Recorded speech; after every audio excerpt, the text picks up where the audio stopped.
16 wickets tumble on first day at Sophia Gardens. Glamorgan had a lot to thank Tim van der Hoogten for. An inspired performance last time out with both bat and ball helped them to a first win of the season away at Trent Bridge. That's exactly what Middlesex were hunting at Sophia Gardens after watching on from home. But Glamorgan's win last week didn't turn into early batting success. Salter out without scoring, chipping a catch to Stoneman off Roland Jones. Shaheen Afridi was making his first appearance for Middlesex, and the Pakistan international proved his worth from the get-go, first to bowl the dangerous Marnus Labuschagne for 8, and then to remove Northeast for a first baller, out caught by White. The appeal for the hat-trick was vociferous, determined, but ultimately denied. They didn't have to wait long though for another wicket. Carlton out without scoring, Roland Jones with his second, Glamorgan now 24 for 4. Middlesex were fired up and showing it in the field too. The captain David Lloyd, short of his ground, run out thanks to good work from Sam Robson. Cook and Taylor held off the Middlesex charge long enough to bring the 50 up, but the calm was short-lived. Taylor trapped in front by Tom Helm for 14. And then Nisa went to the next over, another LBW, this time for Anderson. Glamorgan now 7 down. Cook and Harris limped their way through to lunch. The batting card in tatters at the break, the score 71 for 7. They needed to mount a bit of a recovery job, but had to do without Chris Cook, the last out-and-out batter, dispensed with by Roland Jones. 31 his score. The onus was now on Harris, and he delivered. 4 runs off Afridi took them to 100, when it had looked at times like they might not make it there. He too would fall the way of Cook though. Looking to take on Helm, he only found Afridi on the leg side boundary, and trudged off for 20. Afridi fittingly wrapped it up. His opening spell had started the carnage, and he removed Hogan to bring the innings to an end on 122, a rampant start to the game by the visitors. He and Roland Jones finished with 3 for 35 and 3 for 34 respectively. Excellent returns for some fine bowling. The Glamorgan scorecard made for tough reading for the hosts though. Cook's 31, the top score, with just 4 further contributions of double figures. Middlesex got themselves off to a better start than their hosts. Robson and Stoneman quickly working their way towards 50, but the partnership was broken before they could get to that mark. Robson out LBW for 21, Harris with the first wicket. Glamorgan sensed an opportunity and grasped it with both hands. White was next to go, Harris tormenting the visitors. And with the last ball before tea, van der Hoogten made it 3. Hanscom gone for a duck, the score still 25 shy of 100. After the break, Mark Stoneman found the single he needed to go to his 50, scored off a relatively quick 68 balls. Max Holden though would fall a few overs later, won his contribution, caught behind for Harris's third. Stoneman then fell to van der Hoogten a few overs later, caught behind for 53, Middlesex now 5 down and still yet to breach 100. The pace of the match refused to slow. Anderson out LBW to Nisa with parity still yet to be achieved. In Roland Jones though, Simpson found the partner he'd been hunting for. The bowler not shy in taking on the Glamorgan attack, and they raced past the first innings total, all the way to a 50 partnership. And it was still unbroken at the close of play. Middlesex wandering in with the score 171 for 6, just 1 shy of a 50-run lead. The 7th wicket duo had added 61. The visitors will be more than happy with their recovery. They got off to a great start in skittling Glamorgan for 122, but had troubles of their own with the bat. They'll be looking to take that lead as far as they can on day 2. The hosts need to find some early wickets to hold back the Middlesex charge.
Well, James, 3 wickets against your old mates. It was an interesting day's cricket, wasn't it?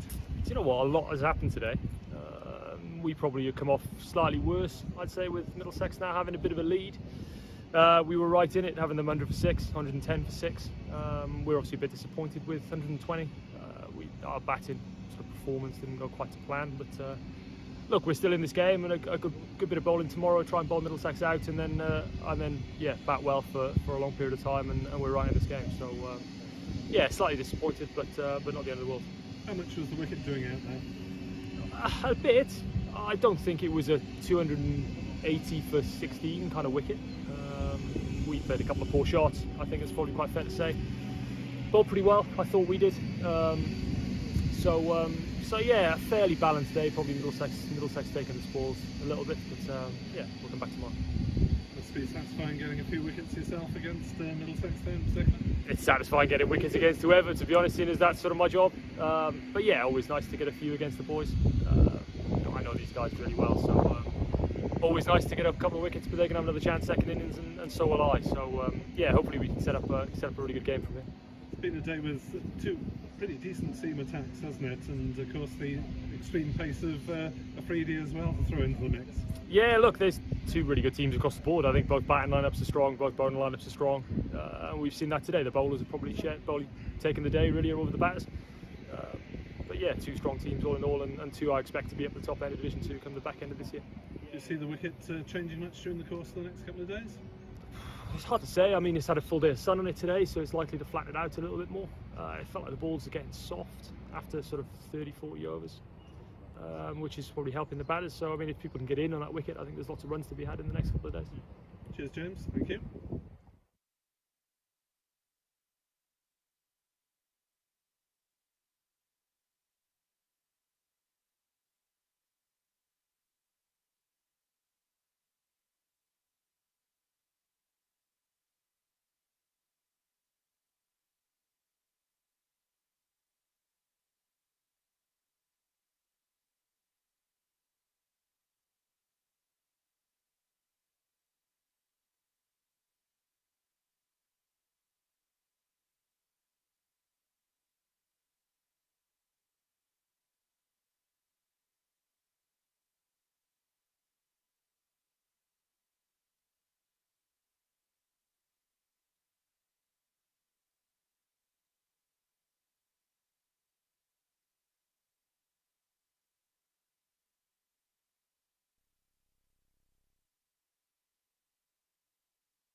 was the standing umpire, so why did he have to go across to ask that question? The oddities. I'll see if I can scrub back on the stream and see if I can spot anything on there.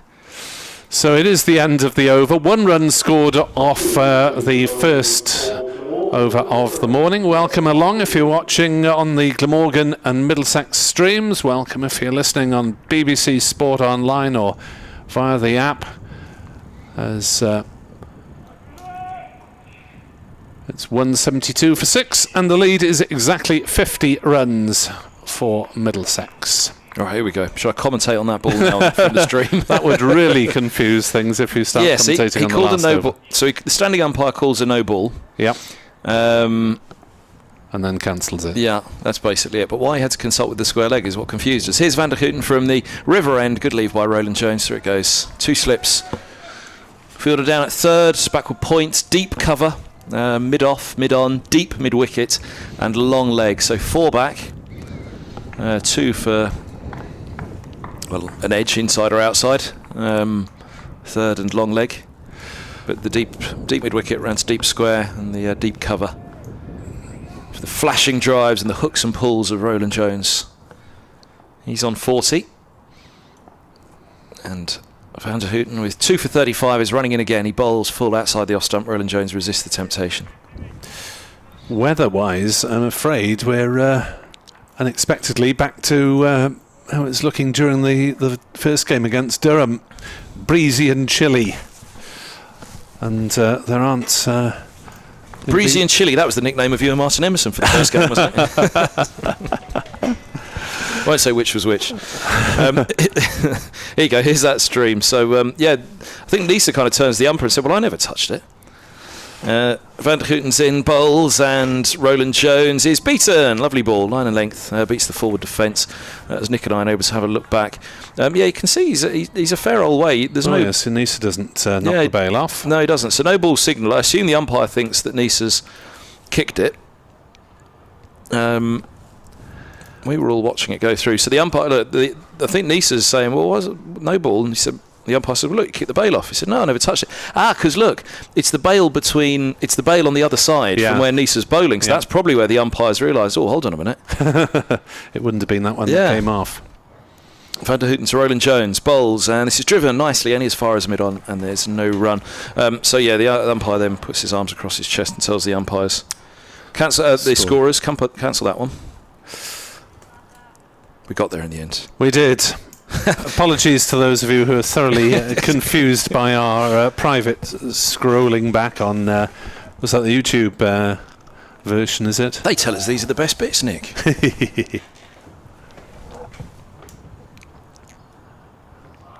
As Van der Houten bowls to Roland Jones, it goes through again. That's a lovely ball, line and length, good pace, skids through nicely.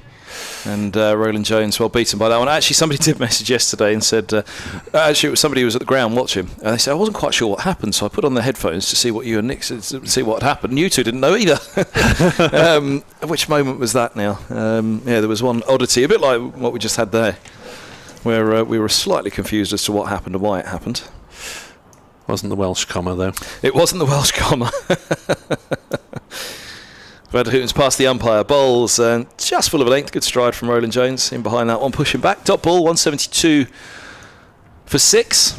And a maiden for Van der Houten. His 4th maiden out of 14, 2 for 35. Simpson will have strike on 33. Roland Jones will have 40. Let's see if I can remember what it was. Let's see if we can remember what it was that we didn't know.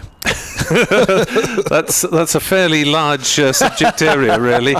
Things the BBC commentary team does not know. Hopefully we know a reasonable amount about proceedings here. Counties in the West Indies, that was a subject of debate, wasn't it? When you were horrified by... Surrey Kings versus Surrey was labelled an international test match in one BBC listing, which I presume an agency got wrong somewhere. It turned out to be a Jamaican internal T10 competition.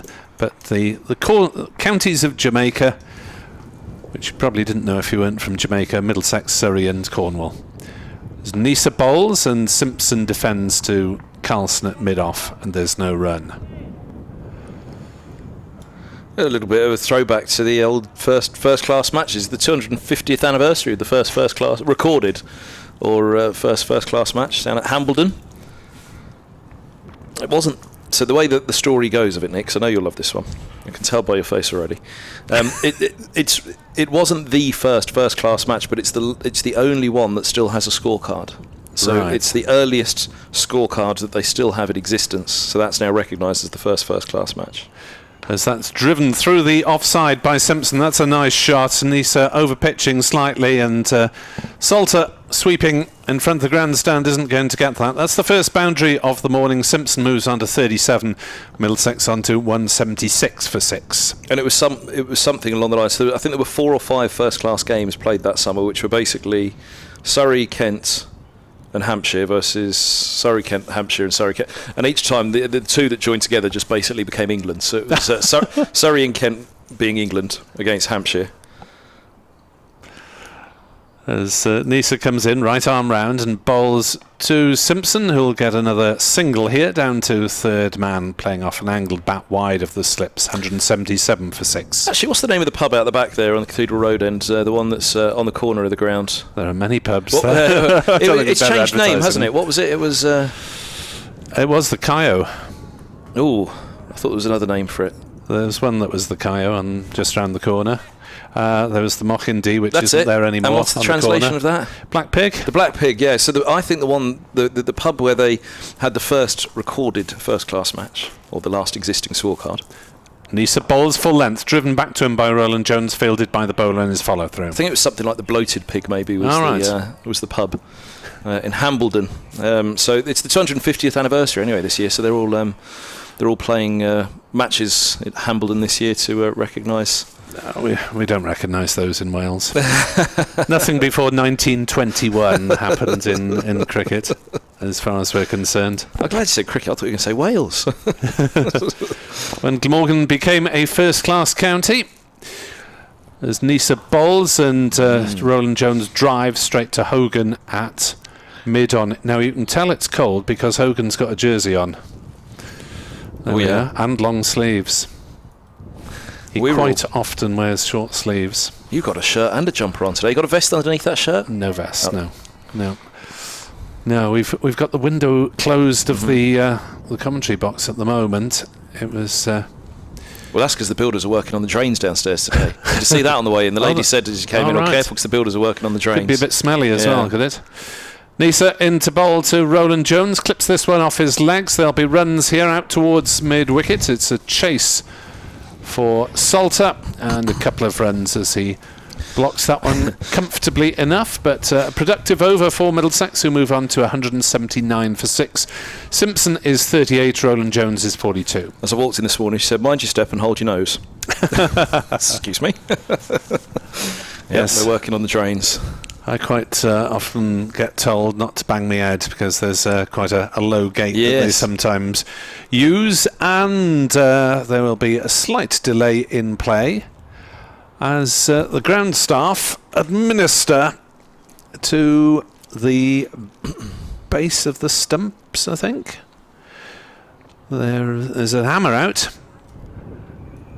or mallet, and they are knocking the stumps in slightly more firmly. Yeah, it's interesting, isn't it? Well, usually the heavy bales are placed on top, but why? Surely the stumps aren't blowing around. It's not that breezy, is it? No. Anyway, exit stage right, 2 members of the ground staff. As we have a look now, there's barely a flutter on the breeze, is there? On the flags. Strange. Van der Houten around the wicket to the left-handed Simpson. 2 slips go down. Here he comes, right arm around. Van der Houten bowls, and Simpson gets in behind and drops a single through the vacant covers. And mid-off and deep cover, both scamper belatedly, realising one's left it for the other, and off they go. Just the single it is.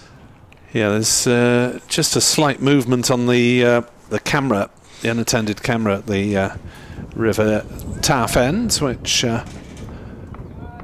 we hope it doesn't get any worse, but they're doing their best to work around it. But those viewers of the video stream can see slips with hands firmly in pockets.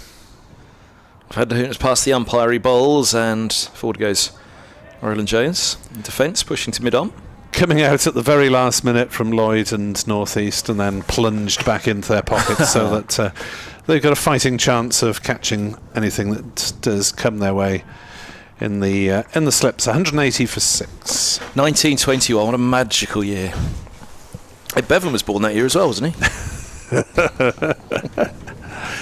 Say that when he's in the box. Well, I called him a young whippersnapper yesterday, so I have to balance it today. Here's Vanderhooten bowls, and this ball's driven by Roland Jones.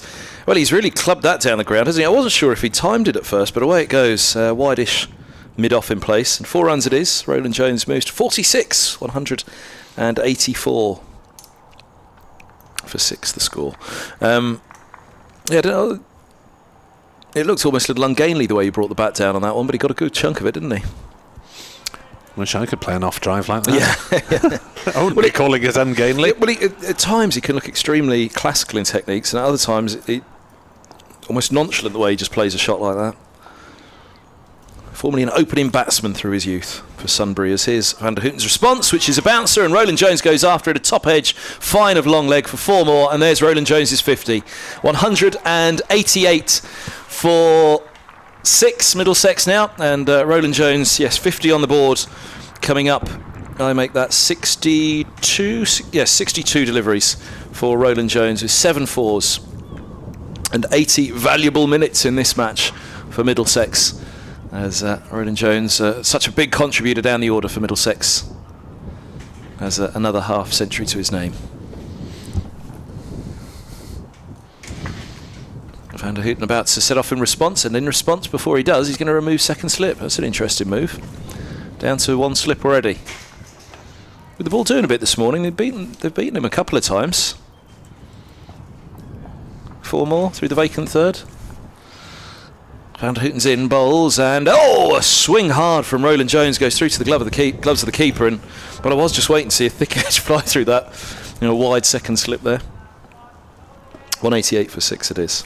Something's puzzled you, Nick. Should I leave you alone on it to find out what it is before I ask what's up? No, I've just asked Av to check things. See if we've got the string in the right places. Oh, we are on the club streams, and make sure we're firing on the BBC one as well. Vanderhooten bowls, and Roland Jones turns for a very straight line, a single backward square on the leg side. They think about 2, and back they'll come. He's on to 52, 190 for 6. Middlesex closing on a batting point here, Nick. Well, when that last wicket fell, Anderson, LBW to Nessa for 7. It was 110 for 6. Confirmation, 62 balls and 7 fours for Roland Jones's 50. And now he's got this far. There's part of me that's pondering how many 50s Roland Jones has scored without also scoring a 6. Who's brave out there and fancies having a look back at all of Roland Jones's 50s and see how many that were brought up without a 6? As I said, he can be elegant in his batting, but he can also be brutal and bludgeon the ball to all parts. Here's Nisa then, steaming in round the wickets and bowling to Simpson, who plays to mid-on, and there is no run. Actually very similar in that sense, these two. Simpson and Roland Jones, probably between them, these are the 2 biggest hitters of the ball at Middlesex. But both of them as well, in full flow, wonderful to watch. Just checking how many 50s there are to go back in Roland Jones's. I'm going to say off the top of my head, first-class career. 12 50s. Ooh. Nisa in to bowl to Simpson, who drives to mid-off, and there is no run. 1 century. It is now, including this, 12 50s and 1 century. Hey! Dead on. Even a stopped clock's right. And he had 379 boundaries in first-class cricket before this match. 4s, that is. Only, what? Unless this page is cut off wrongly, it suggests he's only hit 4 6s. That's a dot ball as Nisa bowls to Simpson. Let's have a look. Can't be 4 6s. Let's have a look. Sounds somewhat improbable. Yeah, where it's cut off. 46. Yeah. I've got the same formatting issue here. How did you get to the other side of it then? Mine won't scroll along. You turn your device. Turn it so it doesn't vertically. Turn it so it fits even less well. Even worse. What's the best grammatical? As Nisa to Simpson threw outside off stump, calf high to Cook. Glamorgan down to 1 slip, 190 for 6. Middlesex strengthening their grip on this game.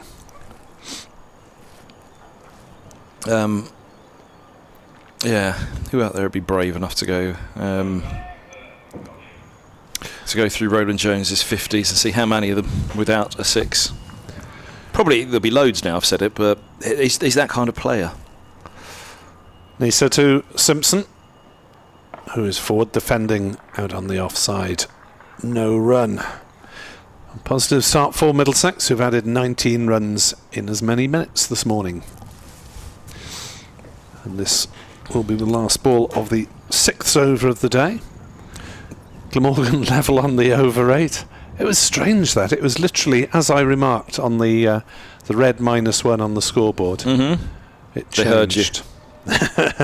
Mr. Hignell, Mr. Shelley. Nisa bowls outside off stump, allowed to go through. No shot played.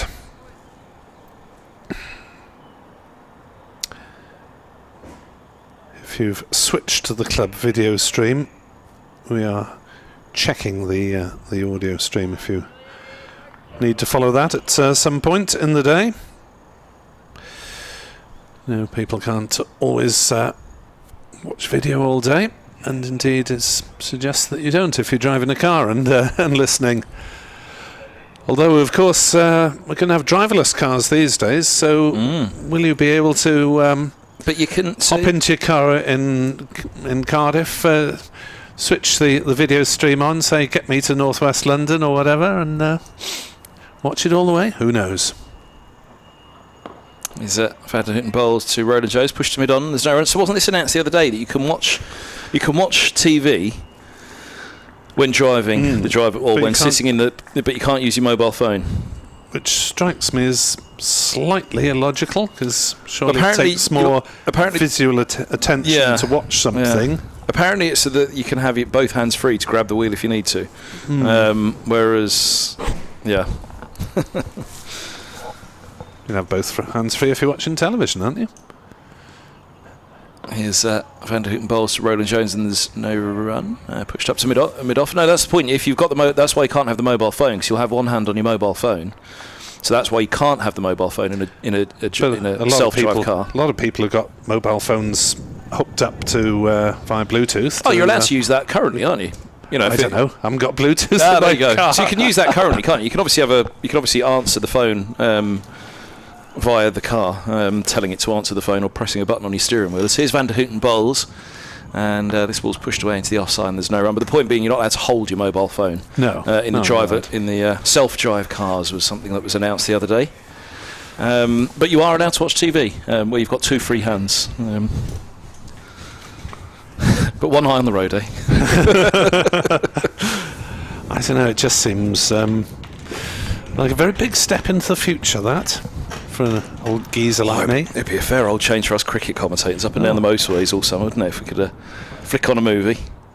Vanderhouten's in, bowls, and this ball's pushed away into the offside by Roland Jones, 190 for 6. Or a match like this, actually. Say it does finish in 3 days, then on the 4th day, set off back to London, you could be putting one of the other streams on the TV in the car. Tell the car, right, take me home.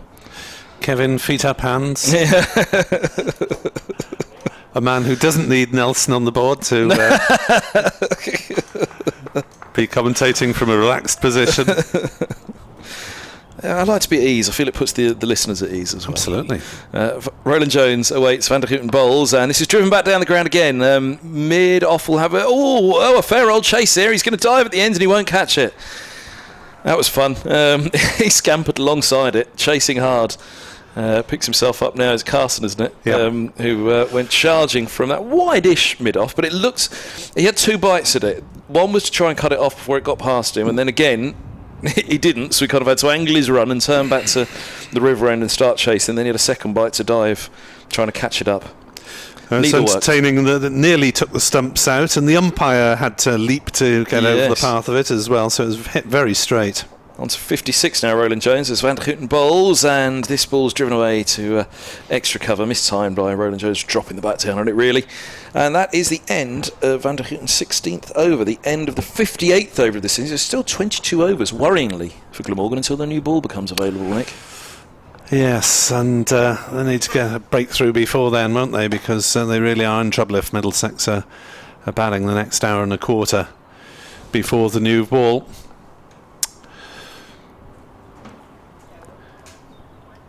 If you are watching on the stream and you require to switch to audio only, that is now available because we had the string had got a bit frayed or something. Wait, which one wasn't working? The BBC? String? Ah. The string was frayed. Oh, I see. Be an analogy for our lives, really, couldn't it? Here's Nisa, big burly South African-born Australian, once-capped Test player, round the wicket to bowl, and Simpson defends. His string's certainly not frayed, is it? No, he's fully wound up. Yeah. He doesn't look as... It's when you're watching him running in from the river end, that was what we were talking about, wasn't it? That bustle of activity. The arms really get going. Watching him from behind, it doesn't look quite the same. When he's running towards you, it's this... road runner like. Hogan doesn't like the ball. No, that's what I was just going to say to you. This got a little bit of chatter last night, and it seems as though around the circuit it's taken a couple of rounds, but it's a new batch of balls this year from Dukes, isn't it? And there's some talk of how they don't feel so good after 50, 60 overs. They start to get a little bit soft and a little bit too soft. They're not quite sure about it just yet, the cricketers, this batch, but they say it happens every year. Every year there's whatever batch they're sent around the counties, they all just seem a little bit different each year, and this year there's a bit of a theory on it. But one of those theories is that it just starts to swing a bit more after 50 overs, I was told last night. They're putting the ball through that little device to see if it fits. It looks as though it doesn't, so they're off to get a replacement ball. So there will be a delay. It's a long old walk. Who's got to bring that box of balls out? Oh, look, hit note. 12th man's on his way. With a suitcase, no longer a box of balls. He's got a suitcase of balls. Look at that. Ah, it's obviously not a party then in the middle. As if you bring a suitcase full of stuff, it's definitely not a party. We've heard that in the news. Plenty. Suitcase full of wine, bottles clanking, not a party. Very good. Suitcases full of wine. That sounds like the old TMS commentary box many moons ago. Now, did I tell you the pork pie incident at Lord's? Ooh. Oh, you were probably there, weren't you? You're go probably on. there. No, go on. When we rocked up at the beginning of a season, you must have been there. Yeah. And there was the one that was... And there was the carton of pork pies sent they were to from TMS the previous year, August, yeah. I think that actually made it through the whole season to the start of the following season, would you believe?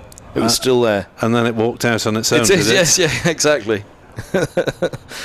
We didn't... did you open it at any point? I most certainly did not. No. You'd need a hazmat suit, wouldn't you? Could you imagine? I don't think even the window in the TMS box at Lord's would be big enough to get rid of the smell when you open those gone-off pork pies. Woof. Ugh. As everybody's 11s is settling right now. But we haven't missed any cricket. We haven't been wittering through Anissa over because... There's been a non-party in the middle with a suitcase. A non-party with a suitcase of balls. Nisa is in and bowls, and Simpson drives to mid-on. Insert your own political gag here. We're strictly neutral. Suitcase full of bottles of wine. Yeah, that's... there was a... I've told this story before, but maybe to you as well, Nick, so stop me if I have, because then Welsh Glamorgan listeners have probably heard it as well. One of the early commentaries I did... Can I say the ground? Back in the old days. Yes. It was a one-day game, so there was the commentaries of all Middlesex and Surrey home games and away games back then in all comps. As Nisa bowls and Simpson drives to mid-on, no run. But none of the other counties were doing the championship games, and some did the white ball games, as you guys did, of course, for Glamorgan. Anyway, one of the county grounds that I went to, it was a separate commentary, so the other two commentators were in the box next door. Pretty old fellas, shall we say. And And it was their day out on the Sunday at the cricket, and they very much look forward to it. They came well stocked, shall we say? They're well supplied, and the bottle of wine was opened at the start of play. Start of play, brave move. Nisa in to bowl to Simpson, who defends to mid-off. Hogan Fields, no run. Well, very brave when you get to the next bit. So they opened it up to let it air, and they put it at the to let it breathe, and they put it at the front of the commentary box in the sun. To warm it up as well. Of course, the commentary box window wide open, and when the first boundary was struck, one of them had to lean forwards to say, "Has that gone? Has it gone?" Well, I don't know if the ball went, but certainly the bottle of wine did. Out the commentary box window, smash! This bottle of red wine early on this Sunday morning, and the two of them sat back as deep as they possibly could in the commentary box and commentated the rest of the innings, sat as far back from the desk as they possibly could, not daring to lean over the desk and look out the window. Nisa is in to bowl, turned on the leg side by Simpson. He'll pick up a single here, 195 for 6. Simpson on to 40 not out. Roland Jones is on 56, 5 short of the first batting bonus point of the game. Never done it myself. It was an early rule. I remember when I first started in radio, commentated that in a broadcast that I respected a great deal.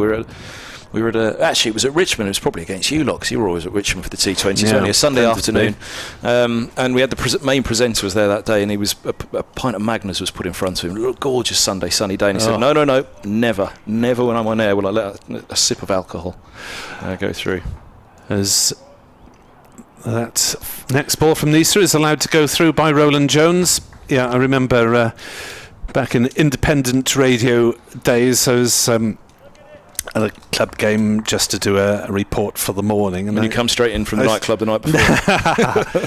I stopped off with a friend on the way back to the studio and drank probably more than I should have for the purpose of recording this 40-second voice piece report on Newbridge or Pontypool or whoever it was for the morning, and gosh, you'd never heard so many takes in a voice piece, certainly for a radio piece, and yeah, a lot of editing tape as well. There's 15 takes where I just had to read a sentence at a time and then chop it together.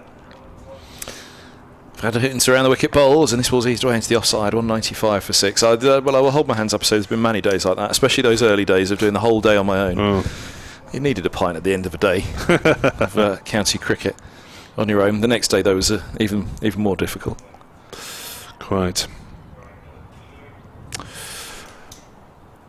I see there was a ranking of the various team sheets was put out by one cricket organisation. The graphics from the counties. Yeah, that was good fun. That. Yeah. Hootens around the wickety bowls, and this ball's left alone outside of the off stump, 195 for 6. Although not so much for Middlesex, they ended up second bottom in that poll, didn't they? I did scroll through, and it was like 1, no, 2, no, 3, oh dear, 9, no, 10, 15, no, 17. Who came bottom of the pile on it? Not sure. It was a little unfair on Middlesex, because the only reason Middlesex were put so low, they said, it all looks really lovely, but they've done it in alphabetical order rather than batting order, so that was why Middlesex went 17th on that list. But the point of Middlesex's list, I would imagine, being that, is it was the first game that Hanscom, who went top of the list with the captaincy, as around the wicket comes Van der Hooten bowls outside of the off stump and swings away through to the gloves of the keeper, probably off the surface that went, swinging once it passed the batter, and then next name on the list, because it was alphabetical order, was a freebie. So the top two, who were the big changes for this game, meant it was they were top of the list if you did it alphabetically. So I'd imagine that's why Middlesex did it in alphabetical order for this match. So a little unkind to put them 17th for that reason, I thought. But it was still good fun reading through all the other ones. Yes. How did Glamorgan fare? Can you remember? Second. Yeah, they were dancing in the box next door. Van der Hooten's around the wicket to Simpson. He defends into the offside, and there's no run. 2 balls left to the over, and some young whippersnapper coming in to replace me. I was doing my club one over breakfast. It was a bit peremptory, because I only had about 5 minutes to actually do it. I thought I'd better get the weekend team sheets up with to keep the advertisers happy. Aye. 195 for 6. Van der Hooten's turning now. He's midway through his run up. Very wide on the crease around the wicket as he bowls to Simpson right in behind this one. Oh, yes, no. No is the answer as mid-on. No is Carlson the answer with Kieran Carlson there. That is the correct answer from the Middlesex batters. Well, that was the big mistake for the 5th wicket yesterday for Glamorgan, wasn't it? That was the real killer blow, it felt. 30 for 5 with a run out. Yeah, so Edward will come in for a blast. I reckon he'd have been a great whippersnapper, Ed Bevan. He'd have been a scallywag, wouldn't he? Oof. Van der Houten past the umpire, bowls, and this ball's pushed away into the offside. 195 for 6. That's it. I'm done. To the relief of Nick Webb. See you in a little while, folks. Thank you, Kevin Hand. Edward Bevan will drop in alongside me. A couple of the Glamorgan squad wandering round the boundary with drinks bottles. Hope they've got a tea or coffee in there somewhere for the players. They need something warm. James Wheel and Prem Sisodia trundling round slightly forlornly. Dan Douthwaite was the other player in the squad rather than Sisodia. Here comes Nisa then from this Cathedral Road end, and bowls, and Roland Jones allows it to go through to Cook outside off stump. Very good morning to Edward Bevan. Good morning, Nick Webb. How are you today? I'm good. And my brain's full of French women rugby players as well, since I've got to commentate at the end of that. Since I've got to commentate on them this evening, Edward. Yes. Down the road at Cardiff Hams Park. Down the park. Pint of Dak. Indeed. As Nisa then on this grey morning is in to bowl and trying to turn it off his legs as Roland Jones just gets a little inside edge onto his pad, and Nisa fields in his follow through. 195 for 6. Yeah, I've noticed two things this morning. One ball misbehaved, and I think it was his first over, second over of the morning, where it didn't get up very high. Basically, the pitch seems to have played all right, and another thing is that if you get a lower order, I don't think Roland Jones classed really as a tail ender. No. Scoring quite freely, taking the odd chance, and there's no reason why Glamorgan's batsman shouldn't dig in. Nisa bowls, driven straight by Roland Jones, back past the stumps, and I think he'll get 4 for it. It's a chase for Hogan, but he gives up, and it's across the ropes at the Cathedral Road end beneath us. 199 for 6. Roland Jones on to 60. I don't know if he's anywhere near his career best. He's got 1 century. We checked it earlier. He's played perfectly well, and he's been very selective in his shot making. Kevin was suggesting it was a rare half-century for him that didn't include a 6. Oh. Likes to open his shoulders when he gets going. Played aggressively. Nisa bowls to Roland Jones, who defends back down the wicket to him. 103 not out is Roland Jones's highest score against Yorkshire at Lords in 2015. So, not sure if that's in the back of his mind yet for Tobias Skelton, Roland Jones. 199 for 6. You've been outside. Is it as chilly as it looks? Or you've been? It's a sort of warmish wind. Can I? Oh, right. Does that make any sense to you?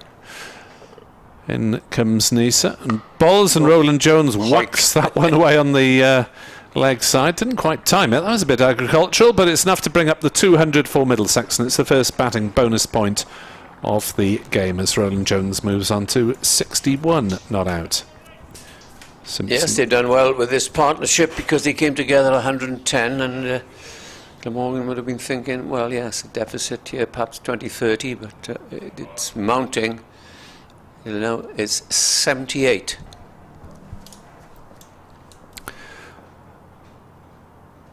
As Nisa bowls, and that's pulled by Simpson. Shouts of catch. Taylor goes for it, but it's gone through, and it's gone for 4. And Callum Taylor there was, I think, forced to go for a ball he never on, really. Was never quite on, but Glamorgan is in such need of wickets that he felt he needed to have a dive forward.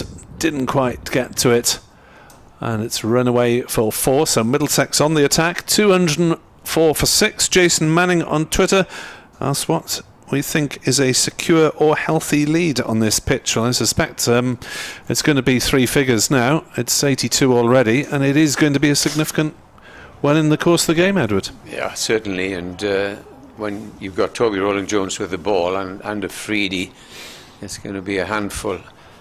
And the way that these two are playing, who knows, they could bat through to mid-afternoon and get a really substantial lead. That was the end of the over, and it's Van der Gooten from the River End. He's in, bowls to Roland Jones, who leaves outside the off stump. Rob Williams on Twitter. Well, I know the answer to this, but I'll let you say it. If I know the answer. Ball-by-ball commentary in the wonderful language of Welsh. How much have you done over the years? Quite a lot, actually, but I only wish we could do it now. So... Did a bit on satellite television a year or two back? Last year, yes. Last year. RDB Croft and myself did an over. In comes Van der Gooten, bowls, and it's pushed forward. There's no reason when you think we've got the Right Honourable David Pritchard with us today, and he speaks very fluent Welsh. He could commentate in Welsh. I know that you took a course, but whether you could manage. No, I couldn't. I couldn't manage a few words, but and others. And, they used to cover it a couple of years ago on television. Yes, it was broadcast on S4C, wasn't it? And I know a lot of people enjoyed the coverage in Welsh. So if you're listening, BBC directors. In comes Van der Gooten to the right-handed. Roland Jones plays a nice shot off his legs, wide of mid-on, and it's collected, and they go through for another single. Well, S4C are generally entrepreneurial in sports rights, aren't they? I'm sure Glamorgan would be willing to listen to bids, or whether it's up to them, or whether they have to share it round with the other 17, I'm not sure. But 205 for 6.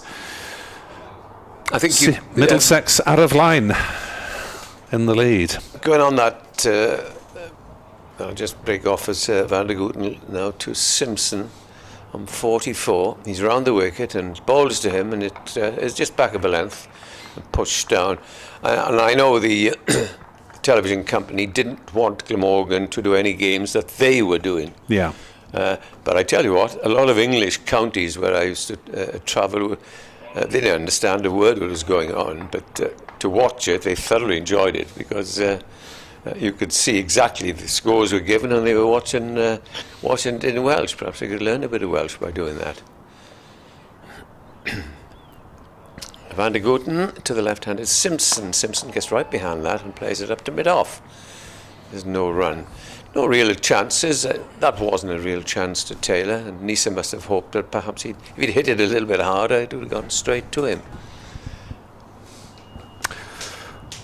It's all a little bit comfortable for this Middlesex 7th wicket pair, isn't it? And yes. Maybe the pitch is flattening out a bit. Although there's sun around yesterday, but not much this morning. Van der Gooten bowls, and that's nudged away in mid-on. That's to come in, and as he did come in, there was a quick run taken as Carlson Fields ended the over. 206 for 8. The lead is 84, and I think a lead of somewhere in the region of 150 would be rather nasty for Glamorgan. And you've still got 2 3/4 days to go. Indeed. 30 for 5 on the first day is rarely a match-winning position, and Middlesex did that damage with Afridi and Roland Jones up top. As James Harris returns to the attack. I was talking to somebody on the way in, and they said, will I be able to watch the football tomorrow, do you think? Will I book my Sunday lunch in a pub? I think you can book your Sunday lunch, because somehow I can't see the game going on until Sunday. Tomorrow, yes, probably stretch into the Saturday, but not Sunday, I'm afraid. I may be wrong, I hope I am.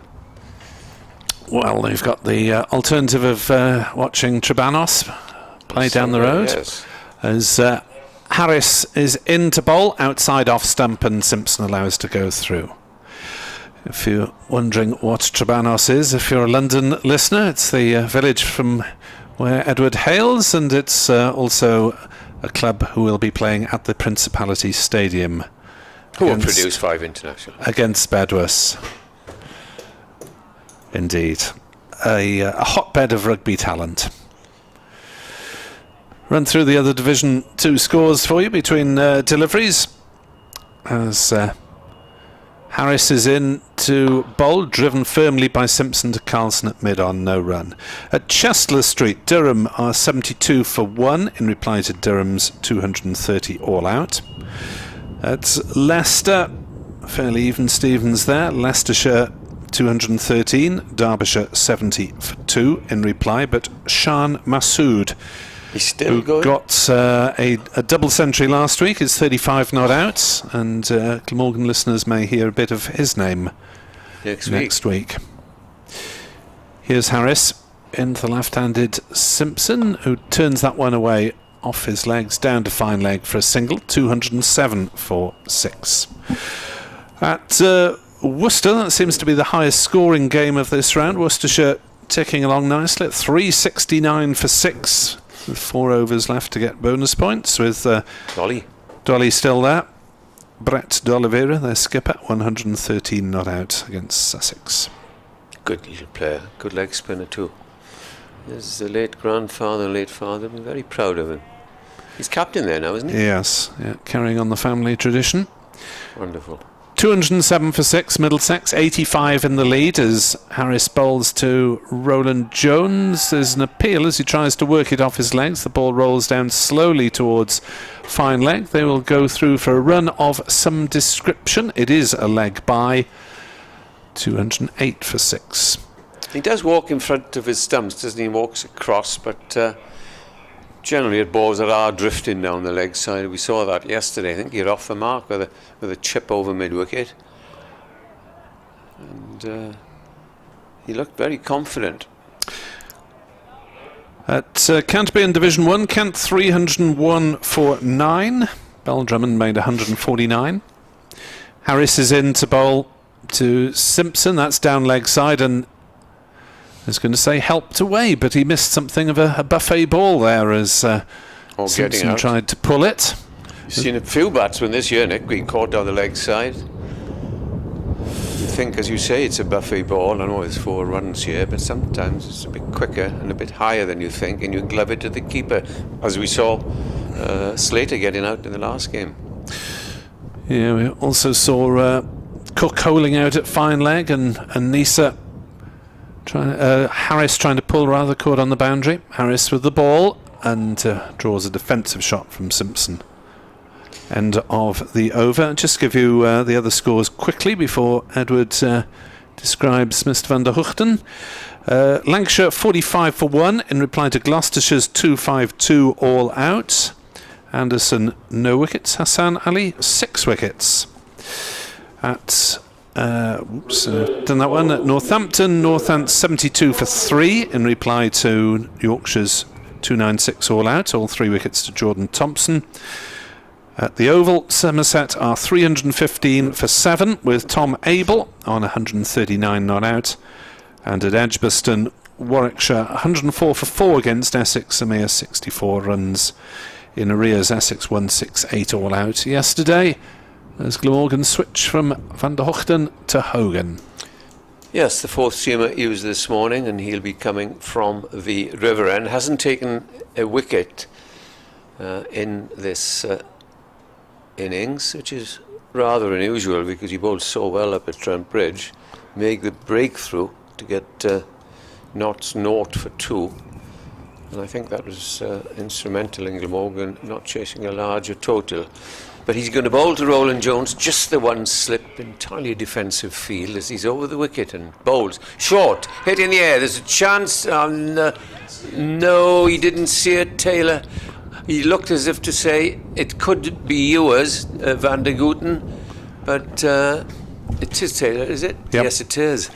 I think had he not stopped for a moment, then that he would have taken it. But we'll have a look at it again in front of us. Yes, hands in the air from Hogan. Everyone had their hands in the air saying, where is it, where's it going, who's going for it? Well, not sure if Taylor might have just lost it for a moment, or whether he thought that Van der Hoogten was going to charge into him and knock him over. Van der Hoogten put his hands up.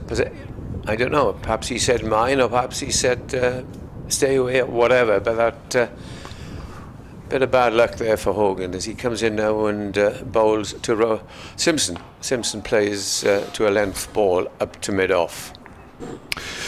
Simon Whiteside on Twitter says that you, Edward, make Toby Rowland-Jones sound very Welsh with the rolled R and the Welsh lilt. It's a name that could go either way, isn't it? Toby Rowland-Jones or Tobias Rowland-Jones. All depends where you live, you see. As you say, if you live on the river in Richmond, old boy, then it's Tobias.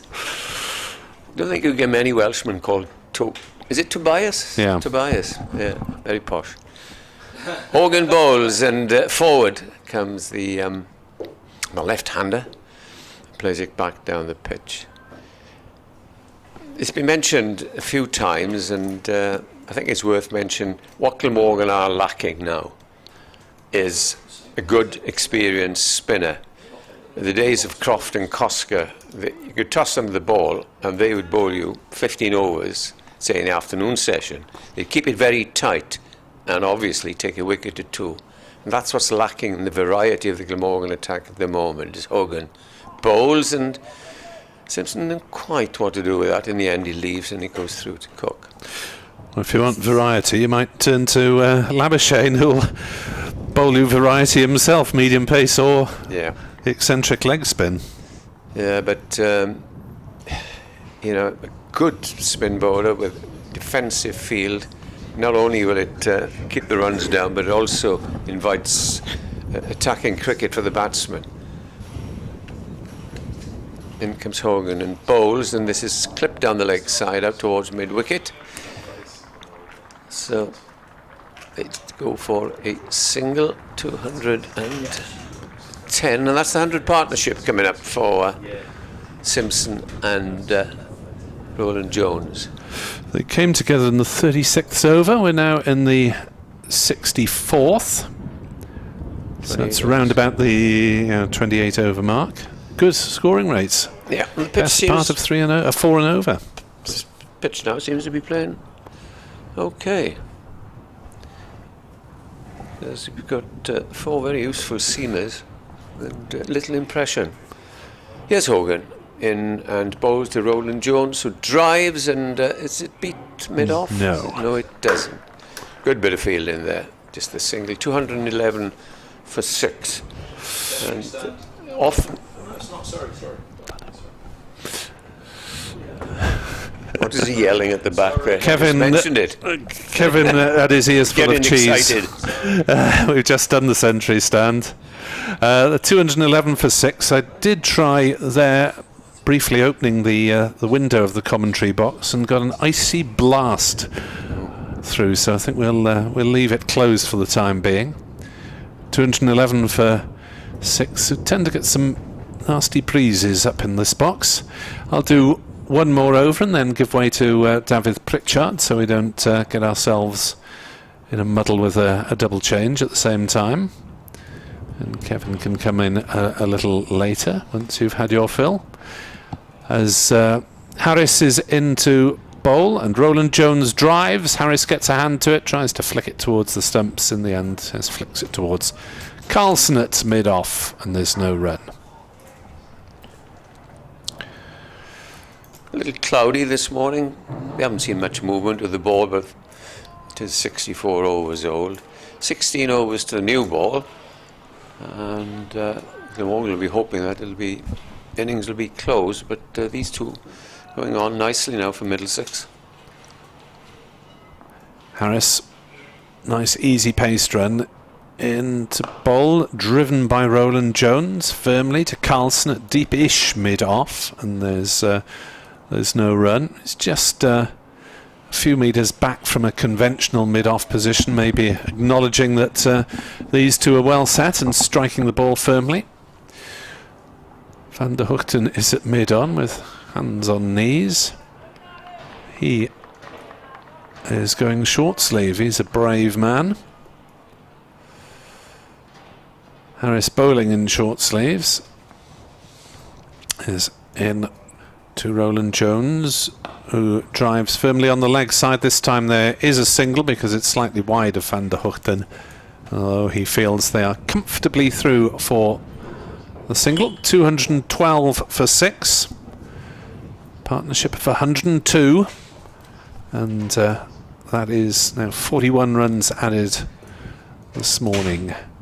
Had 51 overs on the board overnight. It's now 64.3, so in the 14th over of the day as Glamorgan moves some fielders round, but still with one slip. It's a bit of a containing operation, and the game's sliding away from they have Glamorgan to, I think. in Middlesex's favour. Harris to Simpson, who clips that one firmly on the leg side. Takes a single out to Taylor, who's patrolling the large area on the pavilion side of the ground. 213 for 6. Simpson moving towards his half-century. It's mentioning, Nick, the 2 former Glamorgan spinners, and just 3, not a couple of doors away on this corridor, Dean Koska is working in his capacity as, I don't know what they call them these days. They used to be pitch inspectors, and they've got some posh name now, but Dean relishes and he loves the job, and it's good to see him still involved. Harris bowls full length up in the block hole. Thought it was going to be a full toss for a moment, but Roland Jones was forced to jab down on it. Almost got through his defences. Yes, they started off as pitch inspectors, and then they became cricket liaison match referees, officials, I think match referees. Keeping an eye on things generally. He's well respected as a match referee. Hopefully he won't have too much to worry about from this game. No. Harris bowls down leg side, appeal for catch behind, and is given as Roland Jones is caught behind down leg side, and Glamorgan have the breakthrough, maybe in slightly unconventional manner, but Harris has been labouring away hard, and he has his 4th wicket. And Middlesex are 7 down as Roland Jones tried to flick it away, and a good tumbling low catch by Chris Cook, which is his 5th of the innings. And the 4th for Harris. The 4th wicket for Harris. Yeah. For 2 reasons: back here in his home ground years ago, and also against his former side. What I did. 65 his innings, off 87 deliveries. Very good innings from him, and he gets deserved applause because he played positively since he came in. And what I did like then, I know I'm an old traditionalist, but as soon as he's nicked it, saw that Cook had caught it, off he went. Many say, oh, you got to wait, that's what he's paid for, the umpire. But do you walk, Nick? No, get enough rubbish decisions in club cricket. Off you go now. Have to get some in your favour occasionally. So I will give way, and David Pritchard will steer you through the next few overs with Edward, and then Kevin Hand will return to represent the visitors' viewpoint as well, neutral though we try and be. Obviously coming at it from a Welsh background. 213 for 7 as the Tom Helm, who spent some time at Glamorgan on loan, is ready to come to the wicket. Edward will be joined by Davies. Yeah, a good wicket there for Glamorgan because it was getting rather tiresome, this partnership, but very effective for Middlesex because it yielded as Nick said, 103 runs, and Glamorgan will hope to try and wrap up this innings now as soon as they can.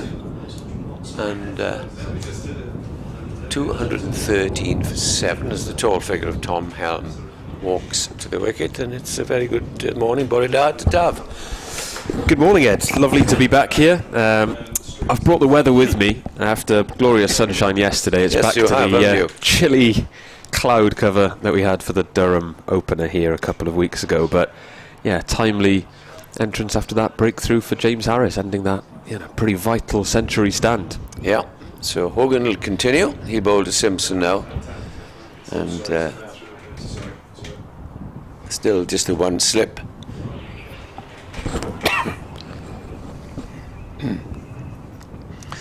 Here's Hogan, comes over the wicket and around the wicket, I beg your pardon, and it's just nudged down rather fortunately there for Simpson. He got a thick outside edge, but there was no second slip, and they go through for a single. And I would anticipate now that there will be a change in the field. Surely he'll have the 2 slips, I would have thought. And the tail beginning to come in to bat. Helm at 9, and I don't know if he'll get any precedence at batting, but they'll want to try and wrap it up, Dell. Absolutely, with that lead now up to 92, Middlesex in a strong position. Yes, Hogan, first ball to Helm, and Helm is beaten immediately, and that sails over the top of the off stump. I was just going to say the pitch looks a little more even today, but that really lifted off not much of a backward length that from Hogan. It really carried through. I think there's a little bit more effort now because a new batsman who got a chance. I'm surprised he hasn't got a second slip, but obviously they want to try and keep the runs down. Here's Hogan from that river end, comes in and bowls, and Helm has to take evasive action there as a bouncer comes in at the batsman and didn't play particularly well because he didn't look at the ball coming at him. He just dived out of the way. Simpson has a word and said, "Get behind it," or words to that effect. Yeah, he looked a bit troubled there, didn't he? Yeah. Hogan is not as quick as he used to be, but he's when he puts it in, he's still would like to be 22 yards away. If he pitches it there, here he is again. And bowls to Helm. Helm does get a bat on it this time and plays it defensively down the pitch. Yeah, I suppose Helm might have faced Hogan in the nets when he was on loan here, as Nick mentioned, back in 2014. But as you say, Hogan, perhaps not the speedster he once was. Well, not only that, Dev, I can't imagine Michael Hogan having a prolonged net against anybody, because he has his own way of batting. If Glamorgan are going well and he comes in, he'll just try and put the ball in the river. That's what we love to see, as he's over the wicket and bowls to Helm. And Helm is off the mark with a shot which he guided down to fine leg. And this time, Taylor is quickly off the mark, not what happened an over or two ago. And he faltered a little and sort of half left it to Van der Gooten. And nothing happened. Yeah, and Simpson will hope that Helm can stick around a bit. Looking at Helm's figures, a batting average of 16 in first-class cricket. That's decent enough, isn't it? For number 9, yes. Yeah. And there's not much to come in the form of Shaheen Shah Afridi and Wallace after that. Round the wicket comes Hogan, bowls to Simpson. Simpson, again, he's very much an onside player, isn't he, Simpson? Nudges it down to fine leg. That's the end of the over, and it's 216 for 7. The lead now is 94. The weather forecast, not only is it good for tomorrow and Sunday, it's for the next 10 days. It's just prolonged sunshine. Didn't often we go to Derby, as Nick was pointing out yesterday, and you don't get rain. I remember going there last year when Nick had the dreaded COVID, had to do a one-day match, and we didn't see a ball bowled. As much as I like going to the ground, now it's much improved. Not a heck of a lot to do in Derby, hanging around. Go and see the museum there where they got the trains. Well, if the sunshine persists, there'll be a lot of watching Shan Masood batting. As James Harris continues from the Cathedral Road end. And he's in and Simpson works that off his legs. There'll be at least a single here. It's fielded down at fine leg. And that's Simpson's 50. Very well batted by John Simpson. He and Toby Rowland-Jones have really steered Middlesex into a strong position in this match. Middlesex now 217 for 7, a lead of 95, and Simpson's patient half-century coming from 121 balls. Yes, he's been very watchful, leaving Rowland-Jones to be the more aggressive of the two. As there are 2 slips in now for Helm, for James Harris. As Harris begins his long run-up. And he's in over the wicket. Helm drives, but Harris fields off his own bowling for no run. Yeah, Harris has gone well in this innings. 4 wickets to show for his efforts, 4 for 52, and this is his 16th over. I see the groundsman sitting very close to the covers. That is a sign normally that there's some juice around, and they've got their computers, but I don't think it's going to be much, if any. The lady on the television this morning said that you might have the very occasional shower, whatever that means. As Harris sets off once more around over the wicket, and Helm drives again, and he'll rush through for a single. Here's Van der Hoogten fields, and they're safely through. Helm moving on to 2. Middlesex 218 for 7. Yeah, there's certainly a cloud cover around, some on the greyer side, which doesn't bode too well, but yeah, it looks bright on the horizon at least. Yeah, the forecast is pretty good, really, all around. Yeah, the forecast let us down a fortnight ago when Durham were here. Poor dear me, yeah. The hailstorm caught us unawares as Harris is over the wicket to Simpson, who defends for no run. Yeah, Harris has bowled extremely well, it must be said, in this innings. He's hardly given anything away, as is reflected in his figures. He's in his 16th over and has taken 4 for 55 or 53. Eyesight is not as good as it used to be. I think it's 53. And one hopes now that he can get a 5-wicket haul against his former club. Yeah, it's always that extra bit meaningful when it's against your former side, as Harris sets off once more over the wicket to Simpson, who drives at it and gets the inside edge, and they scuttle through for a rushed single. Not the most convincing shot of Simpson's innings. That's the end of another overtime, I think, for Kev to come back. Kevin Hunt will come and describe the next half an hour, 40 minutes or so. 219 for 7, healthy lead now of 97.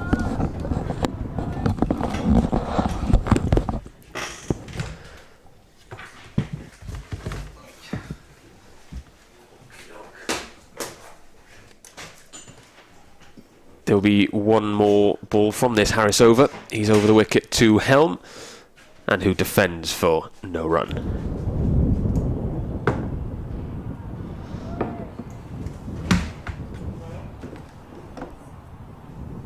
John Simpson's 50 came off 121 balls, included 7 balls. Welcome, Kevin. Yeah, Middlesex moving into a very strong position here. A lead of 97. Simpson very well settled on 51. Joined now by Helm. This is a pretty acceptable morning from Middlesex so far. It's good. Good this, isn't it? Who are those two fellas, by the way? Part of the furniture. See. In these parts. Yeah. Thought I recognised them. Here's Simpson on strike, and around the wicket comes Hogan. Simpson eases it away to extra cover, and there's no run. 219 for 7. Simpson 51, Helm 2. Yeah, it's been a fabulous morning, hasn't it? Roland Jones will be mightily relieved he's gone, because when he steps through the gears, there are very few like him. Simpson's not far off. He's very capable of dumping that ball in the River Taff. Yeah, enjoyed Roland Jones' stroke play. He's quite a flamboyant player, isn't he, when he gets going? We didn't actually see any of the big shots from Roland Jones in this one, as you say. It was mostly stroke play, wasn't it? It's here's Hogan wide on the crease, bowls to Simpson, angling in towards the pads. He's turned it down to long leg, and he moves to 52. Hogan felt that was taken from quite a straight line as he managed to get it away, and then ooh and an ah. Yeah, and you look at Roland Jones's figures, a batting average touch over 21, and he looks like a player who, has got a first-class century to his name, doesn't he? He looked very capable, as you mentioned earlier, started his career opening the batting. The old coach, Stuart Law, made the point he should probably have more runs to his name than he's got, because he's that good a player, Roland Jones. Helm in at 9's a pretty decent bat as well. He's on strike now, on slip in place as Hogan is over the wicket to him, and it's onto the legs of the right-hander, and he gets it away fine, and that'll be fine for 4. Helm moves to 6, and Middlesex are 224 for 7, thinking about a second batting point. This was a long, long way off at 110 for 6. Yeah, the runs have come quite easily as well, haven't they? Yeah, it's not been the same day, has it? The key question is going to be the the new ball, which for Glamorgan is 12 overs away. The second new ball for them, but the start as well of the Glamorgan innings when they're going to be replying, well, now more than 100 behind as this ball's full and Helm pushes up to mid-off and there's no run. The lead is now 102 with that boundary. Yeah, and the pitches looked firm, pretty fair for most of the morning, but there has been the odd ball as it has reared up. That's the question going forward now.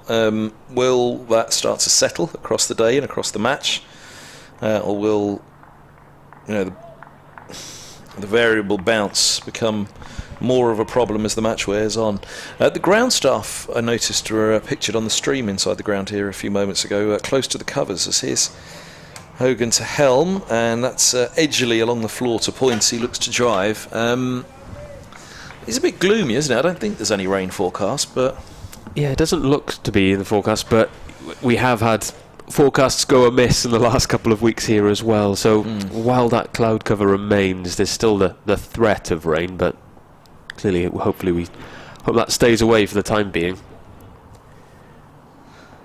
Hogan turns now at the top of his mark. River End, his last ball of his 16th over, awaiting a wicket. He bowls now and Helm clips to mid-wicket. Nicely watchfully played and there's no run. 2-2-4 for 7, the lead's 102.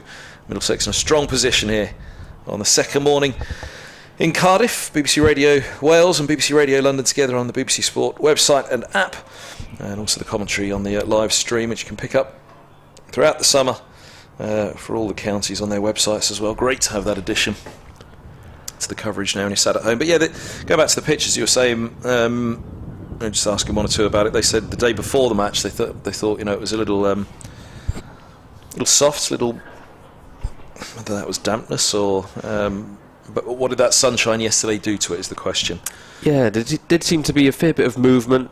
I was tuning in when I could at work yesterday, and Harris in particular extracted a bit of movement off the pitch as he's in over the wicket to Simpson, who defends and actually will pick up a run here, just prods it into the covers to move on to 53.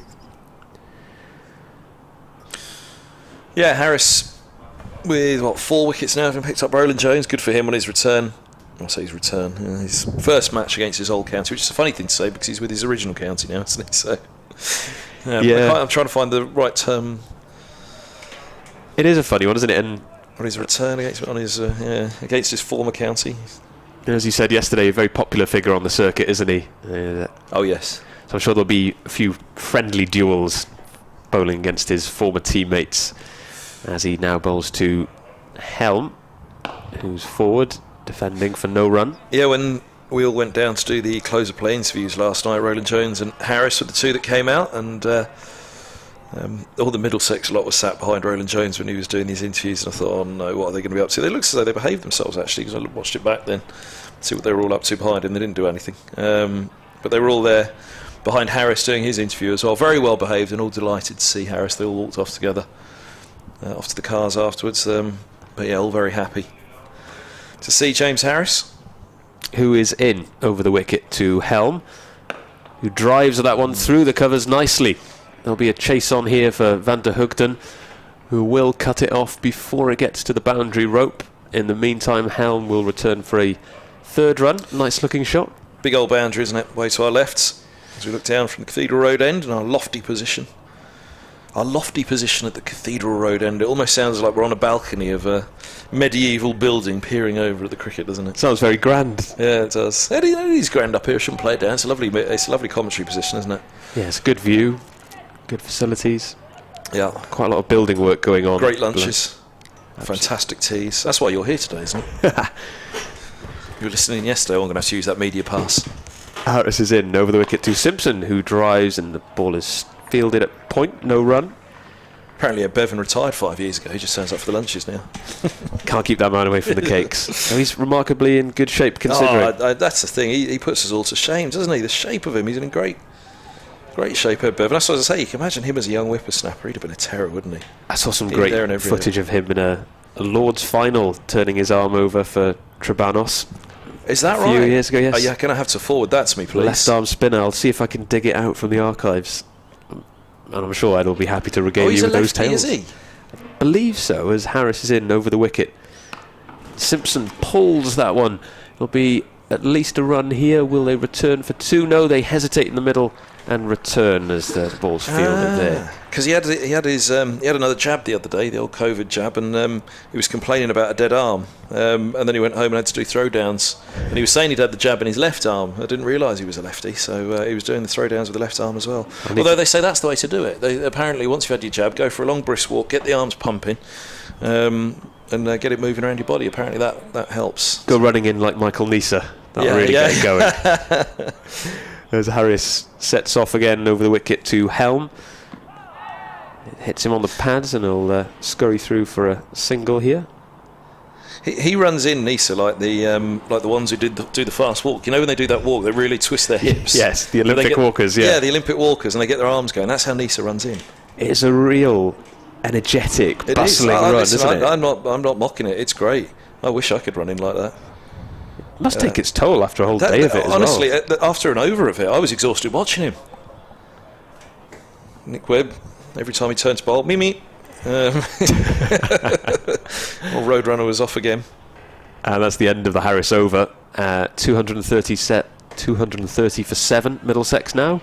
Simpson 54, Helm 10. Is it me, or has it just got even more gloomy than a few moments ago when I mentioned it? It feels like there's a thick, heavy cloud has blown over Sophia Gardens. Yeah.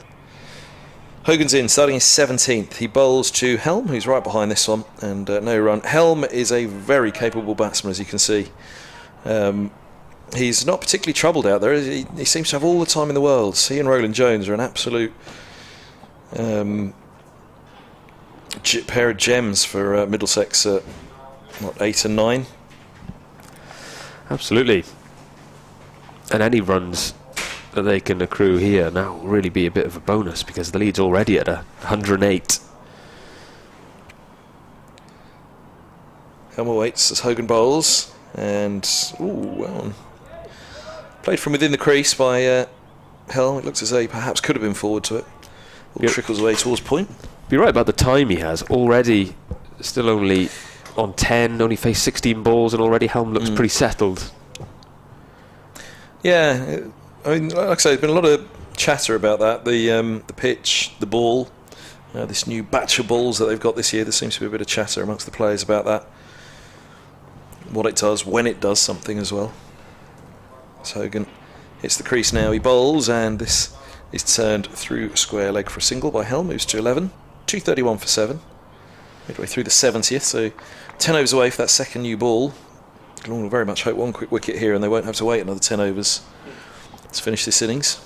Yeah, absolutely, and their four-seamers have got through a fair bit of work already. Imagine Nisa will have his eyes on that second new ball if they don't manage to dismiss Middlesex in that time. How's the feel out there at the moment? I mean, it's always a little bit different when you're looking behind glass, and it feels like it could be a spit of rain in the round. As this ball's from around the wicket, Hogan on just full of a length from the right armour, and the left-handed Simpson eases the ball defensively into the covers. Yeah, those dark grey clouds seem to be hanging quite heavily. Is that over the Principality Stadium? It is that way, yes. Yeah, to the behind the grandstand. Which direction is north from here, actually? Is it behind the pavilion over there? Yeah, more or less. To our left is Hogan. Bowls, and forward goes Simpson, pushing up to mid-off. And there's it only just occurred to me, I've never actually thought in which direction the river. So the river is... You're either going north along the side, if you're walking along the side of the river, you're either going north or south, are you? That's right, you follow it south and you'll go through Cardiff Bay towards Penarth and those directions. Is that the marina down that way? Exactly, yeah. Oh, don't mention the marina. I had a bad night in the marina last night. Here's Simpson, the left-hander, he waits, and Hogan pushes this. Hogan bowls, Simpson pushes this one away to point, and there's no run. End of Hogan's 17th, 231 for 7. Had a bright idea. Let's go to the marina to eat with well, I shouldn't name, but someone from Middlesex. So we went off for a bite to us. So the marina would be a great idea, great spot, lovely. Got there, parked up, wandered around. Well, what I thought was the start of the marina, wandered off to all the way down to the end. Customs House, what a lovely building that is. Yeah, lovely. Lovely building. It was a bit pricey, though, for BBC expenses, let's be fair. So we didn't stop there. So there's a few others on the way back. We'll wander in through those. We went down one side of the marina and came back the other. It's Harris. Is in and Helm defends. Yeah, Custom House very popular with athletes of the area. You'll find a few rugby players go there for there because it's mainly kind of grilled meats and fish, isn't it? Yeah. Actually, there was two long tables of fellas on it. So whether they were, I did wonder if they were a sports team of some description. Getting their fill of protein for the evening. Yeah. So anyway, we wandered down one side. We wandered down the wrong side of the arena, basically, to the restaurants. We saw them all on the other side, got down to the end, and Customs House, that's a bit pricey. Turned and walked back the other way. As Harris is in over the wicket to Helm and gets out the way of a bouncer. Got to the first of two that are on the way back on the other side. 9:05. Oh, sorry, stopped serving food at 9. Really? What a blow. Fine. On to the next one. Full of bustle, full of life, and okay, fair enough. It was a pub. Gastropub kind of place, and a bit more in the BBC expenses remit. Actually take the gastro bit out of it, pub food, pub grub. Anyway, sat there going through the menu, which extensive menu it was as well. Eventually someone comes along about 10 minutes later. As Harris sets off again to Helm, who tries to work it off his legs. There's a slight appeal and they'll get a run. Oh no. 9:15 it is now. Stop serving food at 9. What? And it's a long walk back to Customs House at this point, where perhaps we'd have got a starter on BBC expenses. So all right, we'll head back to the hotel. Get a snack at the bar, something like that. Get back to the bar for probably about 20 to 10. Up to the bar food. Stop serving food at 9. Oh no. Never mind the restaurant, the bar food had stopped serving at 9. Harris to Simpson, who tries to defend it, but it seems to go through him and to the wicket-keeper. But we do have room service, sirs. Right, okay, fair enough. So we have a natter anyway, wrap the evening up and head off upstairs. By this point, I have to admit, I was thinking, I just need to go to sleep now. It's warm. Lay down on the bed. The phone buzzes. A WhatsApp picture of the room service menu highlighted at the top. Room service ends at 10 p.m. Oh no. It's 10:10. I was not a popular person last night with the whole idea to go to the marina, I can tell you. Nice marina, mind. No food after 9. What a blow. Harris is in over the wicket to Simpson, who drives to mid-off for no run. So what's going to be the plan this evening? Not the marina. We might be heading south down the River Taff. What's north? You're better off, sticking in the city centre, I'd say, rather than heading too far north. I'll draw up a list at lunchtime, somewhere in the BBC expenses remit. We'll get creative. As Harris sets off on his run from the Cathedral Road end over the wicket to Simpson, who defends for no run. Yeah, will the Middlesex squad be looking for somewhere to eat this evening? Yeah, I don't know where they went last night, actually. I did see a few at breakfast this morning, but I didn't know where they went. But the old Customs House, other restaurants. Well, actually, Customs House isn't the restaurant, so I'm not advertising now, Mike, because there's 2 restaurants within the building, and there's, I think, another one around the corner there. But went into Customs House, there was nothing outside of the starters below £20. Nothing. Wow. It's been a while since I went, but cost of living, maybe that's why.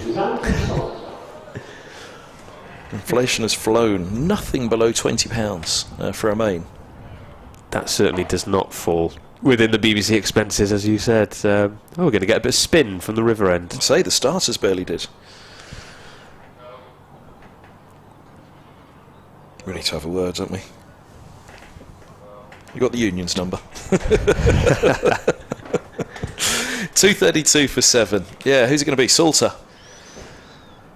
Salter from the River Taff end. Well, the river end. There's only one river, isn't there? Yeah, it can be seen as a brave move to bring spin on this end, certainly where limited overs cricket is concerned. I wonder how many cricket balls over the years have been dumped in the River Taff. I was pondering how many times Roland Jones has got to 50 without hitting a 6. I wonder how many cricket balls over the years have gone into the River Taff. It must be a few, and you've got to take pretty evasive action if you're cycling or running as well, because it's quite a popular cycling path. Yeah. Here's Salter twirling it in his hands as he sets off, bowls his off spin now, right arm over, and it's driven just wide of mid on by Helm, playing with the spin, picks up a single, moves to 12, 233 for 7. It'd almost be like a dam at long off there, wouldn't it, with the amount of cricket balls they've put in? There's a blockage, there's something wrong with the River Taff. Yeah. It's all the cricket balls that have been dumped in there. And over the years, you have seen a few people climbing the trees to get a vantage point. Ed Bevan. You could imagine a young Ed Bevan up one of those trees watching cricket in his younger years, couldn't you? Salters around the wicket, bowls. That's driven away by Simpson, and it's really well placed as well. That's 4 runs. Deep cover's not going to get there. He's on to 58. Middlesex 237 for 7. Their lead's 115 now. That second new ball is 8 overs away from becoming available, which they will surely take it straight away, but I must say becoming available. Yeah, beautiful shot by Simpson. It looks like Helm and Simpson are both going to try and get after Salter here. Salter again bowls, and Simpson drives watchfully to extra cover on this occasion. There's no run. Tilam Walaluita can give the ball a whack. He'll target the River Taff, left-hander. I assume he's in next. I don't know too much about the batting credentials of Shaheen Shah. Here's Salter bowls, bit of flight. This ball's left alone through to the keeper again. No run. Shaheen Shah afraid. I don't know too much about his. Quite a modest average in first class, 6.55. So. Not sure if that's because he likes to play his shots or he's just a out-and-out tail-ender. Loop from Salter, defending. Is Simpson? It's fielded at extra cover. I will know by who's in next. Walaluita. Because if it's Freedy in next, then that means he's a pretty good back. Because Walaluita can a couple of little cameos last year. Salter moves in, bowls, and forward goes Simpson. Turn around the corner to the fielder at 45. There's no run. His first class debut a couple of years back at Radlett. That's the end of the over. 237 for 7, 72 bowled.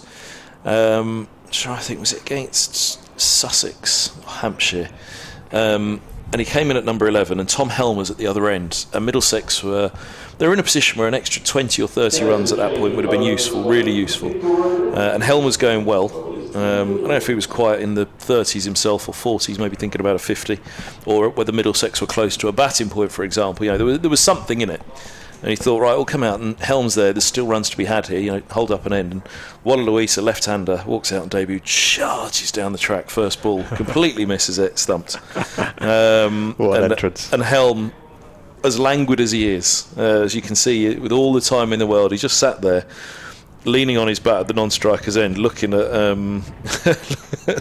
Walaluita, and his head just slowly dropped into his chest. Great first impression. Yeah. And I thought at that point, boy, oh boy, who's this guy? But he's a really good slow left-arm spinner, and he's a fine lower-order batter as well. Well, if he does come in soon, he might have the medium pacers of Glamorgan captain David Lloyd to face. He's brought himself on at the Cathedral Road end, and he's over the wicket to Helm, who defends his first ball for no run. You do get the impression now that Glamorgan are really playing for this new ball, with Salter at one end and Lloyd at the other. They've quietened it down a bit here, haven't they? Don't want cheap runs up to that time as well, and these two, certainly Simpson, very, very capable. Lloyd starts his shortish run-up over the wicket, back of a length, and Helm powers that through mid-wicket for 4. Yeah, that was pitched far too short for a bowler of Lloyd's pace, and Helm dispatches it off the back foot with a punchy shot for 4. Middlesex now 241 for 7. The lead is 119 runs. Helm moves on to 16. And he's looked good value for it so far, those 16 runs coming off just 23 balls. As Lloyd sets off again, over the wicket to Helm. This is a fuller ball. Helm drives and will get at least 1 run, and he'll turn back for a second. Productive couple of overs, these for Middlesex, as they build a big lead. The lead is actually worth more than Glamorgan's first innings. Well, just a run shy of it, actually. Yes, yeah. Well, I should cheer him up. As Lloyd is over the wicket, and Helm defends this time. But I think Middlesex overnight, they were quite conscious that the Roland Jones and Helm partnership, the Roland Jones and Simpson partnership, and now Helm, there was a bit of a job to do. 49 run advantage. If it were to flatten out a little, as it may have done, it may just be the very old ball now. But the suspicion is Sophia always flattens out. Was the word overnight. As Lloyd is in over the wicket to Helm. Again, back of a length, and Helm works it off his legs for a single. Then in which case, you don't want to go toe-to-toe to Glamorgan batting last in a one-innings match. If Middlesex were this morning all done, a lead of 50, I think they fancy Middlesex. They did need a decent first innings advantage here before Labuschagne and co get going again second time around. Surely it's not going to be lightning striking twice, and Afridi comes in and picks up Labuschagne cheaply again. Well, it has happened a few times, hasn't it? Not just in this game, but 6 in 7 games now. Yeah, that lead is already very healthy. 122 for Middlesex as Lloyd comes around the wicket to Simpson, who defends on the front foot for no run, and that brings to a close Lloyd's first over. It cost 7 runs. Middlesex at 244 for 7. But it's already, Middlesex's lead now. You're already kind of fast forward a little bit to that stage, and you think, well, if Middlesex do get past a couple of those big names early, to get 2 in 2, Labuschagne and North East, that was a huge blow for the Glamorgan first innings. Glamorgan clearly cannot afford a similar start to the second innings, and nobody would particularly envisage it. You'd look at this partnership and the way Simpson's batted, the way Stoneman batted as well. I think Middlesex and Glamorgan both batted particularly well. I think Middlesex did do a little bit better in hanging around more. They perhaps left a little bit better than Glamorgan did, but they really dug in, and they reaped the benefit with the last partnership. Here's Salter over the wicket from the River End bowls, and Helm pushes it back and there's no run. So you kind of fast forward a little bit and you're already, my mind is already thinking about Roland Jones and Afridi again up against Labuschagne. It's a brilliant start from the pair of them in the first innings. Salter bowls and forward goes Helm. Those will be the key battles, won't they? Well, and then if Glamorgan get through that first spell, get into the second spell, get into the third spell of these bowlers, and the pitch has flattened, then we could well be here on the 4th day, and this becomes quite a big one innings match at the end. As down the track comes Helm, just a little shuffle of the feet, turns the ball to mid wicket on the drive, no run. Because it's that middle order where Glamorgan have really placed a lot of their hopes this season. The top middle order, with Labuschagne and North East and Carlson. That's where the majority of their runs will come from this season. Helm's on 19. Salter bowls onto the pads. It falls to the fielder at 45. And was there a little bit of wood involved? Yes, there was. No signal of leg by. So Helm's on to 20. 245 for 7. And it's this man, Salter, and his current bowling partner, Lloyd, at the top of the order. That's perhaps one area of concern where Glamorgan really haven't been able to find a kind of winning formula opening the bat. Lots of flight on this. Down the track comes Simpson and clears mid-off. Deepish. Not deep mid-off at all, but deeper than perhaps usual. He's got it away over the top of him for 4 more. 249 for 7. Simpson's on to 62. Middlesex are a run shy of a batting point. A lead now of a second batting point. A lead now of 127. Yeah, that rather sailed over Carlson's head. If he was a little taller and a little deeper, perhaps he might have been interested. Van der Hoogten had his hands on his head in anguish, but there was never really a chance there. Salter bowls and forward goes Simpson. Defending into the 74th, there's no run. Oh, Danny Jackson, thank you so very much. Toby Roland Jones is 50s. Let's have a look. Oh, the format in the way it's come through. I'm going to have to take a moment to ponder this one. I think he's just put them in each one. So his first 50 got 52, 16. His second 50 was 60, got 4 sixes. His third 50 was 63, 10 fours but no sixes. 77, 12 fours but no sixes. 61 had 1 6 in it. 66, 4 sixes. Scarborough, 6 sixes. Scarborough's 79 not out. That was the title year of 2016. He got a 53 with 10 fours and no sixes, a 51 no sixes, and then a 54 with 1 6. Oh, there's one as well. England Lions 82, 3 sixes.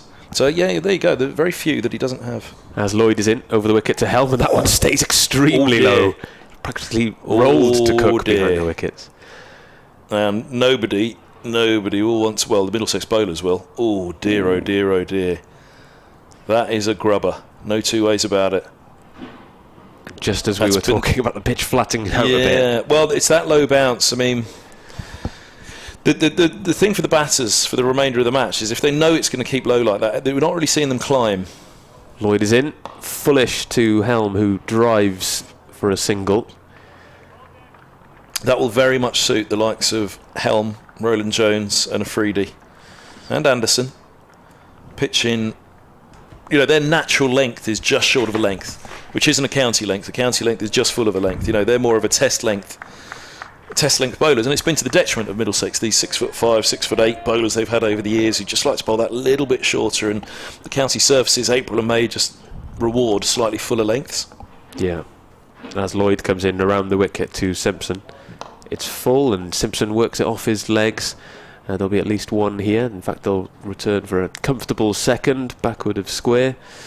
Simpson moves on to 64. It's more costly, a fuller length. You'll go for runs on that length, but your strike rate's probably going to be a bit better in early season, in particular in the county game.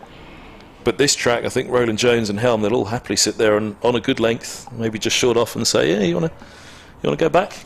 You want to go back to that? Up to you. But that'll be the danger for Glamorgan. They won't have liked that ball. Lloyd around the wicket to Simpson, who leaves it. And you could see Lloyd, when he turned away, having bowled the delivery, you could see his reaction. The dread. Yeah, exactly that. It was a resignation. It's like, oh dear. This is what I've got coming. Yeah. A lead of 130 and a ball doing something like that on the second morning, that could spell big trouble. As Lloyd comes back around the wicket to Simpson, who again leaves it outside the off stump. And this is an old ball as well, Again, you get those 6'5" quicks running in, banging it in on a length, hard new ball. And one of them keeps low like that. Because again, the height they're at, you're tentative getting forward to them. But, yeah, we shall see. Absolutely, yeah. Lloyd sets off again to Simpson around the wicket. Defends for no run, because it is a strong-looking Middlesex bowling attack. Especially when you consider that Tim Murtaugh's out injured, Ethan Bamber's dropped out, Harris made the move back to Glamorgan in the off-season. That's the end of the over, 252 for 7. And the quickest of the Middlesex bunch, Blake Cullen, outside the reckoning for this one. I was in the squad for the first match, but they've got a. That's why Harris and Finn really, with Cullen coming through, Bamber as he is now. Got Roland Jones and Murtagh, who've still got a few years left in either of them, both of them. I mean, if injuries are kind, there's no stopping Murtagh or Roland Jones. Only that when Murtagh got that hamstring injury on the final morning against Derbyshire, everybody's heads fell into their hands, and he thought, oh no, 40-year-old Murtagh hamstring injury, he could be back in a couple of weeks. Here's Salter, bowls, down the track comes Helm, using his feet, pushes a single to the deep mid-on, who may be a fraction deeper now after that last shots from Simpson. Well, this is mid-on rather than, he was mid-off for the left-hander, wasn't he? But so that counts, just a simpler way of putting it. So this is Roland, that was Roland Jones's 12th first-class 50. As forward goes Simpson, and there's no run. And of the 12, it's only the 4th occasion that there have been no sixes in the 50. Yeah, somebody did it for us. Webby's back. Somebody did it for us. Isn't that great? Simpson's forward, defending back up the track, and there's no run. Danny Jackson. Thank you very, very much. Really, really appreciate that. It was one of those, you have a hunch, and he could be probably miles out. He's probably only scored 1 6 in all his 50s so far, but no. Born out, thank you by Danny there. So only the 4th time in 12 50s that he hasn't hit a 6. As forward goes Simpson, driving away out to deep extra cover. Picks up a single, moves to 65. 2 balls left of Salter's over.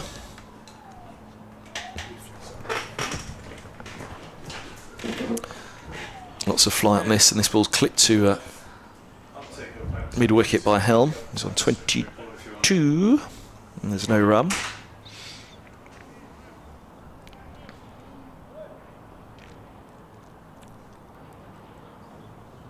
A lot of flight from Salter, and Helm turns to mid-wicket. 254 for 7, end of the 76th. 20 minutes to lunch. They'll just get a look at that second new ball, if it's required, before the interval. I suppose somebody could reply and say, let's have a look. Roland Jones is 61, which was circa 2015. That only had 1 6 in it, so arguably his last scoring shot could have been a 6. So maybe it wasn't before reaching the 50. That was the point, wasn't it? On reaching 50, how many times has he done that without? But all of the others, the number of 6s that are included in the innings, there's no doubt he'd have scored those before. So your instinct was correct, Kevin. Lloyd's to Simpson, allows that one to go through outside off stump. As we said earlier, Nick, like a stopped clock. So Glamorgan just whiling through these last few overs with as little damage as possible before the new ball. Lloyd in to Simpson, and he plays that through the offside, takes a single. 255 for 7, and David is back to resume commentary. Oh, sorry, I didn't realise I could have just filled that one for... Or is it me to get out of the way? No. Now the lead hour, 133, is just ticking away at a decent rate for Middlesex.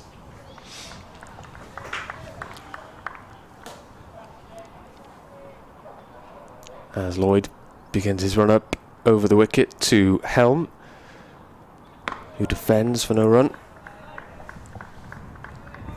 Yeah, Helm every bit looking the accomplished batter you mentioned at the start, Kevin. Yeah, looks very comfortable. Yeah, he's a really good bat, Tom Helm. Again, he'll be another one that Middlesex, I think, will look at and say, yeah, come on, you could do a few more for us with the bat as well. Like Roland Jones, they've got great ability, the pair of them. As Lloyd sets off with his medium pacers back of a length, and Helm whips that to mid-wicket for no run. It was interesting seeing Helm rock back there and pull that one. I guess that was wide enough outside off that on that length, yeah, fine. Thinking of the ball that grubbed through. Did you see that one, Nick? The grubber. Yep. That was the worst of the lot in the match so far, wasn't it? I think that one really did roll. Lloyd is over the wicket to Helm, who defends this time. Yeah, Lloyd, as we mentioned, really grimaced as he turned around and saw what was to come when he'll be back batting. It was almost a reaction of, I'm trying not to react. I'm trying not to react. I'm trying not to show anything. I'm turning around, and you could almost see his eyes went a little bit at a... oh, have I just kicked something out down below me there? We've probably just taken something off air somewhere. I hope I haven't taken everybody else off air with us, just hopefully our TV. Lloyd is into Helm, who works it off his legs for a single, taking his total to 23, and Middlesex now 256 for 7 at the end of the 77th over. Their lead over Glamorgan is now 134 runs. I'm hoping that was just our TV that I took off air and not everybody else in the meantime, but apologies if there was a technical difficulty on the stream for everyone else, but it looks okay. I think it was just the stream. I think we're okay. Just the TV, not the stream. Oh yeah, not the whole stream, not just ours. So. We want to do that as Shane Afridi's running in by into Labuschagne, which is tomorrow. I've moved the offending device up above the table now, so I don't kick it again. This is why I keep my feet up on the desk, you see, Nick, so these things don't happen. It's much safer. Helm's on 23, and he's on strike. 256 for 7. Where were we before I nearly crashed everything? Forgotten what we were up to. Oh, it was his eyes were darting here, there and everywhere, weren't they, Lloyd? Yes. You could see, he kind of turned around and everything else about him was like Frankenstein turning around. It's like, I'm not moving, I'm not reacting, but you could see in the eyes that ball had alarmed them all. As here's Salter, bowls, and Helm turns it towards Mid-wicket, there's no run. Yeah, Lloyd's poker face perhaps needs a little work. It was the poker eyes, wasn't it? Can you wear sunglasses when you're playing poker? Does anybody ever do that? Yeah. Is that banned from the laws of international poker? Salter from the river end. Down the track comes Helm. Just a gentle little single to that deep mid-on. Just taking them up on that offer of 1.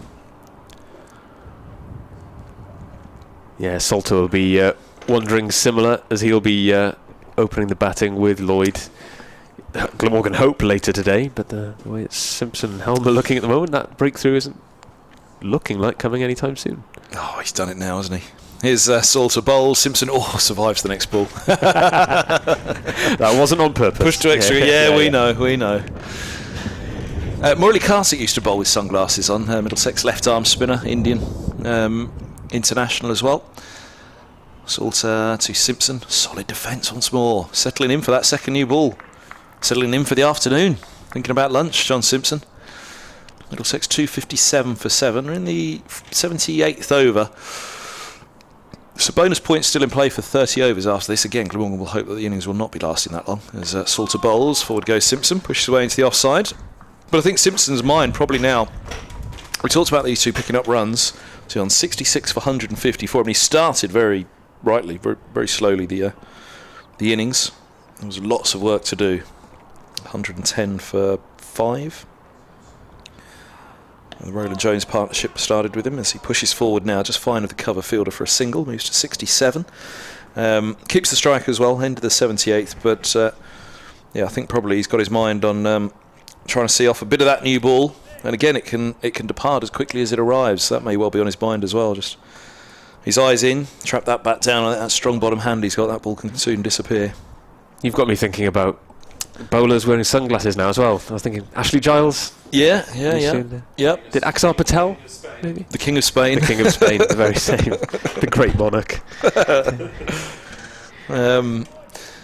That's what Lloyd needed at that point, wasn't it? Sunglasses on. Everything else would have been all right. He kind of turned around. I'm not making any sort of reaction at all to this, but his eyes seem to give it away for me. Send for some sunglasses in the thick cloud cover over Sophia Gardens at the moment. Chris Gale bowled his off spin with sunnies on, didn't he? That rings a bell. Lloyd is around the wicket to Simpson. No slip now. So that tells you a story in itself. Trying to think of a medium pacer who might have done it, a dibbly-dobbly. Yeah, perhaps it would have been those medium pacers who maybe turned their hand to a bit of spin as well. Maybe Andrew Simons or someone like that, maybe. With Marnus Lamachine bowling sunglasses, would he bowl his spin in sunnies? I think he'd give it a go. Lloyd is around the wicket to Simpson, who's on the back foot driving for no run. Was it sunny at Trent Bridge last week when he picked up 2 with his seam up? Yeah, it was sunny, but I don't think he was bowling. No, I doubt he was. But yeah, I saw some interesting seam actions last week. I think Alistair Cook had a turn for Essex. Who was it? Did anybody ever got to the bottom of who he was? Because he's done the Bob Willis before, hasn't he? Where he's swung the arm violently to one side as he's running in. As Lloyd is around the wicket to Simpson, who defends. Who was he doing last week? I wondered, because they were playing Kent. I wondered whether he was pretending to be Darren Stevens running in like that. Yeah, because he was quite a strange gait, wasn't it? Arms wide and flapping behind him. So. Stevens does have something of an approach like that, doesn't he? So was it last week? It was the first round I saw him do that. Was he doing it again last week, Cook? I'm not sure. He has bowled a fair few times now, isn't it? It's becoming a bit of an act. As Lloyd comes around the wicket to Simpson, who leaves the ball go outside the off stump. Prem Sisodia, the sub fielder in this match. Yeah, he bowls with his sunnies on as well. Nick Webb just showed me a picture of him. We're not far off getting an 11 together here. Yeah. Ed Bevan, would he have bowled his slow left arm in sunnies at Lord's? Lloyd to Simpson around the wicket, and Simpson defends solidly for no run. Have you seen this video footage of Ed Bevan bowling at Lord's, Nick?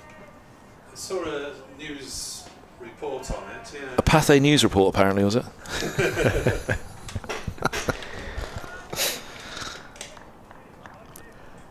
Well, our department keeps threatening to have a friendly cricket match against some of our colleagues in news. So, as Lloyd is into Simpson, who drives a fullish ball to mid-off for no run. So I'd love to get Ed involved in that. I missed out last time we played. Oh, did you? Where was the match held? Was it held here at Sophia Gardens? What you need to do is get a media match against a Glamorgan non-playing staff. Oh, I fear for us. They've got some useful players in the media department here. You might. Oh, go on then. Who?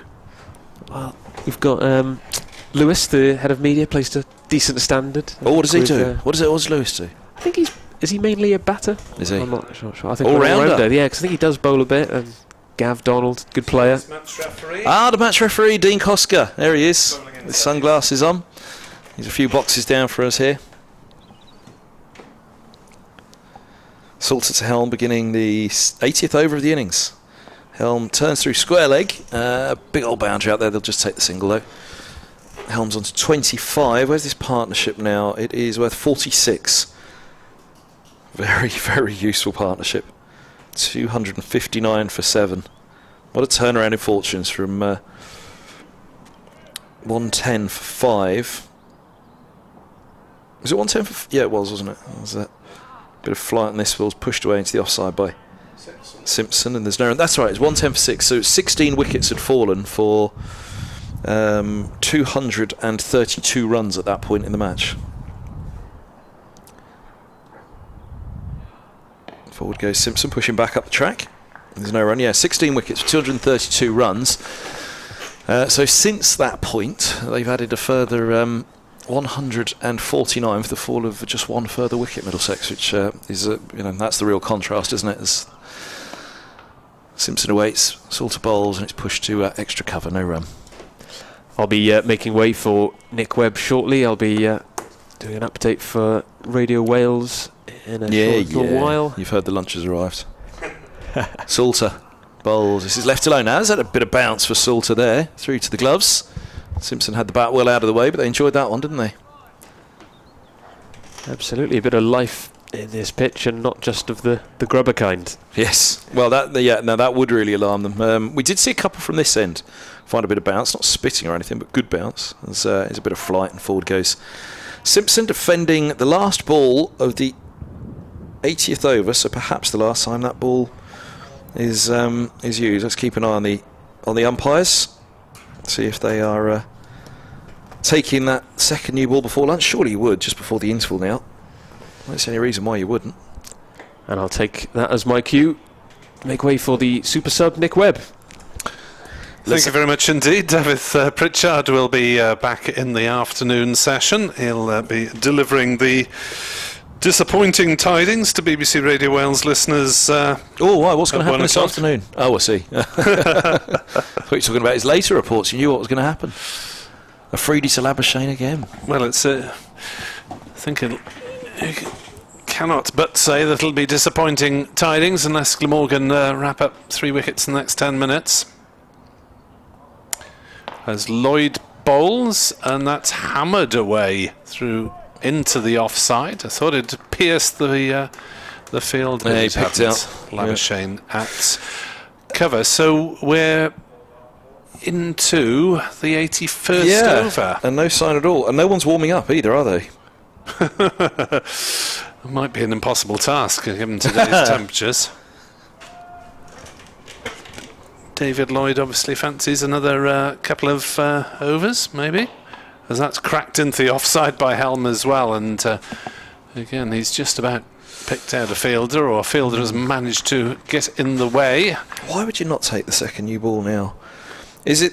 I mean, the runs haven't been going freely the last few overs. There's all this talk about this new batch of balls this year. The shape of it, they're not particular. Mind you, they've changed it now, haven't they? But is it a bit soft? Are they quite happy with the softer ball at the moment, so these two, rather than the new ball being clattered to the boundary rope? Not working though, is it? Lloyd is in to bowl, turned on the leg side by Helm. He'll get a single out towards mid-wicket. They'll turn and think of coming back for a second, but Salter is a handy fielder out there, and they think again. 260 for 7.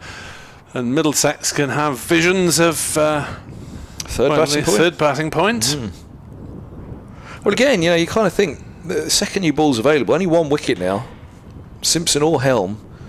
With the second new ball in hand, you'd really fancy going at the last two, wouldn't you? So it does surprise me that they haven't taken that gamble. Lloyd round the wicket. Oh, that's a shock of a delivery. It's wide. It's called wide outside off stump. That one didn't come out correctly at all, and Simpson had nothing to do with it. Barely on the cut strip, that was it. Very strange. They've got a deep square and a long leg in place, so I guess it was a tempter. Go on then, have a go if you want. Lloyd into Simpson, who defends to cover no run. It was as long a hop as you could imagine. The hopping was extremely long, so it looks as though Ten and Jack, Afridi and Walalawita are more known for their bowling skills. They're in the right place in the batting order, maybe, from their career records. Oh, Walalawita's obviously been a fairly brief one. Lloyd into bowl. Simpson drives to mid-on, no run. Hey, he'll be good fun when he comes out, Walalawita. Yeah? He can hit the ball. It'll be good fun. Yeah. Bit of a Hoyt, does he, Hogan-esque? Yep. And with some style as well. He played a shot at Lord's last year. I think it may have been against Surrey. And honestly, it was the most Lara-esque cover drive you could imagine. And he was out next ball. 2 ball innings. Lloyd to Simpson, who pulls and will get runs, or just a run down to wide-ish fine leg. Hit it almost too firmly to come back for a second. As Glamorgan probe away, but it's been Middlesex this morning, resuming on 171 for 6. They've scored 91 runs for the loss of just one tail-end wicket. Brian Charles Walalawita, he was dubbed by me after that shot through the covers. It's more like Brian Connolly the next ball. It's, it was lovely to watch. He had a couple of little cameos elsewhere as well, sending the ball to all parts. So he's got the shots. Tilan Walalawita, very much look forward to his innings to come. John Simpson and Tom Helm will be hoping it's a fair way off it, because Simpson will be thinking about his mind will start turning towards a century now, but he will have to face that second new ball at some point. He won't face it yet. The 82nd over to be bowled by Salter from the River End. Brightens up a bit here at Sophia Gardens as he steps in, bowls, and forward goes Simpson driving to extra cover. There's no run. 262 for 7. And 5 minutes until lunch. Salter bowls, and this ball's pushed back and no run. Is that an of I wonder what we're having today, or an of why haven't they taken the second new ball? Bit of both. If I'm honest. Hope the players have got something hot waiting for them, really. So they must be a bit nobbling out there. Salter bowls, forward goes Simpson. The conditions are nobbling.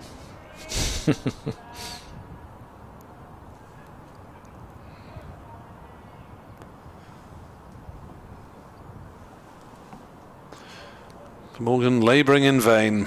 Lots of flight. This ball's pushed away out to deep cover for a single by Simpson. Moves to 69, 263 for 7.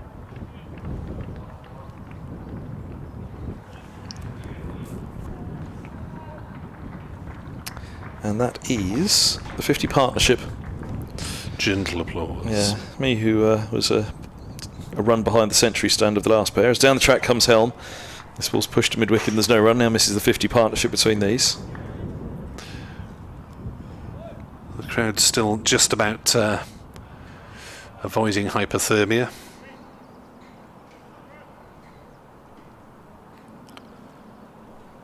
Salter to Helm, right over the top of it. Pushing back. End of the 82nd. 1 to lunch. And it's going to be Lloyd to continue. A reminder, ladies and gentlemen, that lunch will be taken at 1 o'clock. And during lunch interval, you are very welcome to go out to look at the pitch.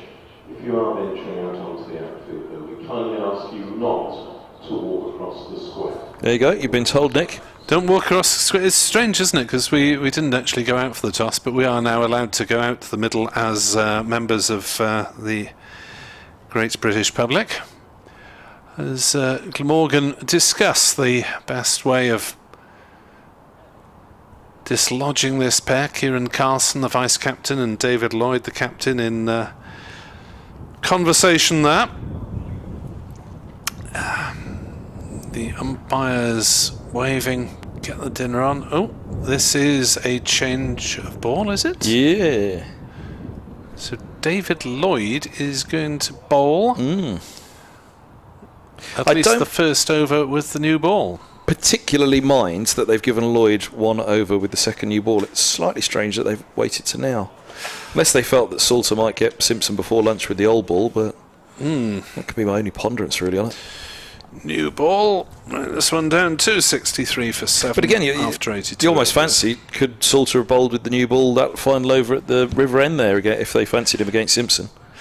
David Lloyd did open the bowling once or twice last season, so it's not entirely unfamiliar. As the skipper is in to bowl and Simpson plays on the leg side, you could almost hear the difference in the ball striking the bat there, couldn't you? Or the bat striking the ball, nice firm sound. Oh, look at the crowd at the Oval today. There's some lovely pictures at the Oval 2 weeks ago, wasn't there? Yeah. Belting crowd in.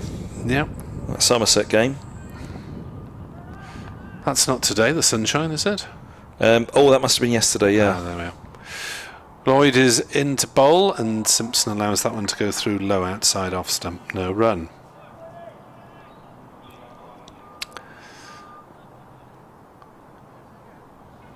Yes, weather for snooker, where Mark Williams is 2 frames away from the quarter-final in the Crucible against young Welsh protege Jackson Page, whom he's duly thrashing 11-2 at the moment. Well, that was a few moments ago, actually. Lloyd bowls, firmly driven by Simpson, testing whether Lloyd's fingers have frozen. Managed to make a fumbling stop in his follow-through. Hit back on the half volley.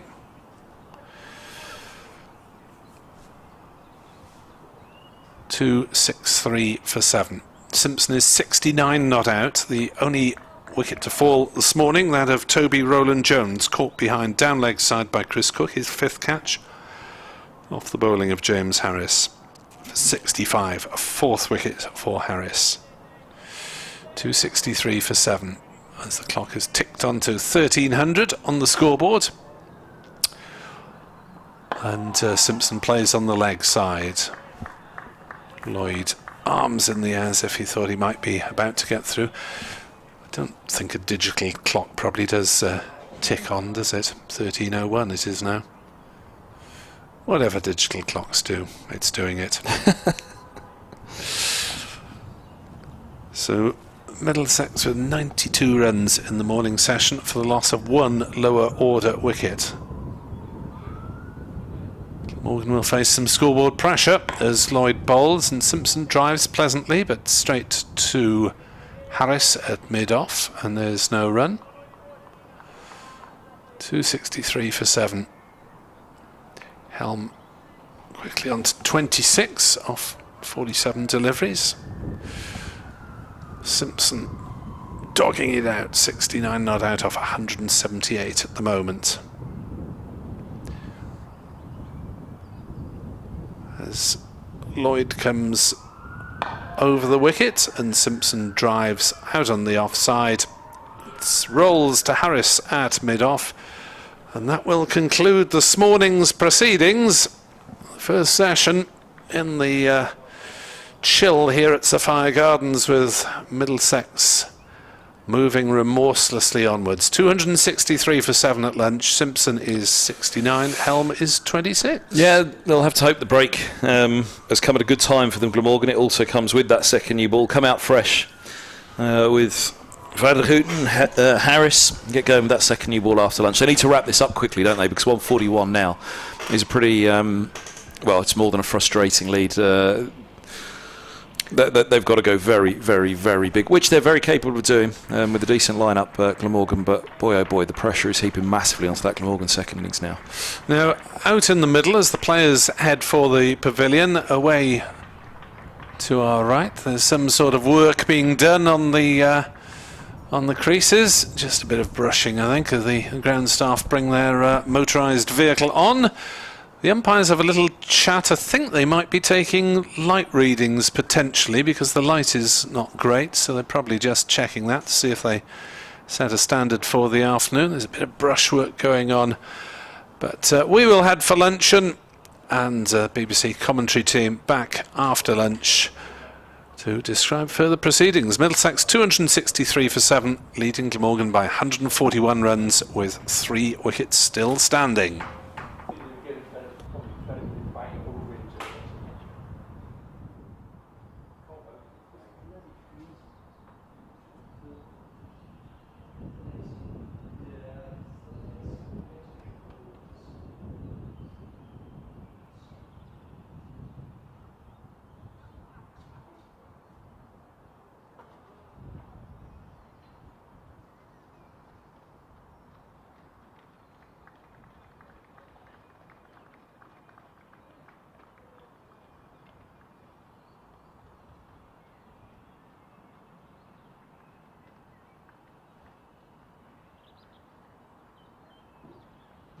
I've got some lunchtime scores from the other games taking place elsewhere, like here, all in the LP Insurance County Championship in Day 2. We'll start at Edgbaston, where Essex were dismissed by Warwickshire for 168, and in reply Warwickshire currently 148 for 5. At Northampton, Yorkshire were dismissed by Northamptonshire yesterday for 296. Northants in reply 116 for 6. At Chesterley Street, Durham yesterday made 230, and today Nottinghamshire in reply 155 for 3. At New Road, Worcestershire is still in their first innings against Sussex. At lunch, Worcestershire 460 for 8. At Grace Road, Leicestershire yesterday made 213, and at lunch today Derbyshire in reply are 147 for 2. At the Oval, Somerset have been dismissed by Surrey for 337. Surrey in reply at lunch are 14 without loss. At Old Trafford, Gloucestershire yesterday made 252, and this morning Lancashire have moved on to 103 for 1. At the Spitfires St Lawrence Ground in Canterbury, Kent have been dismissed by Hampshire for 305.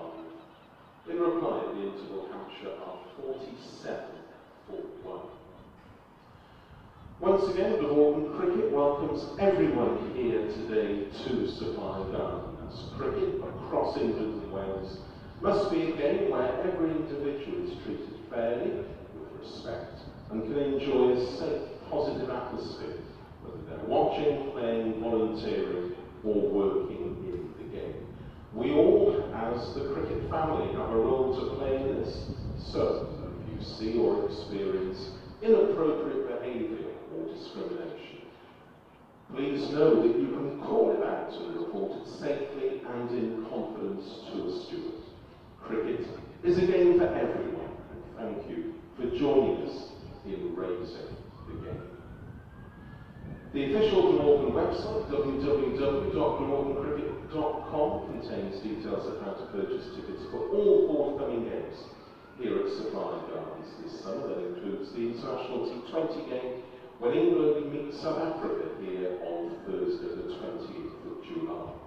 Also on the official Glamorgan website are details of the various matchday hospitality packages which are available for all games here this summer, including those in the T20 Blast, as well as the Welsh Fire Games later this summer. Copies of the 2022 Glamorgan Yearbook are available for purchase from reception, which is situated on the ground floor of the Thatcher's Pavilion. You can also obtain a copy by visiting the Glamorgan shop, which is run by Missouri Sports and situated opposite Gate 2. Well, because there's currently no public access beneath the Castet Hound stand, you can access the Glamorgan Club shop by exiting out through gate 4, scrolling back down the lane and re-entering via gate 2. The shop will be open until 5 o'clock this evening, and as always, is selling a wide range of cricket equipment and other items, including replica Glamorgan shirts. If you're seeking a scorecard or a copy of Michael Owen's testimonial brochure, both are also available from reception, as I say, situated on the ground floor of the Thatcher's Pavilion. If you're seeking refreshments, food and drink can be purchased using electronic means from the kiosk situated in the concourse area underneath the pavilion stand. There's also a mobile unit adjacent to the pavilion. Glamorgan members can also obtain tea and coffee in the Lewis Lounge between 10 o'clock and 11 o'clock each morning, as well as between 3:30 and 4:30 each afternoon. Drinks and snacks can also be purchased from the vending machines situated at the rear of the indoor school, which is situated on the ground floor of the National Cricket Centre. Finally, a reminder that the CC4 Museum of Welsh Cricket is also open once again today. It's situated on the first floor of the National Cricket Centre, and there is a special exhibition in the museum at the moment commemorating the life and career of Peter Walker, the former Glamorgan England cricketer, who was also a very well-known journalist and broadcaster. Peter sadly died in 2020, and on Wednesday, Peter's family scattered his ashes on the outfield here at Sophia Gardens. There are also the first to view the special exhibition, which contains a number of Peter's personal items, as well as some films. And the museum will be open until the end of the tea interval this afternoon.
to resume the Middlesex first innings, the two not-out batters, John Simpson and Tom Helm, with the new ball having been taken in the over before lunch. There's a change of bowling at the River End for Glamorgan. As returned to bowl is Tim Vandergood.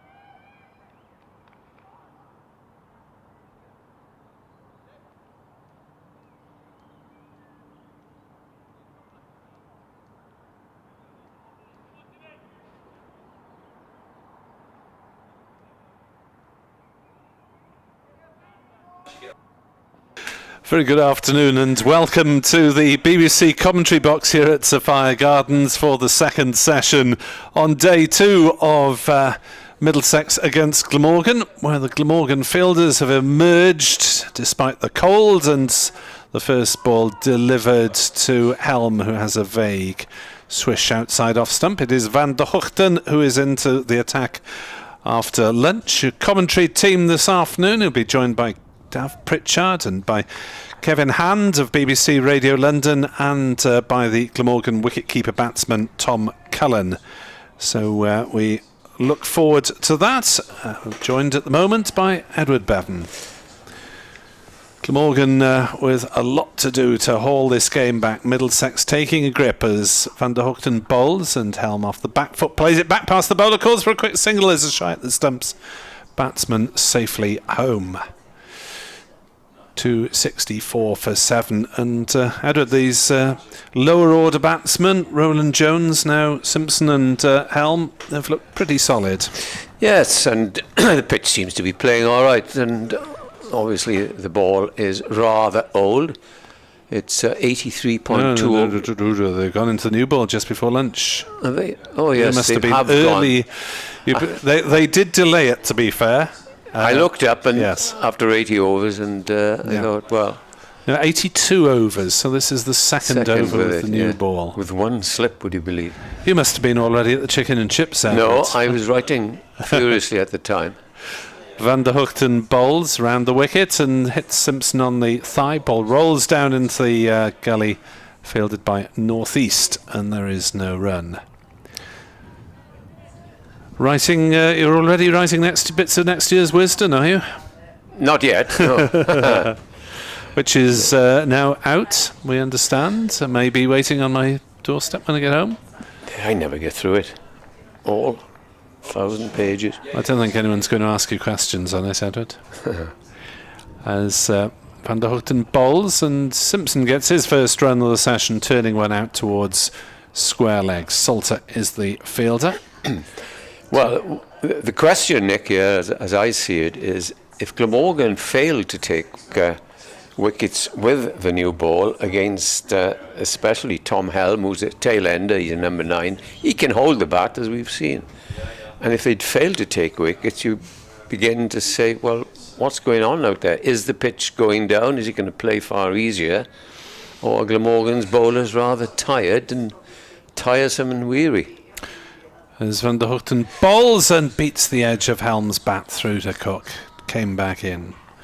Edward Cooper reckons it's not nearly as cold as the Durham fixture. Who's that? Edward Cooper, one of the Balconeers, reckons it's not as cold here as it was in the Durham match. But we've kept our windows shut today. Edward also says Helm scored a total of 25 when he was on loan to Glamorgan. He now has more than that today. Yeah. So Van der Hoogten in to bowl, and that's a vague poke by Helm outside off stump. We saw a bit of number 11 batting there. Yes, it's out there somewhere. I'll poke my bat vaguely towards it. Chris Cook shoots towards 12th man Premises Sodia and is handed an extra sweater by the look of it. 265 for 7. Middlesex 143 runs in the lead, and they've only lost 1 wicket today. PG Dowlais Tup says, wish I'd brought my thermals. Good luck to any of you listening and following out on the ground today. I can see them in the far distance, and that is the warmest place in the ground, and I think they're all got a couple of layers on. Yeah, a few shorts and polo shirts yesterday, certainly not today. Piling on the layers. The vagaries of the British climate. Well, Michael Nisa is going to share the relatively new ball, and he's only having one slip. You don't often see that. Simpson, who's on 70, he's been very patient, selecting the right ball to hit, is facing left-handed in his Nisa first ball and bowls, and this is on a length and played gently up towards cover. There's no run. So two batsmen to come, Shaheen Afridi and Mr. Walawal Lawita from Sri Lanka. Yes, he's been over in the UK for a fair time now. As one of my colleagues tries to demolish the back half of the commentary box.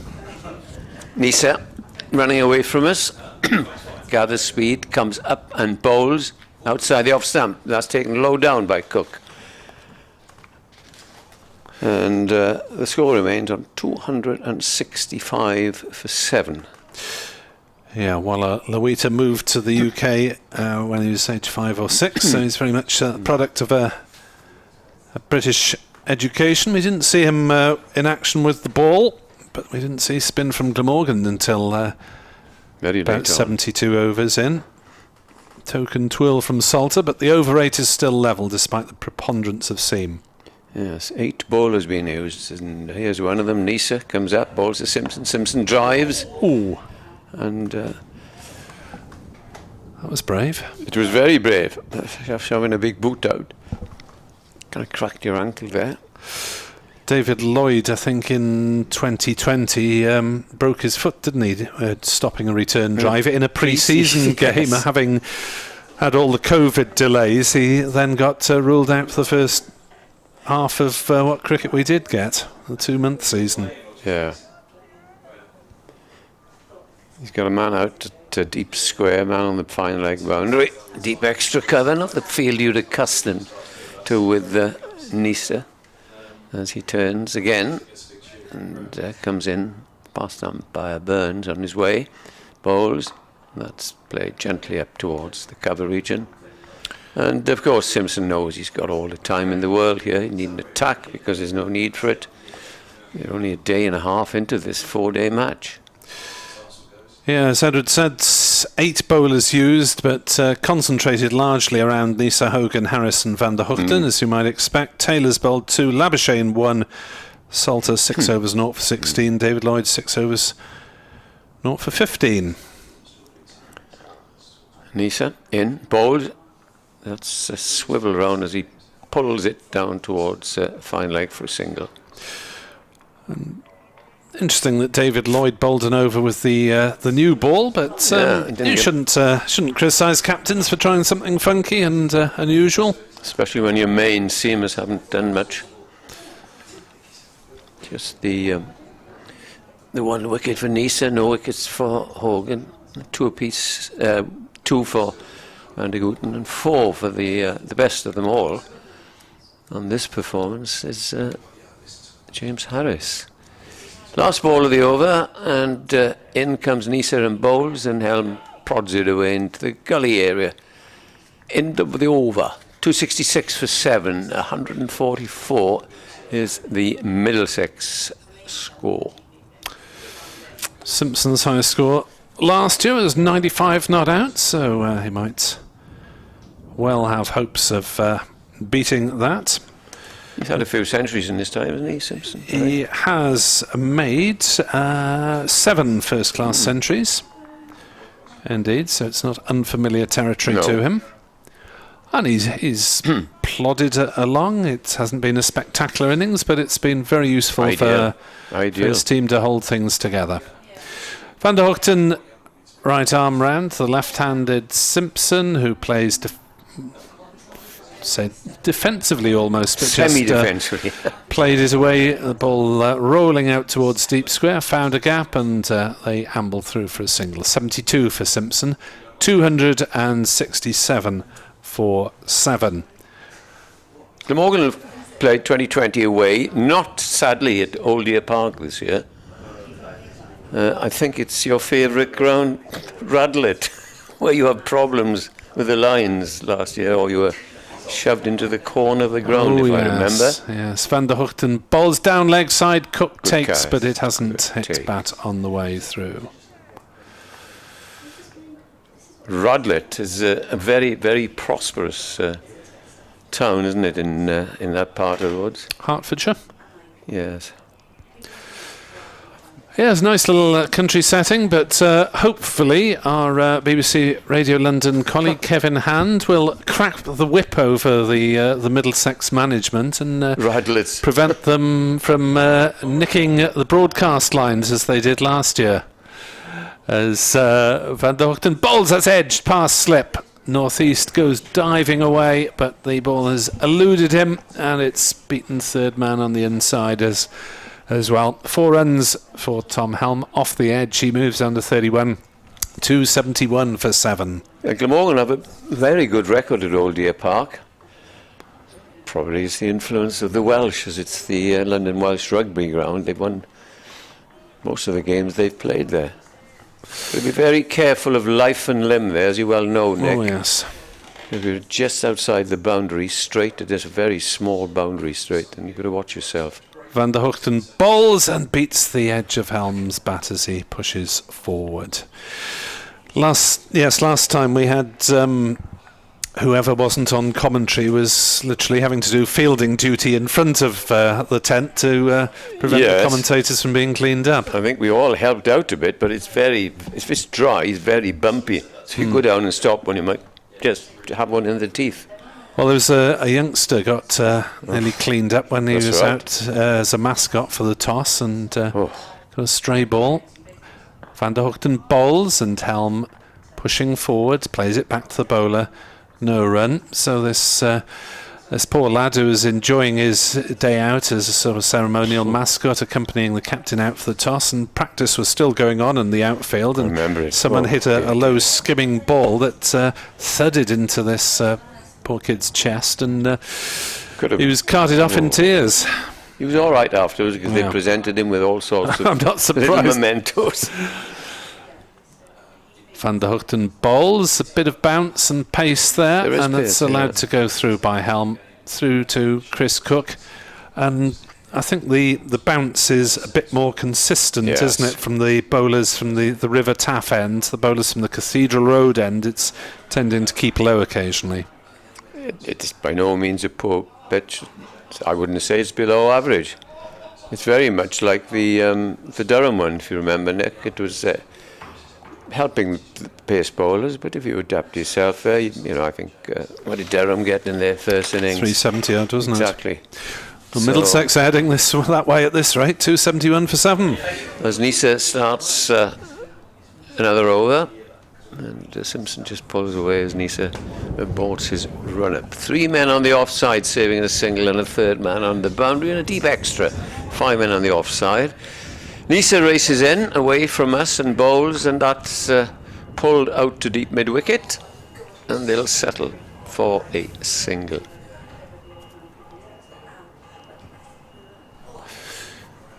If there's any hockey supporters listening, your national facility behind us is looking hunky-dory. I think they've relayed the pitch there. It looks as though it's almost finished.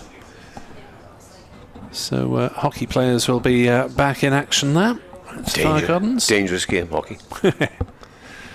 2 slips now. Nisa is in, bowls to Helm, and Helm gets a bat on that and plays it up to mid-off. I only ever played it twice at school, I think. I felt more at risk than playing cricket or rugby. I remember my dear old mother telling me that when she was at school she had her nose broken. I'm not surprised, flaying those hockey sticks around. Good luck to those who will be gracing the AstroTurf behind us, or whatever artificial surface it is. Nisa turns at the end of his run, comes in and bowls to Helm.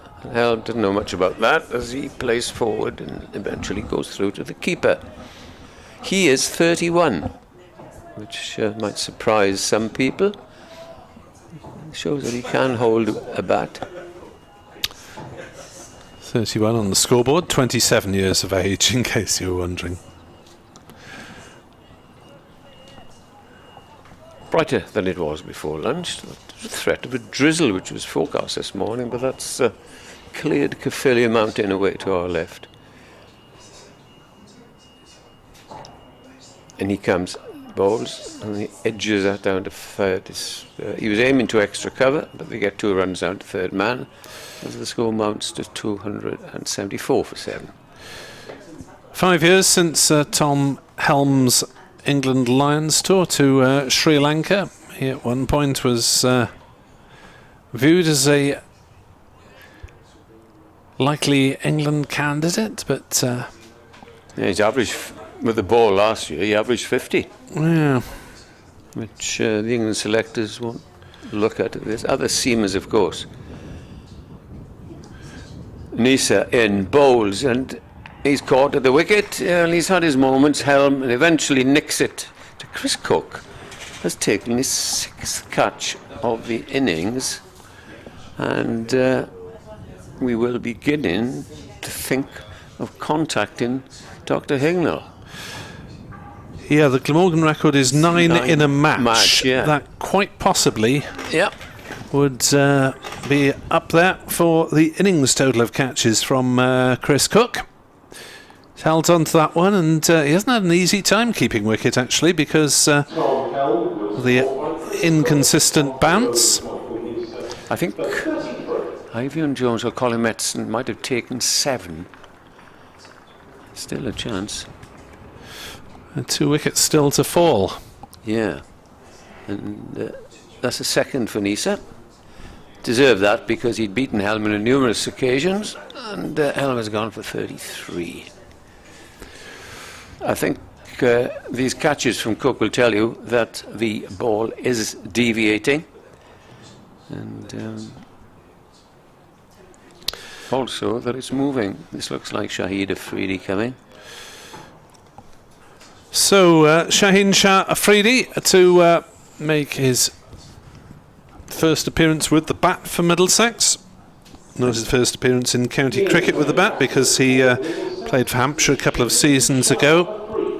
The 22-year-old who made quite the entrance yesterday morning with a few overs of extreme pace and the sort of velocity that you rarely see on the county circuit, Edward, yesterday morning. Yes, you don't see real pace, but he charged in and bowled quite beautifully. He's playing a few shots walking out to the middle, so having an earnest conversation with Simpson. I think you'll find now that if Afridi gets out, then Simpson will take a positive attitude and really have a crack at everything, because number 11 batsman doesn't fill you with confidence.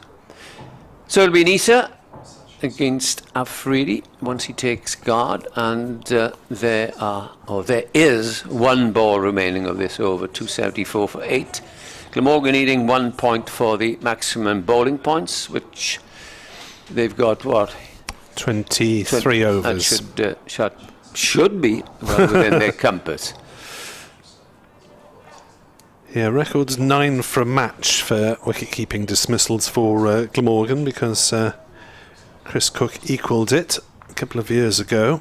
Just thinking of an innings, you know. Have to check the maximum in the innings. So the 3 that have had 9 in a match: Cook, Metson and Wallace. Now I wonder if Nisa let Afridi have one, because he's terrorised his batsman. He might think, right, you can have one up. Well, it hurts.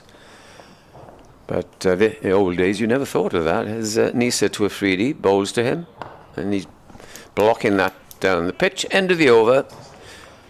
1 more wicket for Glamorgan, then for the bonus point. And Middlesex need 26 for their 3rd batting point, which they could get if Afridi just holds things up and Simpson starts playing some attacking shots. Yeah, we wait to see whether Simpson will try and open out. It's an interesting watching. It's Simpson talking earnestly to Afridi of what the ball is doing. Now, do you think he's listening? It's a long way from Lahore. In as much as, hang on now, I don't know much about judgment off the pitch. I'm a number 10, you know.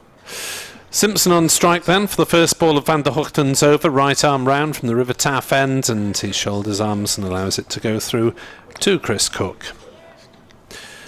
So today, Middlesex have just lost 2 wickets. Toby Rowland-Jones caught behind down leg side by Chris Cook off James Harris for 65, and then in that last over, Tom Helm edging one for Chris Cook to take a waist-high catch, just moving towards slip. He went for 33. Partnership was worth 61 with Simpson, and Simpson plays no shot outside off stump. 88th over of the innings, but they took the new ball 2 overs late, so it's a 6th over with the new ball, and you'd think normally that that might be enough to blow away the tail, but having made all those early inroads, reducing Middlesex to 110 for 6, so 12 runs behind with those 4 wickets left, but really Middlesex's lower order has put them firmly on top. Van der Hoogten bowls, that's way outside off stump, taken by a tumbling Cook, but is something of a waste of the new ball. 274 for 8. Any opportunity here for Simpson that I would have thought he will go for it, because mid-off and mid-on are up, and he probably doesn't know the capabilities as a batsman, as neither do we, of Shaheen Afridi. As Van der Hoogten is in to bowl to Simpson, who works that into mid-wicket, goes through for a single. 275 for 8, as Afridi has a first-class batting average of 6.55. That's more like it for the old tail-enders, isn't it? And a highest score in 30 first-class matches. 29 completed innings. His highest score is 25. Oh, that's all right. So, Afridi wearing number 10. And the fielders have come in now from... man still out at square leg. Van der Hoogten in to bowl, and Afridi will get his first Middlesex runs off a streaky inside edge down to fine leg. They'll settle for the single. 276 for 8. Don't shout at him now, Tim Van der Hoogten, because you may be batting against it, saying you're lucky so-and-so. The batsman converse. Always like looking up team names on the subcontinent, and we see that Shaheen Shah Afridi has played for Baluchistan, Dhaka Dynamites, the federally administered tribal area, snappy little name that, the Khan Research Labs, the Pakhtuns, the Lahore Calendars. Railways or banks? No. Just research labs. It's only 22. Give him time. I often used to think, how can they play cricket every day if they're working in a bank? As Van der Hoogten bowls and steered away by Simpson down to third man for a single. So again, 2 left-handers at the wicket, and 1 more to come. So Glamorgan with the left-handers to bowl at for the remaining of this innings. I think it sounds as if we could do with shutting the back door as well. Hear a bit of banging noises off. When he comes back after this over, he can take over from me and join you, Kevin. Just to remind you, we're hoping to get Tom Cullen, the Glamorgan second team wicketkeeper, up here later on for a chat about how things are going for him. As Nisa starts the second over, and this is pulled down towards fine leg, and that I fear, no, it's well stopped just inside the boundary. Good bit of fielding by Van der Hoogten there, hurled himself to his right. Yes, particularly for a big fast bowler who's bowled 21 overs. Really well. Going base over apex there as he flung himself on the boundary, and got some part of his anatomy, I suspect the chest or the stomach behind the ball, as well as the hands, and kept it infield. Simpson racing back for that second to keep the bowling, as in comes the next ball, and identical shot. It's a rather more square than fine. And Glamorgan won't mind that because it means that Nisa can have a crack now at a freedie. He's off the mark with a streaky single down towards fine leg. And in come the fielders. Second slip arrives. 2 slips in attendance. Deep extra cover comes in to orthodox point. There is an extra cover. There's a mid-off. And then 3 men on the onside. Nisa past the umpire, bowls to a freedie. Freedie plays it gently out into the offside. There's no run. And Glamorgan say, let's keep the freedie here for the rest of the day and tire him out.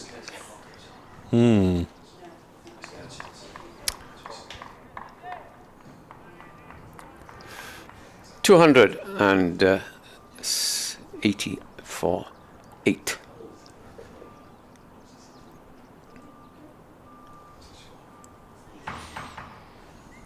That's Lisa comes back rather wearily. He's hasn't bowled a huge amount of overs in his 18th as he bowls, and a freedie's gone for the big hit, and has hit that. It was a typical tail-ender's slog for 6 over mid-wicket. Don't know, or was it 4? Just bounced, I think. 4. I thought it had gone for 6 because I think certainly put enough effort to hit a 6. Yes. So he's decided, right, I'm going to have a go here. As most tail-enders, well, they did in the old days, but not so much. Now most of them can bat and get runs. Nisa won't like that. I've been looking at the federally administered tribal areas. It's in northwestern Pakistan, apparently, on the border with Afghanistan. Yeah, I thought it might be. Pashtun people. In comes Nisa, bowls again. Where's that gone? Over the keeper's head. Oh. For 4 more. Oh. Nisa will like that again, but Nisa is just having a go at every ball here and getting away with it. Yes, it'll be interesting then for Middlesex supporters watching a freedie bat during the course of the summer. He's already bettered his career first-class average with those 2 blows, taking him on to 9. Just 12 short of the next batting bonus point. And the fielders, after coming in, are now retreating to all parts. What'll Nisa try here? In he comes again, bowled.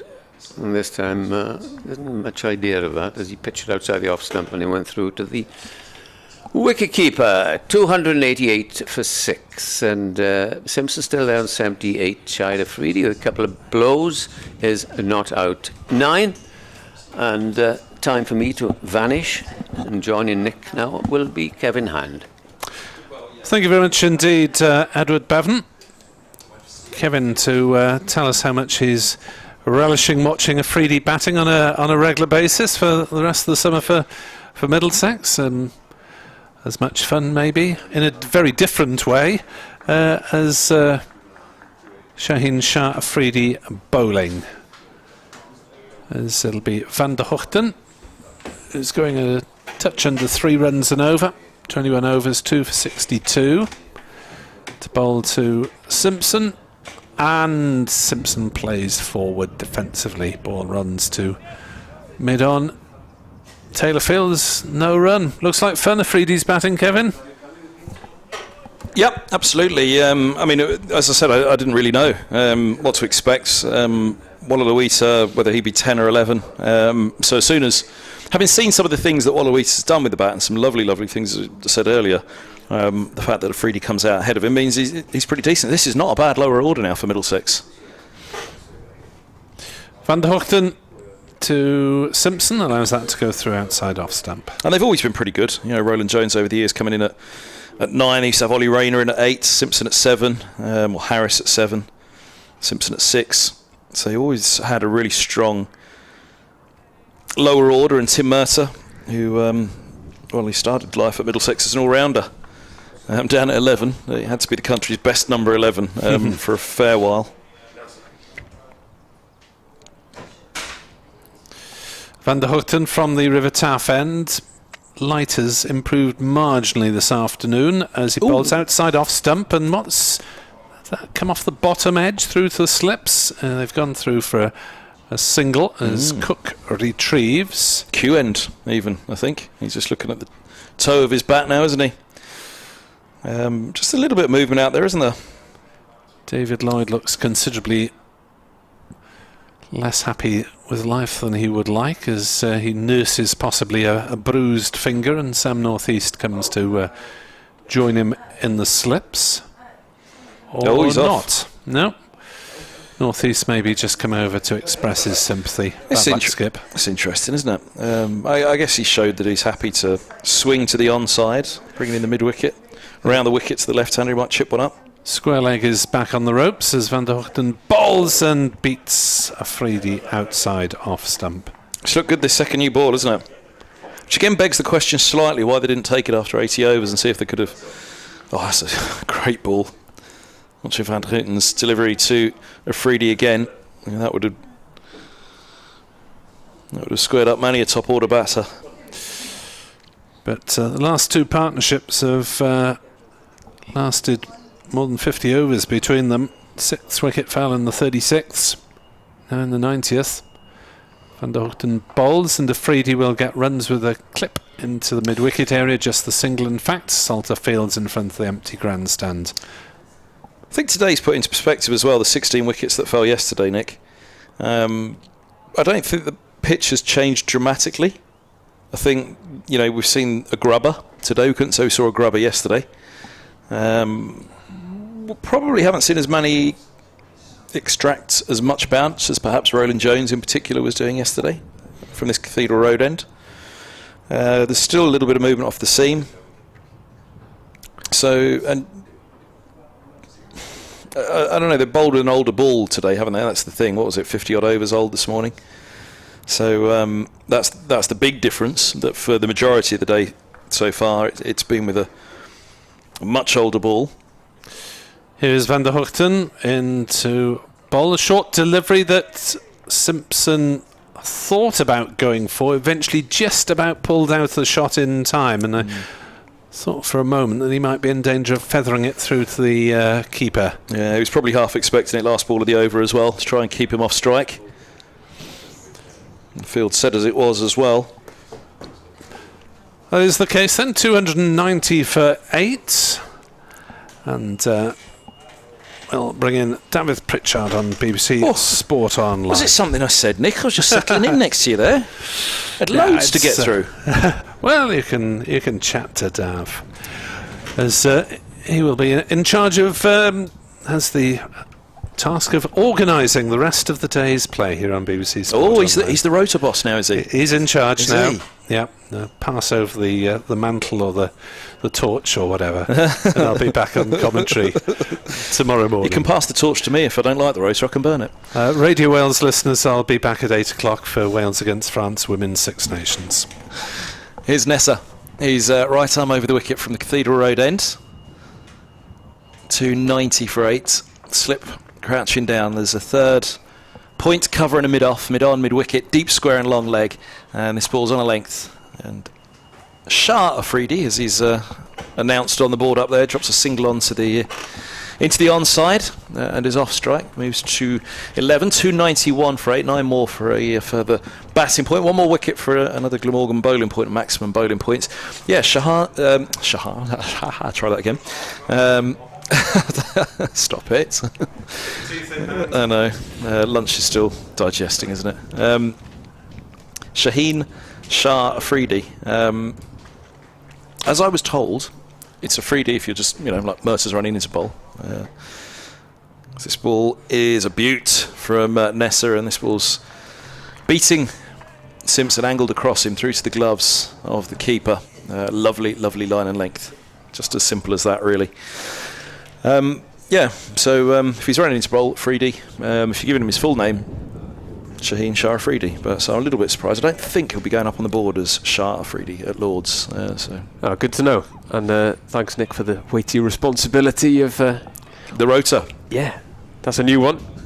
Or sitting alongside a post-lunch Kevin Hand, who's just going to be full of food and mischief as his.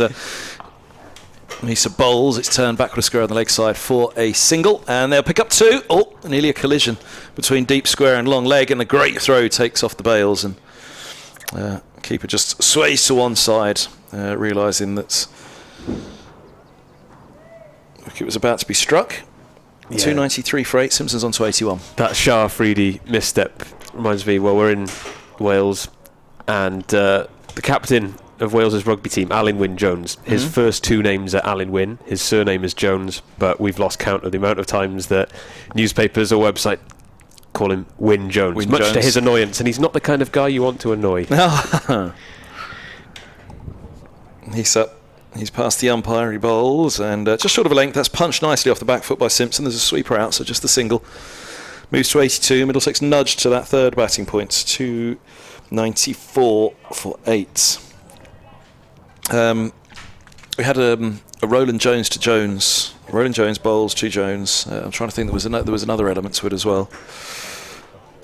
There's been a few of those. What was the other one? Patterson, is it, that's coming up? Isn't it 3? Patterson, White. Patterson White. Sounds like a tongue twister. Yeah. Is actually a real team. And there was the double-barrelled dismissal. Hannon Dolby picks up Roland Jones. We were just looking for a double-barrelled wicket-keeper if we could have found one. Misa Zim to Afridi, left-hander. He's right arm over the wicket, bowls, and forward goes Afridi, defending to mid-wicket. Tentatively forward there. It was a front-foot defence, but it felt as though he almost went back to play, if that makes sense. It was within the crease very much. We could have double-barrelled 11.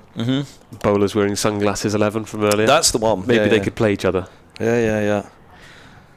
Struggle to find a few. Well, you might find a few openers who tweak the ball every now and again with their sunglasses on. Yeah. Misa bowls, and this ball's pushed away defensively into the onside, and there's no run. Back in the days when it was basically just Middlesex and Surrey doing the commentaries, or BBC London just doing commentaries of Middlesex and Surrey, so there were no joined commentaries back then. Probably a match at Taunton. It always seems to spring to mind, Taunton, back when it was a road and it was a long old 4 days doing a commentary of on your own at Taunton. You'd come up with Mannion 11, a mustachioed 11, nice. Bearded 11. We got in trouble once when we did a rotund 11. There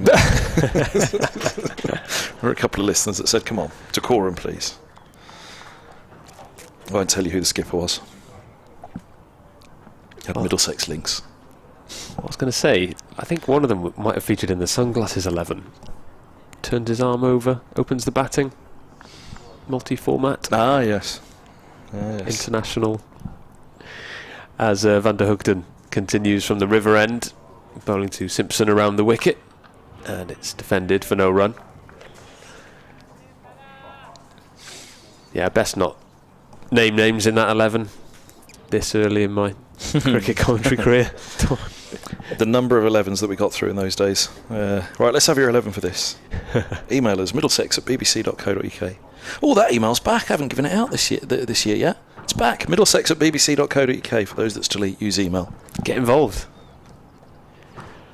As Van der Hoogden is around the wicket to Simpson, who leaves the ball alone outside off stump. Yeah, always good to hear where people are listening or watching. You're saying you had from Antarctica. Yeah. Not so long ago. Scientists studying chinstrap penguins at a base camp in Antarctica. That'll take some beating. Yeah. That was by far and above what would we say, the strangest place that we've had an email from. As Van der Hoogden sets off again around the wicket to Simpson, who is on the back foot and defends. Who's the famous British astronaut? Was a big cricket fan. Is it Hadfield or something like that? I can't remember. But anyway, he was a big cricket fan, wasn't he? Tim Peake? Not Tim Peake. Might have been. There's another one that springs to mind as well, though. Because I remember they broadcast that the astronauts at the International Space Station watched Star Wars once, didn't they? And it was the first time that Star Wars had been watched in space. I was thinking they've got to get Test Match Special on the International Space Station when one of the British astronauts are up there. One of them was a big cricket fan for sure. Van der Hoogden is in, and Simpson tries to work it off his legs. Might have come off his pad. They'll get a single, and indeed it is signalled as leg byes. Yeah, I was thinking that would be quite the effort if you could get an email from the International Space Station. Then that's got to be the next frontier, isn't it? We've got Wi-Fi on planes. Why not? Speaking of frontiers, at Headingley once, they put on the big screen a deep space exploration expert named Kevin Hand. They'd wrongly put up the wrong picture of this Kevin Hand that they found on the internet. As Van der Hugden is in, and Shaheen Shah Afridi swipes over mid-wicket, and he'll get 4 runs for that. Another aggressive shot from the Pakistan international. Wow, this is quite the technique he's got, isn't it? I mean, what an economy of effort. Look at that. I mean, oof. It was a swipe, but yeah, the rest of his body was very still. Yeah. So yeah, well, it's just easy, just a really good swing, isn't it? That's the swing, I guess, perhaps. Again, front on, it's funny, it's like the Nisa running towards you, it all seems a lot more. I was watching him from behind there, and at first it was like, wow, front on it doesn't seem so startling, but it is that swing. And Afridi faces Van der Hugden around the wicket, and this time Afridi defends. And they've put back Cow Corner now, haven't they? Which, the lesser spotted Cow Corner now. It was the old Hoy across the line, wasn't it? But it's not that. It's almost like a golf swing, isn't it, that he's got? It's just an almighty arch that he produces. Yeah, it reminds me of those baseball cages. You might just stand there and swing at the bowling machines. Yeah. Oh, have you been to the Sixes cricket yet? Have you been to one of those? Have they got one in Cardiff? Not yet, no, but I've been to the one in Birmingham, and my friends have been to the one in London. They're good fun. It's right by the BBC offices in London, so I see it every day virtually. Although I did stop for the first time to watch it yesterday. They're quite close, aren't they, when they release? Yeah. It's not a proper bowling machine that would be set. And it turns if you're facing. I've not faced serious pace, but it depends what time of day you're visiting as well. So luckily it was. Is there a restriction on the speed that after a certain hour they can only go over 60 miles an hour? Maybe. I'd hope so. Yeah. James Harris back into the attack, down below us at the Cathedral Road end. 299 for 8. Yeah. So I was commentating with the late great Dave Callaghan. Up at Yorkshire. As Harris is past the umpire, he bowls, and this ball's on a length to Simpson. He's into backward point. Boy, these two shared many a partnership over the years, Harris and Simpson, including a near match-turning partnership against Lancashire in the quarter-final of the One Day Cup a couple of years back at Lords. Middlesex were down and out at something like 20 for 5, chasing, let's call it 260. Harris got his maiden ton in that game, and they just fell short, he and Simpson. It looked as though they were going to do it at the end. They got a huge partnership going. He's in now, bowls, and Simpson drives back down the ground into the stumps. That's denied him potentially 4, possibly 4. Carson was coming around at mid-off. But yes, so this picture went up on the big screen, and Dave Callaghan, as he was, anyone that knew Cally, it was kind of a nudge and a wink, a big smile on his face. He knew he was up to something. All of a sudden his face is up there in big lights at Headingley, which he loved. BBC cricket commentator Dave Callaghan. And then the next one rolls along. BBC cricket commentator Kevin Hand. I looked up and went, who's that? Cally couldn't believe it. Double looked and it wasn't me on the big screen. And here's Harris bowls, and this is clipped to mid-on by Simpson, watchfully so. Didn't want to go too much through with it. Wasn't in a comfortable position to play. So anyway, we were laughing away about it. We thought, how's that happen? So apparently the scoreboard operator downstairs had just turned to the Middlesex score and showed him the laptop quickly from afar. Is that coming out? Yeah. And there was a little bit of a similarity. So anyway, I then searched to see who it was, and he was. So he's done movies with James Cameron and all sorts about deep space exploration and deep sea exploration as well. Harris in bowls. This ball's pushed away into the offside. There's no run. Oh, there nearly was a run. Afridi charged back. They didn't shy at the stump, so he's all right. So anyway, I thought I'm going to have to find who he is, and I managed to dig out an email from him at NASA and sent him the picture of the big screen. Brilliant. Which he loved, and he said, I'm going to get you in a science publication of deep space exploration one day. That's great. The perils of a namesake. I remember the former Newport County manager was called Mike Flynn, and he shared a name with the former US National Security Advisor to Donald Trump. Yeah. And then a news agency used the picture of the former Newport manager. Harris in bowls, and this ball's pushed away into the offside just in front of point, and Simpson picks up a single, moves to 83. There's the third batting point for Middlesex. 300 for 8 in the 93rd over And, well, the way that Afridi's batting, they might even still think about that 4th batting point. They've got 18 overs to get to it. Tim Murtagh was a political aide to Donald Trump as well. And Tim Murtagh received all sorts of... The Middlesex captain, Tim Murtagh, received all sorts of tweets, to which, of course, Tim Murtagh, being Tim Murtagh, took great joy in replying to them all as well. It was hilarious. Absolutely brilliant. Yeah, he was... poor old Tim Murtagh in America. He wasn't a popular Murtagh by the sounds of it. But Middlesex's Tim enjoyed it greatly. Here goes Harris. Bowls, and this ball's through to the keeper, a dot ball. Actually, James Harris was my builder once as well, so there was a few occasions I was thinking, I hope I'm calling the right James Harris here. Yeah. 300 for 8. Simpson's 83 and Afridi is 15. A lead of 178. Riches that nobody could have thought of at all at 110 for 6. Absolutely, yeah. Middlesex going along pretty serenely, as they have done for most of today. We were expecting to see Walla Luita come in at 10, but it's been Shaheen Shah Afridi, and he's looked pretty comfortable, especially those expansive shots, some borderline slogs, but they've been very effective. As Van der Hoogten continues from the river end to Simpson around the wicket, and that seems to catch him in the midriff, perhaps. A bit of bounce from that ball, but no damage done. Simpson, very watchful innings so far, 83 off 212. We've had an offering of best dismissal from last season. Hudson Prentice, Court Patterson, White bowled Patterson for 30. So double barrels to begin the first 2, and then Patterson at the end. Double Patterson. Van der Hoogten is into Simpson, who drives off the back foot, but it's well fielded in the covers by Marnus Labuschagne.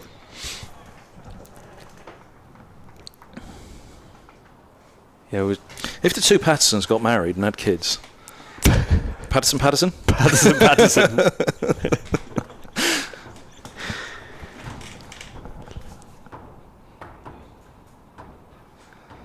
My mind is whirring now with the possibilities of other county marriages we could put together.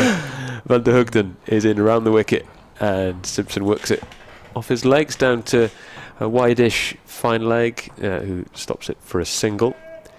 Middlesex 301 for 8. Yeah, I was working on a football match last weekend. Swansea were playing against Barnsley, and they had a player with the surname Wolf on each side, which reminded me of the former Wolfsburg manager, Wolfgang Wolf.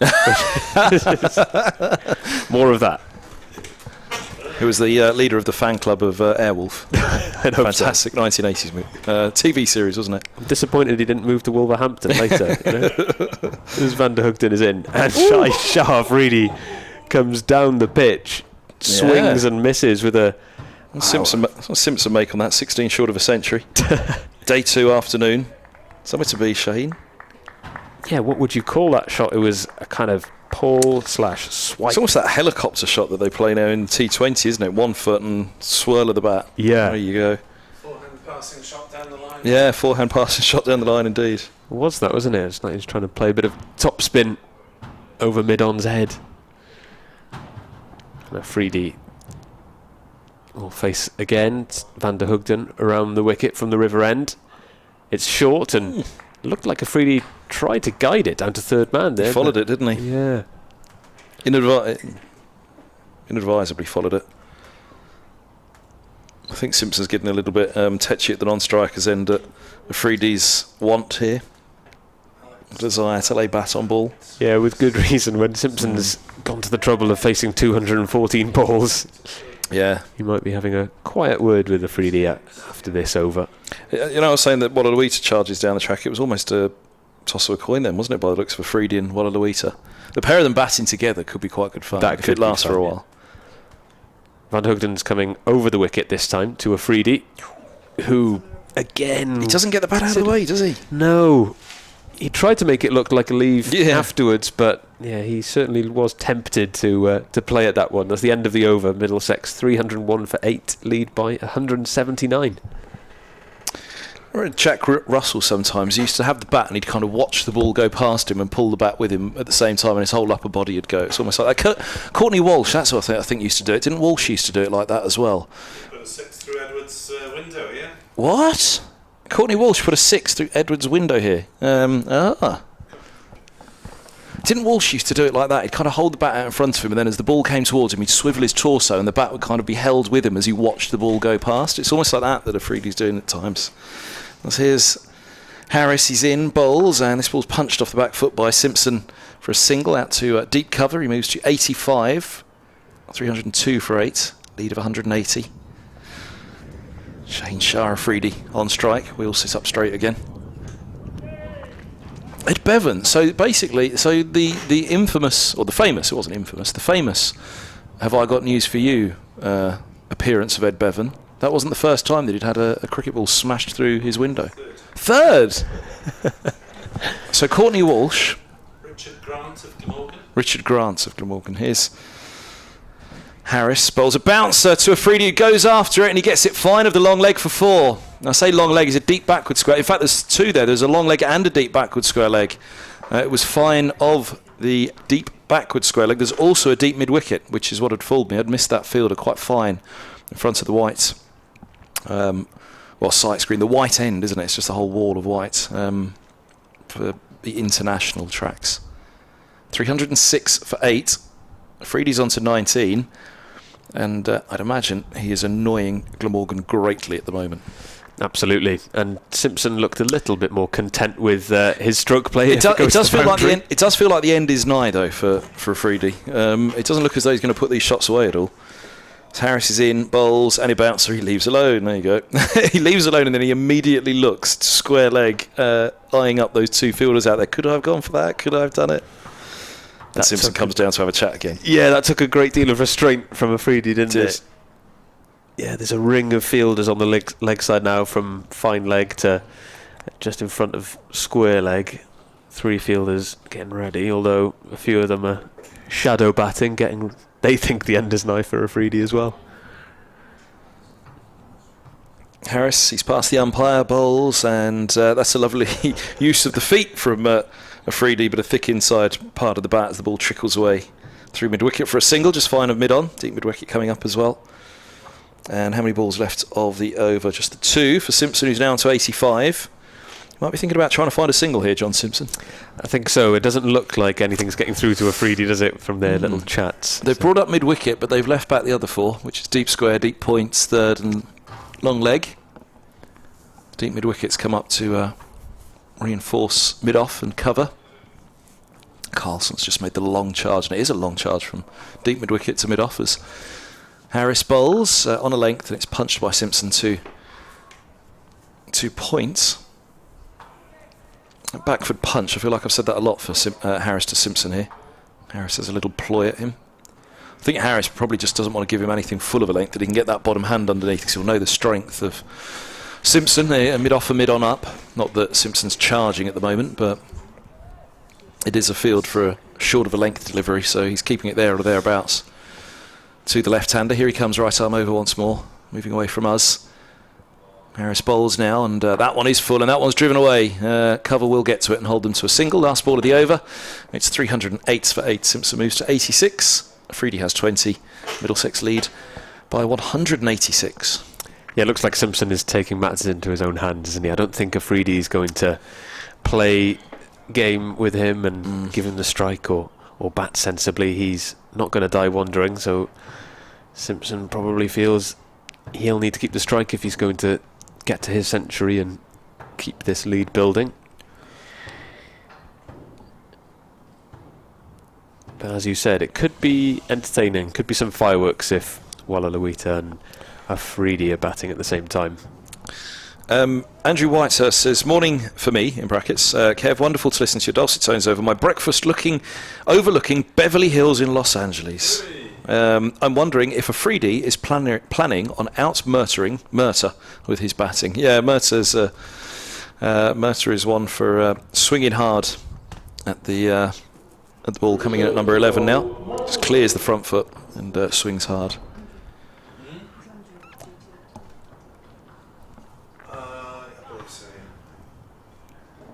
Michael Hogan is back at the river end. He's around the wicket to Simpson, who defends the first ball of the over.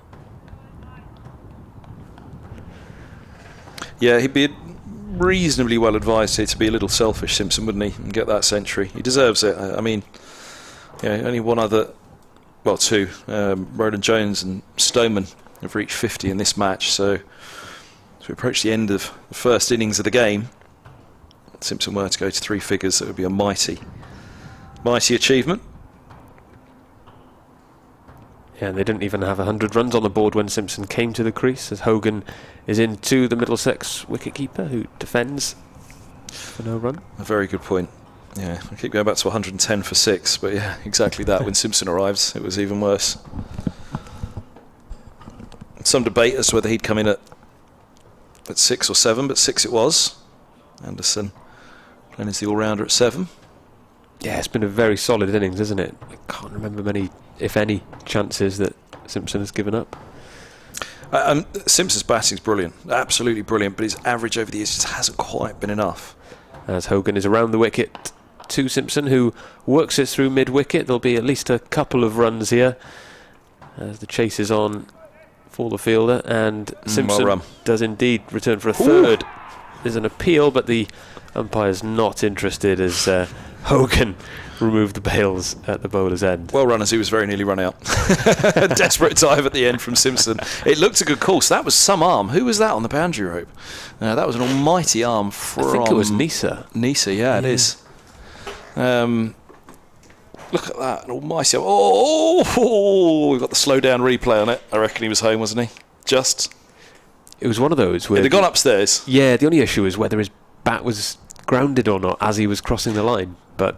Yeah. As he was crossing the line, yeah, he's saying it bumped before the line and then up, because as long as you've grounded it beyond the line now, even if it bumps up, you're okay now, aren't you? Hogan is into Afridi, who defends. Yeah, that would Which is a correct change, I think. It felt pretty unlucky, didn't it, if a batter had bounced, and it's just, Yeah, I always thought that was very, very harsh. Once the TV replays were in place and you could see that kind of detail, I thought, wow, that's... the bat's off the ground, having already grounded it. Yeah, it feels like a sensible change, doesn't it? But yeah, that was a gun arm from Nisa on the boundary as Hogan comes in over the wicket to Afridi, who nudges it away to mid-wicket for a single, bringing Simpson back on strike with 1 ball left in the over.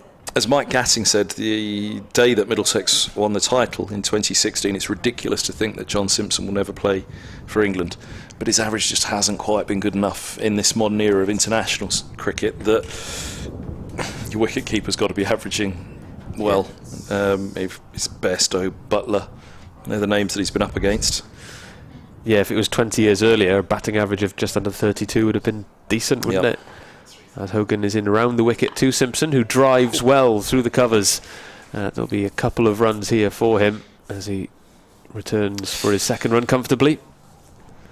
And he'll have half an eye, not only in a century now, but that 4th batting point, which would be an incredible achievement, again, from 110 for 6. Middlesex bring up a 4th batting point. So he'll have a mind on that as well. But first and foremost, he will be allowed, I'm sure, to just focus on his own 9 runs here to get through. But over the years he's opened for Middlesex, so he's batted 3 as well, so bar number 4, I'd suggest he's probably batted everywhere between 1 and 7, which says a lot about his batting, given that it's his batting is the reason that he hasn't played for England. Absolutely. And it's mainly been consistency. There were a couple of dry years, probably at a peak period. We thought if those years had gone well, and there was one year in particular where he went so well, and he didn't even go on. You had the Lions squad, but then you had the PP? What was it called? The Performance Programme something squad, and he didn't even get on that tour that year. And you just thought, what's he got to do? If he doesn't even get on that tour this year, then there's so much depth, isn't there, when it comes to English wicketkeepers? It's probably the one position where they're really strong. That year it felt rough. That year it felt really rough. I can't remember exactly what it was. The PP something squad that was going away, and you just thought, how have they not taken him? Yeah, he had those ODI caps, didn't he? Was it last year when they were short of numbers? Which is brilliant. I don't think there were many in the country that didn't think that is somebody who really deserves to have got it. And all right, hook by hook or by crook, the England C team, but great for him to have donned the England shirt. 3:14 for 8. Here's Salter back into the attack with a bit of off spin to the two lefties. Afridi's on strike first. He drives it to extra cover, and there's no run. I've had a brain freeze for a moment. It is this end is my end, isn't it? I haven't just nicked it over from you yet. They've come up with a good ploy here against the Afridi. I think they fancy he'll sky one against the off spinner. This one's on a length, so he can rock back and punch a single to deep cover to move to 22. And I think Salter will be disappointed with himself that he's let Afridi off strikes. He was probably fancying that was the ball. He was just going to float, but it was just too short. Yeah, matchup seems to be the kind of key term, doesn't it, these days when you look at who fares well against which kind of bowlers, and they must feel that Afridi was enjoying himself against the pace. This will be the irony. They'll be bringing him on primarily to get Afridi, but if he picks up Simpson, left-hander awaits as Salter is around the wicket, bowls, and Simpson drives hard. Won't beat the cover fielder though, so he moves to 92. 3 to go the over. In out, back go all the fielders now. Afridi's back on strike, long off and long on, and both come up. So had deep backward square leg. So 5 back as Salter's off spin bowls from around the wicket and dabbed defensively and patiently into the offside, much to the relief of John Simpson. Yeah, this partnership is worth 42 runs now. Incredible, isn't it? Salter bowls, flatter delivery. Afridi waits on it and eases to backward points. One to come of the over. Yeah, and Afridi's contributed more than half of those runs. Yeah. I thought Simpson was about to walk down the track there and have a word with him. He just prodded away at something he saw on the pitch. Just in front of him, so he hadn't have gone far. Salter bowls and into the block hole. That one had to be dug out. Not quite sure he planned on it being that full, but Afridi played it well enough over the top of it, digs it out, and end of the over. 3:16 for 8, lead of 194. Yeah, Simpson inching closer to that century, unbeaten on 92 now, and he'll have strike for the next over. It'll be Hogan continuing from the river end, and it's almost like Afridi recognised that Glamorgan fancied the chances against him with spin, and he really put the brakes on there against Salter, doing Simpson a favour. The field is pretty spread out for the Middlesex wicketkeeper and top scorer in this innings. Just the one slip as Hogan comes around the wicket, and Simpson wafts at one outside the off stump. One of his looser shots in this very composed, well put together innings in the main, but that was a little loose. Afternoon, Kevin. Tim from Bournemouth, listening and watching. Afridi looks a bit lively with the bat, doesn't he? He certainly does. Afternoon to all on Twitter. As Hogan turns and starts his run once more from the river end, around the wicket to Simpson, who drives for a single to mid-off. He moves on to 93, and Middlesex are now at 317 for 8. The lead 195, creeping up to 200. That could be a pretty decisive lead. Hogan's going to come over the wicket to Afridi. I wonder if he'll continue with the short stuff. He's in, and it's full, and Afridi drives to mid-off for no run. Graham Smith, hello, on Twitter. He said this was on them not taking the new ball before lunch. I was trying to cast my mind back to how many overs were left before lunch when they didn't take the new ball. I reckon it was between 4 and 6 overs before lunch when the new ball wasn't taken. Graham says probably not worth the quicks warming up for 1 over, which would be a fair point if there was only an over from either end, but my memory, they'd have had at least 2 from either end. As Hogan is over the wicket to Afridi, who gives that a big belt. There's a man on the boundary, but it's cleared him, and it's a huge 6 from Afridi. He looks at the toe end of his bat as well. Imagine he middled it. Goodness me. Yeah, Carlson was the despairing fielder on the deep mid-wicket boundary. Oh, this is fun for Middlesex, but this is pretty dispiriting for Glamorgan now, isn't it? The damage that's being done. A lead of 201 now for Middlesex, who were 110 for 6. Hogan over the wicket once more to Afridi. Back of a length this time, and it beats the outside edge. But yeah, as you say, dispiriting for Glamorgan this. Is Simpson going to get to 100 first, or is Afridi going to get to 50 first? He's on 28. Simpson's come down and had a chat with him on 93. 1 ball left to the over. I think it's just survive, please, this one. And we were discussing Chris Cook's 6 catches in the innings so far and where that ranks in Glamorgan's history, as Hogan is over the wicket to Afridi, who lets that one go outside off stump. And Nick Webb has just informed me that the record is 7. Colin Metson against Derbyshire in 1991 at Chesterfield. So 1 more for Cook and he equals the Glamorgan record. A crumb of comfort on an otherwise pretty dismal day for Glamorgan. I remember Simpson going with a few recently, it's probably about 7 years ago now, but I remember us going through something similar with Simpson at Middlesex a couple of years back. I wonder how many of the 9 that Harris got were caught Simpson that day. Because it was one of those days, it was LBW, caught behind, ball was seaming about a bit for James Harris. Here's Salter to Simpson on 93. Just going back to what Graham was saying about those couple of overs. This ball's flat from Salter to Simpson. Over the top of it, he turns into the onside and there's no run. If I was a quick, I'd be thinking 2 overs before lunch, either end. 4 overs in total with that new ball. I'd quite like that, and then come out again after lunch still feeling fresh. This ball's pushed away into the offside. 3:23 for it, because we were really pondering the reasons why they carried on with that older ball for that little bit longer. Especially given that it was the likes of Salter and Lloyd bowling with it as well. Yeah, it did seem a strange decision. Cricketers bowling in sunnies as well, as Salter bowls to Simpson, a single. He's turned out to deep mid-wicket. He moves to 94. This is what I was going to say, actually. Simon White said, as I have vague memories of Mark Elam bowling in sunglasses. That's what I was thinking. Mark Elam, when I was saying about medium pacers. Daren't call Mark Elam a dibbly-dobbly. But that was the name that I was thinking of when I said it. I've got a feeling he did. He's in the 11. Mark Waugh, says Alex, used to bowl medium pace. Without sunglasses, then converted to off-spin and wore sunglasses when bowling them. Thank you, Alex. Salter to Afridi, solid forward defence. And the little ripple of applause for the single in the previous ball is to signify the 50 partnership. Thank you. So thank you. Afridi contributing 28 of those runs off just 32 balls. Reverse sweep from Afridi. Pad wide outside the off stump, so no need to appeal. May well have got a little bottom edge onto that.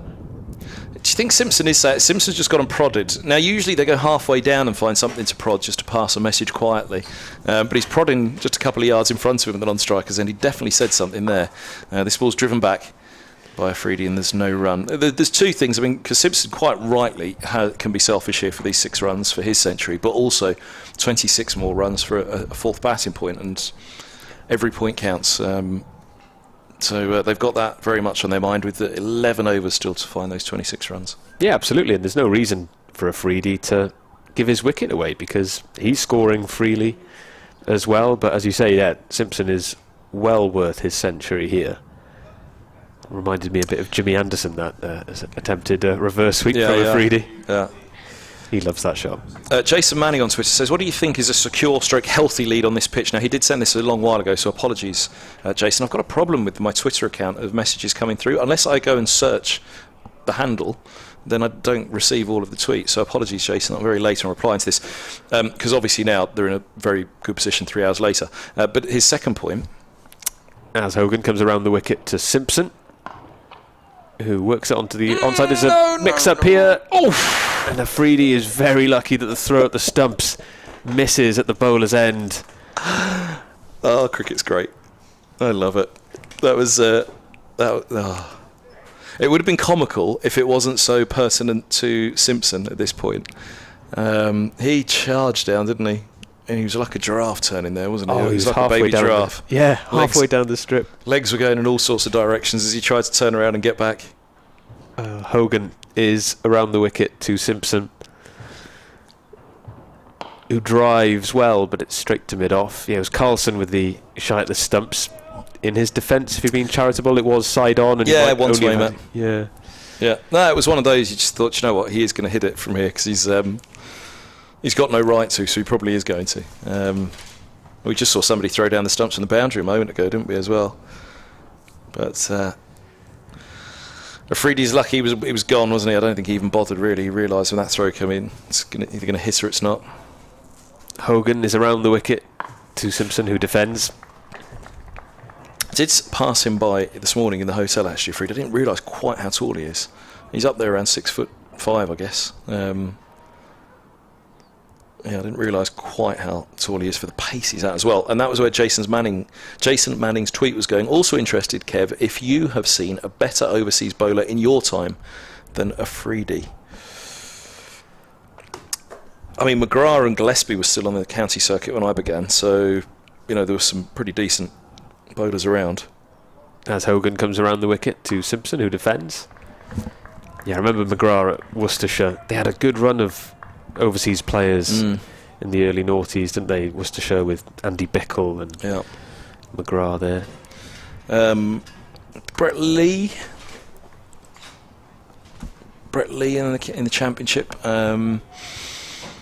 Tate was here at Glamorgan, wasn't he? He was pretty decent. Hogan is around the wicket to Simpson, who just prods it back to mid-on. Yeah, I think the Glamorgan faithful would count Waqar Younis pretty highly in that list when he was here for the '97 championship winning season. Yeah, if you want to go back, I'm just thinking of the years that I've been commentating on it though, because I have to say, that first spell yesterday morning, he looked sharp. I mean, you kind of sit and think, oh, this looks good. I'm trying to go through, the countries. I'm thinking of other Pakistan quicks that would have played in the years I've been commentating. Hogan is round the wicket and Simpson defends. Because I just about started, Ed would be able to come and tell us, an armload, wouldn't he, of the greats that he'd have seen the quicks over the years.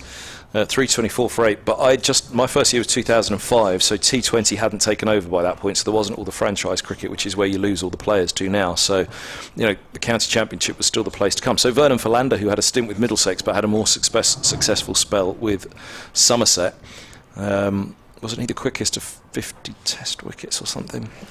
Philander. And then Finn became the youngest to 50. I'm just trying to remember those stats at the time. I think he became the youngest of 50 test wickets. But so Philander was good, even though he didn't have a great time with Middlesex, but not in the class probably of Afridi.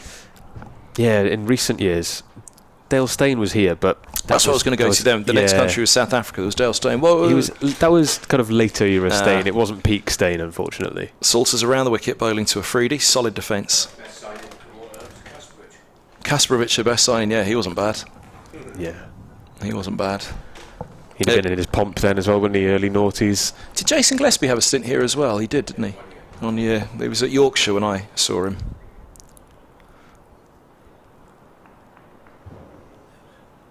Slip in place. There's Salter. Comes around the wicket, bowls, and Afridi comes down the track, drives with the toe into the bat to mid-on, all along the floor. There's no run. The match that always springs to mind for Gillespie was Gillespie to Shah on a very, very flat Southgate track in North London. And Oasis, I remember, was irritating Dizzy because he kept on pulling out of his stance. Bit of flight on this one again. He comes down the track, toe into the bat, lifts it nearly to mid-on, picks up a single. He miscued it completely, and that saved him. He looks at that toe end. It just looped past Simpson at the non-striker's end for a comfortable single in the end. Simpson on strike on 94. He'll be getting a bit tetchy now about his century and the next 25 runs required for the next batting point. And the commentary position was basically a fold-out table at long on. And Gillespie's run-up, you were right next to him as he was turning to bowl. It was great. And the wicket goes Salter, and down the track comes Simpson, thumps him down the ground for 4. He moves to 98. Middlesex 329 for 8 now. And Simpson is nearly there.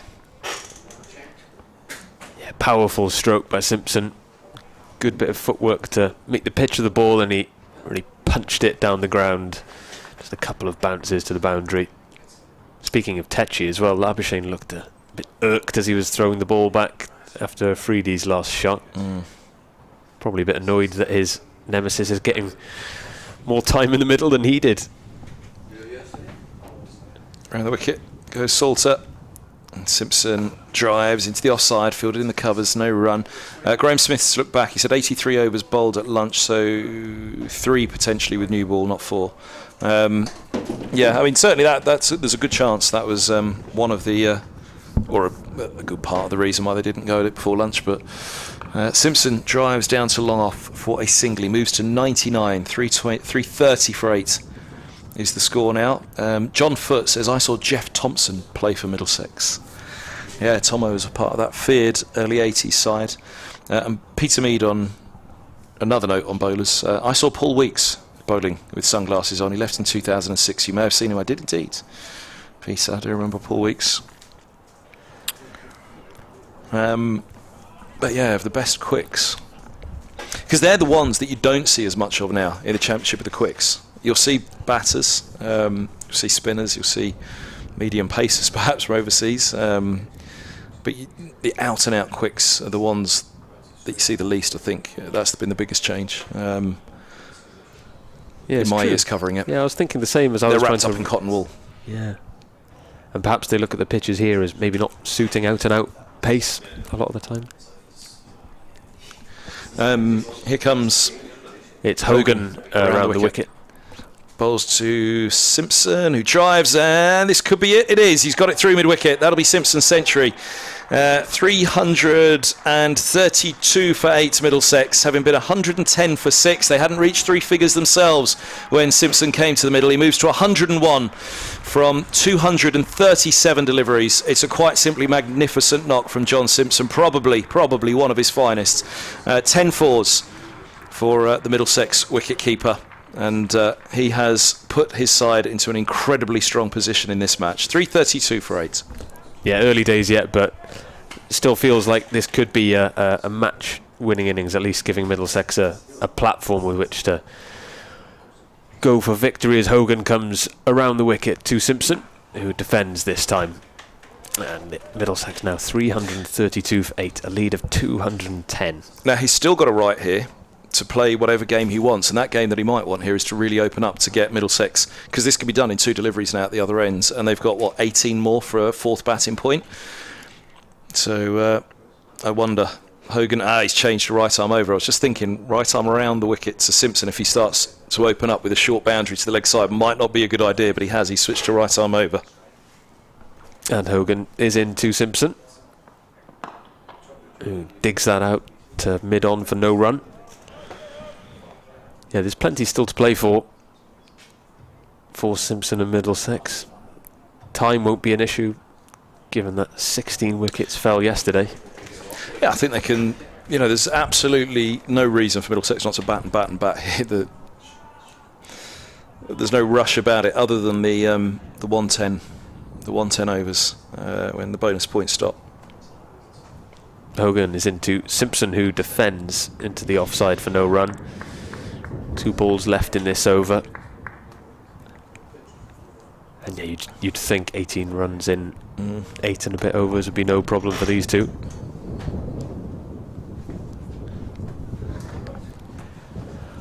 As Hogan trudges back to the start of his run-up. You're in charge of the rotor, apparently. I'm looking to see, am I out for Ed or who's off? We'll have a change in the commentary box at the end of this over, as Hogan comes over the wicket and bowls to Simpson, who pulls in the air, and it falls just short of square leg. He pulled out of it in the end, didn't he? Simpson only went halfway through with the shot, realising he didn't have control, and didn't go full-blooded at it, which in the end saved him, I think. Yeah, fell short of Callum Taylor at square leg. Probably one of the few, if perhaps the first, miss-hit shot of Simpson's fine innings. Afridi will have 1 ball to face at the end of this over from Hogan. Pakistan seamer is 29 not out at the moment. Cow corner's going back. Yeah, square leg is on the rope as Hogan is in over the wicket. And he prods it outside the off stump. No run. And at the end of the over, we welcome back Edward Bevan.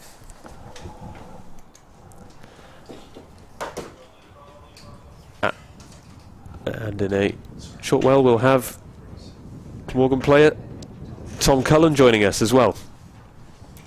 Yeah, it just goes on and on here, doesn't it? And the lead now 211. They've got all the time in the world to just bat and bat. It's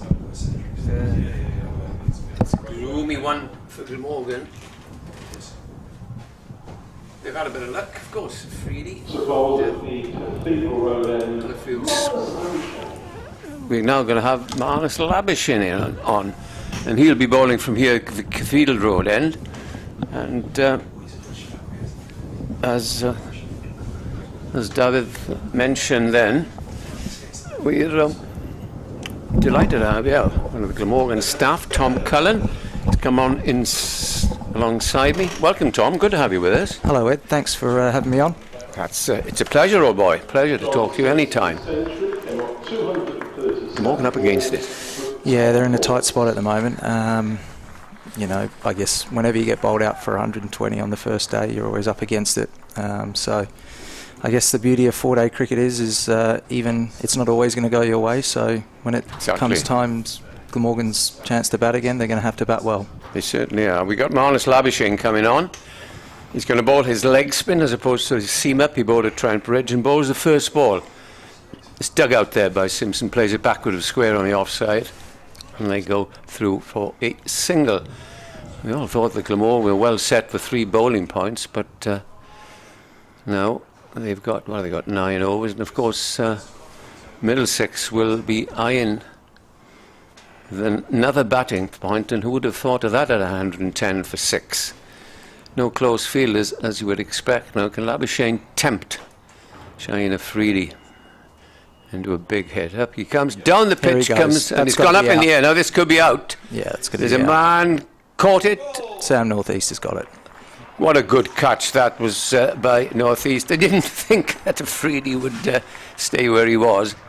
And he danced down the pitch, hit it up in the air, and Sam Northeast going backwards caught it. And that is Glamorgan's 3rd bowling point. They'll be grateful of small mercies, no doubt. Tom, let's reflect a little on last season, because every picture I see of you is just hugging Michael Hogan at Trent Bridge after you taking the catch. Yeah. Hogan's about an absolute beauty. Nick and I were right behind it, and I remember having a little hug with you when it had been presented and everything was going well. That was a wonderful occasion, wasn't it? The whole competition. Yeah, I mean, it brought the whole club together, really. It was, I guess, a culmination of maybe a couple of years' hard work. You know, it was very nice to see, you know, some of the players that you probably haven't heard of or hadn't seen of a lot, really standing up when it mattered the most, and it just shown that, you know, we've got great depth in our squad, and you know, it bodes well for the next couple of years, because, you know, the ambition now is to push on from there and win more silverware. So no, it was a great day, but it was a just reward for a few individuals and the club as a whole. Dab, you were following that game, of course, with interest. Well, I thought, and perhaps you'd like to chat to Tom about it, was that 3 or 4 of the Durham players that come straight from that other competition, the 100, into that side, strengthen it considerably. But Glamorgan said no. I thought that was a terrific decision, and it just shows, as Tom said, the togetherness of the side. They're all playing for each other, and a lot of counties were delighted, not only because Glamorgan won, because the way they went in with not a weakened side, but the side of a lot of youngsters. I was going to say, yeah, it showed a bit of faith, didn't it, to those who got them to the final. So only fair that they then got to shine on the bigger stage of the final. I think it made Glamorgan the kind of neutral's choice for that final. It felt like that, at least on, you know, having a look on social media and stuff when that came through. And The thing is, they performed well throughout the whole tournament. I did a couple of the games. I did a game against Warwickshire here, which went down to the final over. And it was good to see, as Tom said, some players who you might not have heard so much about coming through. Some Welsh talent as well. And yeah, showing that the Glamorgan's production line is in pretty good health. Don't worry about it. In the final against Durham, those players that came in for that game, we made sure they knew about it. So we made sure they knew that that they probably shouldn't have been there. Now we've got, well, here we go. I'll pronounce it in a moment. It's Labuschagne bowling. Isn't it easier to say the number 11 Middlesex batsman? Walla Lawita. Nailed it. He's not Welsh, he's not English. He's a Sri Lankan who came over as a very young lad to this country. He's left-handed, he's a spin bowler, and he's facing Labuschagne, who comes up and bowls to him, and he pushes forward, sensing, of course, that the senior partner is at the other end. Just come back now at the end of this over to Tom. 2 balls to go. 3:34 for 9. The lead is 212. This isn't come Labuschagne. Bowls. Oh, nearly plays on. Does Lawita. Can you say that, Tom? Walla Lawita. Oh, is that what you asked me? No. Yeah, second name. Got it. Good man. Take my job. Last ball. In comes Labuschagne and bowls down the leg side. And that is the end of the over. Good bowling change, 3:34 for 9. Simpson still on 103, and we will probably see farming of the bowling. Players going out, coming back in to stop the single. So yeah, that was a good end to last season. I can't and won't ask you about what sort of side Glamorgan can play this year. We will await with interest that, I think, because the 5 lads that played in the 100 have not been selected this year. One might be, you never know with the second draw. Yep. But let's, and just to go back to Dav's point, beat Warwickshire down there, and by no means was Surrey, especially, a poor side. Not a poor side, but full of second team players. And also Essex, who brought Sir Alistair down and the rest. And the off spinner Hamer, so that was a pretty good side as well. Well, yeah, I mean, it was testament to the togetherness of the team. We obviously in the first game before Warwickshire, we lost to Wales Minor Counties, and yes. We largely took a couple of their players, for performing so well. And that really gave us, I guess, a kick up the backside that we really needed. And there was a lot of games that we played. We weren't favourites in. Teams were better than us. That's but right. We, our attitude and mantra was you don't play cricket on paper. So that's how we were able to overcome Absolutely. some of those better teams. And Ed mentioned the farming of the strike there. Simpson guiding it down to third man, but turning down the offer of a single. So he stays on 103. He'll be looking to keep the strike. Yeah, this will be very frustrating for Glamorgan. This is the last thing you want when you got a 9 down, you're 200 behind, and you just want to get batting. It often works against them. They've turned down 4 balls, and then you get out. Well, yeah, it depends how Simpson attacks this, I guess. He's got to go for it, doesn't he? Well, yeah, I think I would suggest there's 2 4 balls left in the over. I reckon he'll look to take a single either on this ball or the next ball. But I guess the game really doesn't go anywhere if you go 1 and over and just keep doing it that. So you would expect Simpson to have a go here. As Hogan comes over the wicket to Simpson, and there he goes. Swishes wildly at that one. He did have a go. And it goes to square leg, and again he turns down the single. You're 212 ahead, and you turn down singles. Well, what I would say is, Ed, is Middlesex have earned the right to play the game at their own pace. So whatever Glamorgan might think or what we might think, Middlesex are in control, and they deserve to be in control, so they can do what they like. Yeah, change of gear here from Simpson, who faces Hogan, who's over the wicket. And Simpson drives this time, and he does take a single on this occasion. So he'll ask Walla Lawita to see out this over from Hogan. He'll face 2 balls. Speaking of which, Ed, last year, where did you go and have a beer with after the final? Because I was looking for you and I couldn't find you. I went back to my hotel, had 1 pint of beer, and was so exhausted by the day. I went to bed. I also had to do 2 radio pieces at 7:25 and 7:30 in the morning. Right. And I thought, well, yes, you've done a few of these, I better stay at home. That's Similar. very kind of you to bought me a drink, would you? Similar enough, story yeah. for you guys, was it, Tom? Yeah, in bed early, mate, and ready to go again the next day. Hogan is over the wicket to Wallo Lewita, who leaves that ball outside the off stump. Yeah, you didn't have to be anywhere bright and early the next morning, I hope. No. I think we had to be for the coach ride back at 11 o'clock. We had to make sure we were there at 2 minutes to 11, but that was about it. We were off the leash, as they say, for about 12 hours there. Sunglasses at the ready the morning after. Absolutely, Flintoff and Peterson style. Yep. It's a great story about Nick. You're not in the box at the moment, but I can tell it. I'll wait for this over, Dav. And it's the last ball of the overs. Hogan comes around the wicket to Wallo Lewita, who defends down to third man, and he takes the single, keeps the strike. Interesting. Yeah, so the game plans change for Middlesex, who end that over 336 for 9, lead of 214. Yeah, and for Middlesex listeners and viewers, we've got Tom Cullen, and he's with us, so do listen to him, even though it's a Welsh and a Glamorgan angle, but it's always interesting to have a player up in the box with us. Now, Nick was going on a holiday the following morning. He was flying from Bristol at 6:30 in the morning, so he left to celebrate the Glamorgan win. Yeah, left about 8:30. First turn onto the motorway, he came closed, as they are that time of night, diverted, first diversion. Even got to Newport, diverted. He eventually got home about 3 as we start in the over, and the first ball from Labuschagne to Wallo Lewita. There's a mouthful of those two, isn't it? And there's no run. He does his touching the stump, touching the bails, does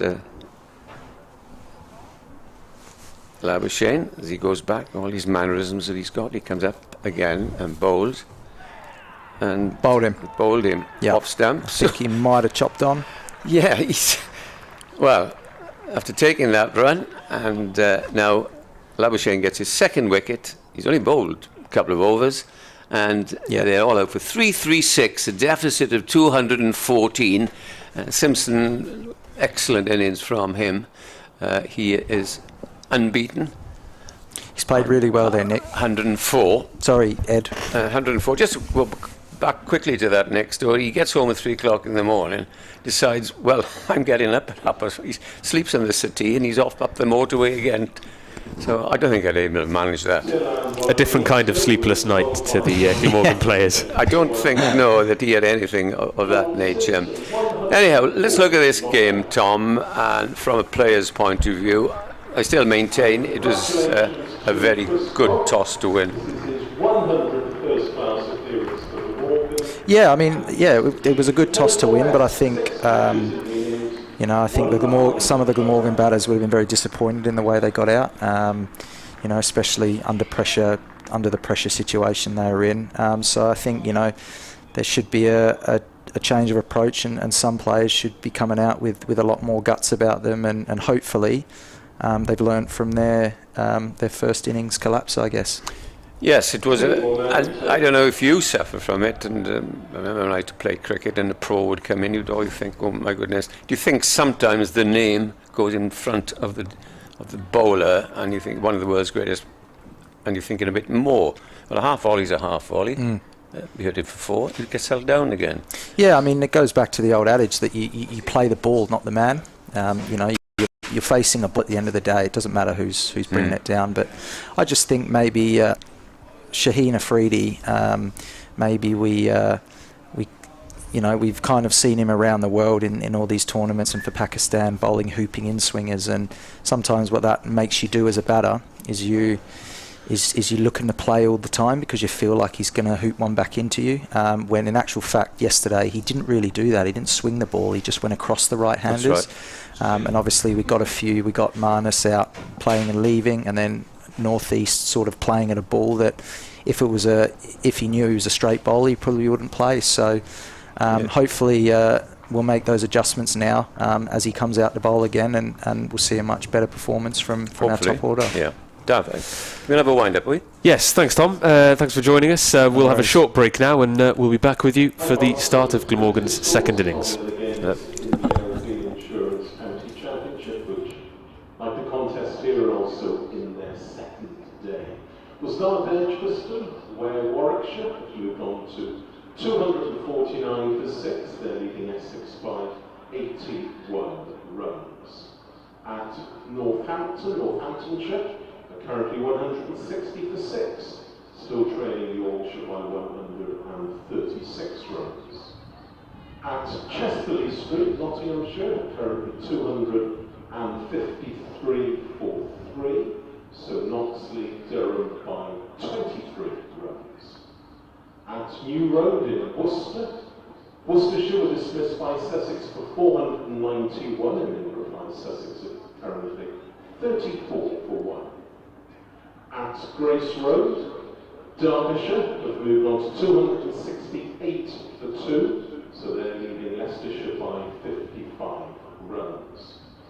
At the Oval, Surrey are currently 78 for 3, still trailing Somerset by 259 runs. At Old Trafford, Lancashire have moved on to 172 for 2, so they're trailing Gloucestershire by 80 runs. And finally, the Spitfire St Lawrence in Canterbury, Hampshire are now 167 for 2. They're still trailing Kent by 138 runs.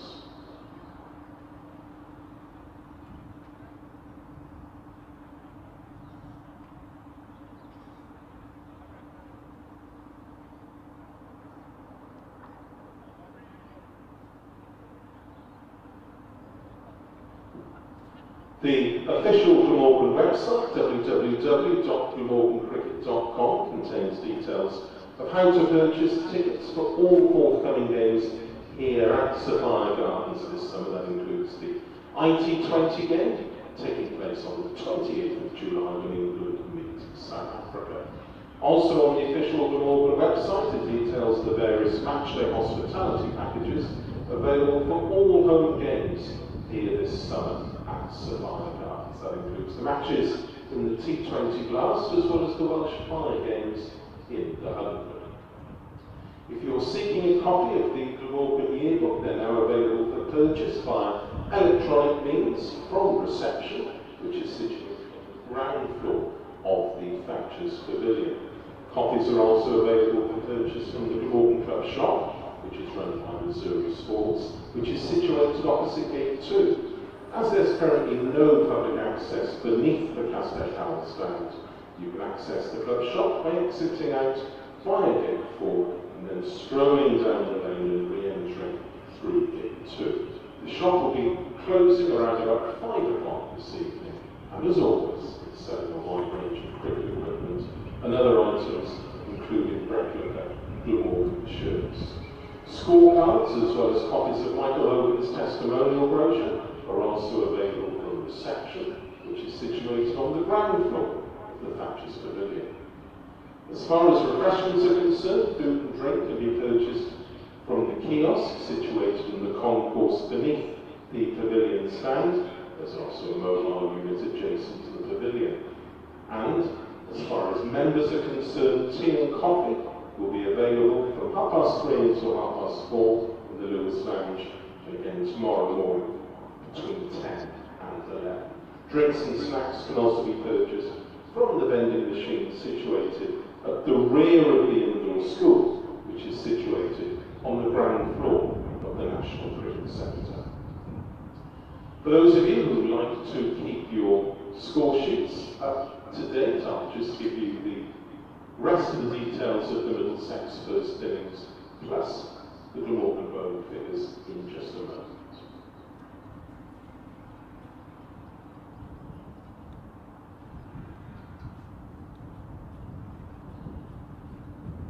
So Middlesex 336 all out, John Simpson and Beaton on 104, and in that total there were 12 extras comprising 5 byes, 6 leg byes and 1 wide. Here are the Glamorgan bowling figures. Michael Nisa 19 overs, 3 maidens, 2 for 67. Michael Hogan, 22 overs, 1 maiden, 0 for 72. James Harris, 20 overs, 3 maidens, 4 for 68. Tim van der Gooten, 24 overs, 5 maidens, 2 for 69. Callum Taylor bowled 2 overs and conceded 6 runs. Andrew Salter bowled 9 overs and conceded 25 runs. David Lloyd bowled 6 overs, 2 maidens, 0 for 15. Marnus Lavishane, 2.2 overs, no maidens, 2 wickets for 3 runs.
To open the batting in Glamorgan's second innings, David Lloyd and Andrew Salt.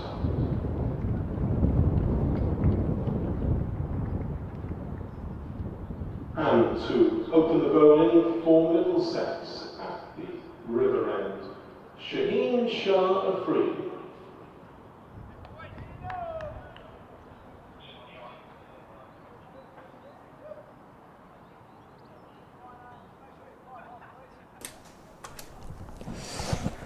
Well, welcome back everybody to Cardiff, where the evening session on the second day about to get underway, and we're just about to start the second innings of the match. Glamorgan trailing by 214 after Middlesex racked up in the end what was a massive 336, having been 110 for 6. A century for John Simpson, just short of that fourth batting point, but goodness me, Middlesex would have taken the 3 if you'd have offered them that.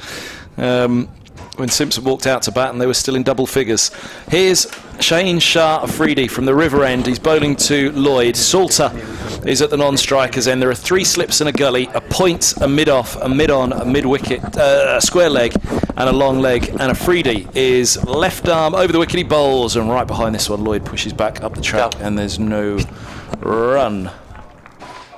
So 42.5 overs remain of the second day. How deep into the match do you think we'll be by stump, said Bevan? I'm going to be very pessimistic. And the reason I say that, Glamorgan were bowled out in 41.1 overs. I don't think it's going to happen second time round. I think they put up a better show, but if you were a betting man, I know where everybody's money would be.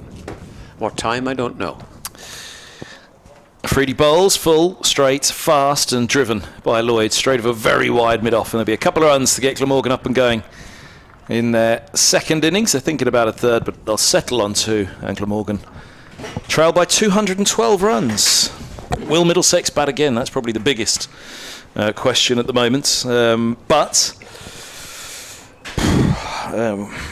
it's a long way, isn't it? Glamorgan have somehow got to get out there and rack up 400 here batting second. Yes, tall order. If they have anything to any sort of say in this match, but they do have some pretty top batters to come. As here's Afridi, he's in now past the umpire, thick inside edge from Lloyd across the front of his pad, and he has a single just in front of Stoneman coming around from square leg. Stoneman, who he started off for Middlesex with the 50, didn't he? Which was an outstanding innings. He was the first to go to 50 in the match, followed by Roland Jones and Simpson on to the century then as well. But huge credit, I think, goes to the Middlesex opener and opening pair. They put on 42 until the 7th wicket partnership of the Middlesex first innings was a very low-scoring match. So huge credit to them, and I think Middlesex did reap the rewards of how they did all play as patiently, playing as straight as they possibly could, and that's exactly what Glamorgan have got to try and do second time around here. Here's Afridi bowling to Salter, thick inside edge again. Races perhaps even through the legs on this occasion for Salter. His first ball fielded by Stoneman at square leg and another dot ball. Yeah, 3 balls he bowled at the captain David Lloyd, all on or around off stump, and then Salter comes up and he's probably expecting another one with 3 slips and a gully. Half a dozen fielders on the offside, and he gets one that swings back in, and that's testament to being a very, very good bowler. Afridi, he's halfway through his run-up. Bowls and Salter turns to square leg once more, this time with a bigger chunk perhaps at the bat than the previous couple of inside edges onto the onside. But yeah, it's a real test this, isn't it, for Salter, Lloyd and, well, all of them. The eyes of Pakistan, Australia and Glamorgan and Middlesex will be on Labuschagne versus Afridi part 2 in this match. Yeah, Labuschagne a little bit unlucky, but he played on in the first innings. Couple of wickets to finish off the Middlesex. Why did they take so long to bring him on? Here comes Afridi, bowls, and it's a block hole delivery, dug out for a couple. Straight of mid-off and mid-on. Back down the ground it goes. Roland Jones will get there, and in fact, mid-on get in there. Yeah, it is just 2. So Salter is off the mark. Glamorgan 5 without loss. After 1 over of their second innings, they trail by 209 here on BBC Radio Wales, BBC Radio London, live on the BBC Sport website and app and on the streams of the county's websites as well.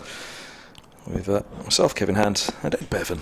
Yeah, I don't know if you listened to my little chat with Tom Cullen, the Glamorgan Reserve wicketkeeper stroke batsman, Kevin. I asked him in the Glamorgan first innings, and I know I did it when I played cricket. A lot of people didn't bother, but if you got somebody out in the leagues that's come and play against you, into the leagues from Glamorgan as it was then, you would always be a little bit conscious, especially if he was going to bowl.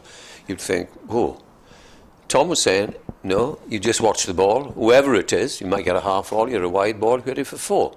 Treat the ball on merit. But often people think, oh, I've got a freebie coming at me. That might have been the case in the first innings. We'll know in the second innings. And to open the bowling for Middlesex, who to me out-bowled a freebie in the first innings, is Toby Rowland-Jones, who bowled superbly. And here he is now, and he is bowling to David Lloyd. He's in and bowls, and Lloyd watches that go outside the off stump. Interesting, Kevin, to me is that, as in the first innings, there were 4 slips to Rowland-Jones, 3 slips in the gully to a freebie, which makes you think because the left arm is going across the batsman, and if he plays it and nicks it a little bit hard, it will go to gully. That's my thought. But the second thought is, of course, that Toby Rowland-Jones probably swings it a bit more than a freebie, because he relies a lot on pace. 5 without loss, start of the second over. Rowland-Jones bowls, he's forward, is Lloyd, and pushes it up to mid-off.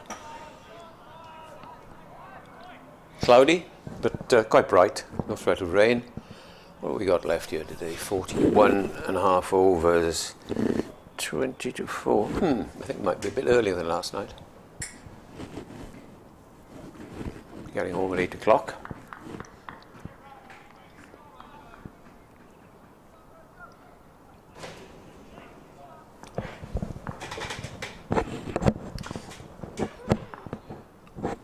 Here's Rowland-Jones from this end, running away from us, comes in and bowls again.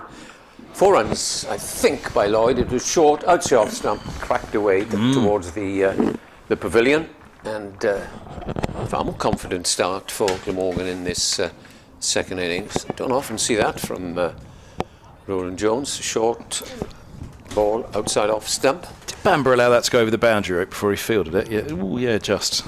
Match referee, well played. No. Yeah. Yeah, look at this angle. Did he just get it before it popped over the rope in front of him, or? I think he did. I think he grabbed that before that went over the boundary rope. In comes Rowland-Jones, bowls to Lloyd. Lloyd is forward, gets right over that and pushes it up to mid-off. 9 without loss. 5 penalty runs? What do you do for that? I don't think. You get a slap on the wrist. I was going to ask Mr. Coscott on the end of the corridor there. If they lose this one by 4 runs, Ed, at 5 penalty points, could have done all the world. There was only a riot once down in Taunton when Glamorgan played. What do you mean once? Every other week there's nearly a riot in Taunton. A 40-over match on a Sunday. Glamorgan rewarded 5 penalty runs, as it was then. As in comes the next delivery. Oh, that's not a great shot from Lloyd. That nipped back outside, inside the bat, and a bit close. That it was. No, it wasn't as close as I thought it might be. But you say nipping back, beating the inside edge, though. Oh. Yeah. Oh, it came the other way. Yeah. I tell you what, if Middlesex owned Lords, they would produce the greenest pitches you've ever seen at Lords. Because with these two on, something like that would be unplayable. They'd probably get fined though, wouldn't they? Yeah. Flat one first up against Derbyshire, which is a good track, for April. Yeah. Last ball of the over. Rowland-Jones bowls to Lloyd. Lloyd is forward. Plays it with loose wrists as it goes down towards the third man boundary. They'll get a couple. And at the end of the second over, Glamorgan trailing by 214. And now trailing by 205 because they are 11 without loss. Yeah, it was a good one first up, and had Mercer had been fit on that final day, then Middlesex, I'm sure, would fancy that they'd have seen home the victory. Bowled out Derbyshire, but Mercer went down second ball of his second over with a hamstring injury. Likewise, Derbyshire, I'm sure, will quite happily come back and say, had they not have lost, who was it now? But where's my notepad gone? On the first morning, they lost, was it Sanderson? Who went down injured on the first morning of the match. They were a seamer down for the game themselves, and then Middlesex were a seamer down for the final day. So, although I say it was a flat one, it was a good track for April because the Bastards had a chance. There were good tracks everywhere except for Taunton. Yeah. Afridi, 3 slips and a gully. Left arm over the wickety bowls to Salter, who defends back up the track. No run. See if I can get that. Make sure I got that injured player right. For Derbyshire, who are 2 draws from 2 games so far. How is Mr. Masood going again? I think it's Masood, his name is, isn't it? Yeah, Masood, let's have a look and see.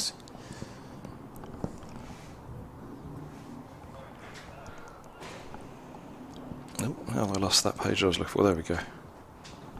So here's Afridi's in bowls and shoots through a little outside the off stump. That's the other big thing here, isn't it? The Ryan's side bottom. Thank you. The head of not to be confused with. No, indeed. Thank you to the head of men's cricket. That's Middlesex, Alan Coleman. Regards to you. Thank you. too much cake at tea, Ed. It's that post-tea slumber for us now, isn't it? You watch that porn review as a middle-aged Kevin Ann. Remember him when he was a child coming here to start his commentary. Yes. Afridi, he's in. Bowls, full outside of the off stump. It's left alone. 11 without loss. As I was saying, it alarmed me greatly when Dave Griffin last week turned 60, the photographer at Derbyshire, former committee man as well, isn't he? Up there, and I worked out, hold on, you're only 60. That means you are my age when we first met 17 years ago. Don't start on that with me. And I tell you, I started when one of the first captains for Glamorgan was none other than the Middlesex president. Aye, yeah. I haven't seen him here for this one. I don't think he's here. Afridi from the River End bowls, defended into the onside by Salter. There's no run. That was a question that was put to me, and since 2005, the best quicks overseas that I've seen. And the overseas quicks are the ones perhaps that we've seen the least since the advent of franchise cricket. They're the ones that are wrapped up a little bit more, aren't they? So what about yourself, Ed? Well, I think I named 4 or 5. You were talking about tall fast bowlers. Well, you could just go through the Middlesex side of the early 80s, couldn't you? And I was growing up, Vincent van der Biel. You've probably heard of his name. Yeah. Very tall, strap in South Africa. Fantastic bowler when they won the championship. Afridi bowls outside of the off stump and it's left alone. Through it goes. That lovely man, Norman George Cowans, was coming up a bit after that. Mike Selvey, a very, very fine bowler. Norman got a mention in the first round of the season against Derbyshire. Why did he come up in conversation, Norman? Does he coach somebody around the London area, or is he I'd imagine involved so, yeah. with Middlesex? Certainly hope so. And Nelly, dear old Neil Williams. He was more medium pace, though. And then you always had the spin twins, Edmonds and Embry. Last ball of the third over. It's Afridi, bowls outside off, left alone. 11 without loss. Glamorgan trailing by 203 here on BBC Radio Wales, BBC Radio London, yeah. the BBC Sport website. I heard you having a chat with the boys when I was off commentary about Glamorgan's best signings fast bowlers, and of course everybody leaps to Waka. Yep. He was a magnificent bowler. He was coming to the end of his career and did have a very good season and helped to win the championship because he took some ridiculous figures at Aigbeath in Liverpool, and then the next game he demolished Sussex at Swansea. Just break off as Roland Jones starts another over, and he left that, did Lloyd, but he's going to get a couple of runs because he goes off the middle of the bat down towards the third man boundary. He's going to get more than a couple, he's going to get 4. He's have a good bat there. That runs away. He was leaving, wasn't he? And it just went off it, and the score goes on to 15 without loss. Once you start telling stories, you go back, well, I go back so many years, and you remember so many things. What are they on about now? Last, I tend to forget what we're talking about. The quicks. Yeah, for Glamorgan, and one that never seems to get mentioned. As in comes the next ball, played firmly out to cover, there's no run. We're talking about overseas, we talk about homegrown bowlers, of course. Steve Watkin was a very, very fine bowler. Yeah. Should have played for England many more times than he did. How many did he get? 5 or 6 tests or so? A few more than that. Yeah, he played against Australia and West Indies. And Viv Richards caught him mid-off at Headingley in his first test. The man I'm going to mention is Mike Kasperich. He was a terrific bowler for Glamorgan. Stamina, skill, everything you want. As in comes Toby Rowland-Jones, and this is driven. Nothing untoward yet, except the one that nipped back 2 overs ago against Lloyd from Rowland-Jones. 15 without loss. Lloyd is 13, Salter is 2. No, it was only 3 tests.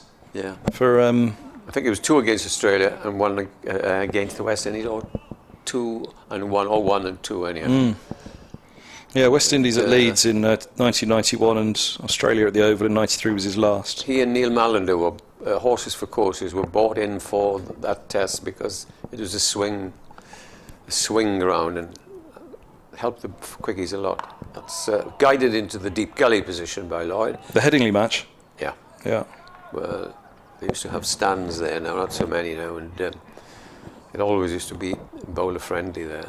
Played 5 ODIs? Yeah, out in the West Indies. Following year. You see, that Glamorgan era, Kevin, you had playing for England. Robert Croft came just a little bit later. You had Maynard, Watkin, Morris. So it was a good representation as in comes Rowland-Jones bowls. This is played out to mid-on. 15 without loss, and we have had 4 overs. And Sir Viv was your overseas? Sir Viv was our overseas, yes, in 1992-93. And that memorable game when Glamorgan won the first time the Sunday League game down at Canterbury, a packed house there. Viv hit the winning runs. Tony Cotty hit the winning runs, but Viv was there, not out. It was a really memorable occasion. Viv's last game. Rowland-Jones is in and bowls very wide of the off stump. Not interested, is Lloyd, and then another over. I go back to Kasperich. Yeah, sorry. He was so fit, you know. Waka was quite fit now and again. But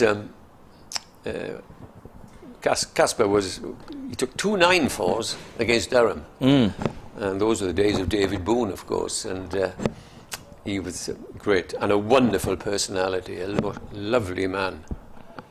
There was none of your sort of brash Australians. We've been very fortunate here. At brash Australians, eh?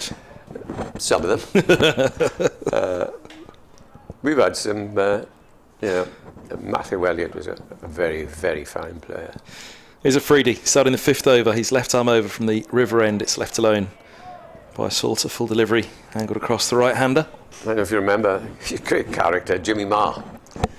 Opening the batting, played for Australia, left-hander, dashing. Opening left-hander, great character, as I say. He was a terrific chap. Kasper, of course, and you can go on and on. But they've all been helpful to Glamorgan. Good overseas players. Of course, they used to stay the whole season, Kev, as you well know, with Middlesex. And then just along the M4, Courtney Walsh. He wasn't bad, was he? Freedy's past the umpire. Bowls, full and driven. Only as far as mid-off. I thought he got more of it straighter than he did. Fielded by Robson. Salter remains on 2. Just to finish the quarter, if you like to go all round, you see people like Ravi Shastri, somebody who played for you, Jack Callis. Yeah. How good was he again? Yep. Fantastic player. So we have been blessed with some excellent overseas players. But it's the quicks, isn't it? It's the quicks that we've seen less of since the advent of 2020. Yeah, as you say, they go to earn good money. Freedy hits the crease now, bowls, block hole delivery, dugout, squirts along the floor to gully. Now you can go back with the overseas players that you had at Middlesex. Oh yeah. Well, that was the question, wasn't it? Since 2005, what's the best quick that I've seen overseas for any county? From one of our tweeters. But yeah, for Middlesex, through the 80s, Wayne Daniel. Diamond, as he was well known as. What an attack that was then for Middlesex. One of our tweeters as well said they saw Jeff Thompson. Tomo. Freedy bowls just full of length and dropping a single in front of point. Salter moves to 3. 16 without loss. Glamorgan. Gentle enough start so far, no real alarm bells.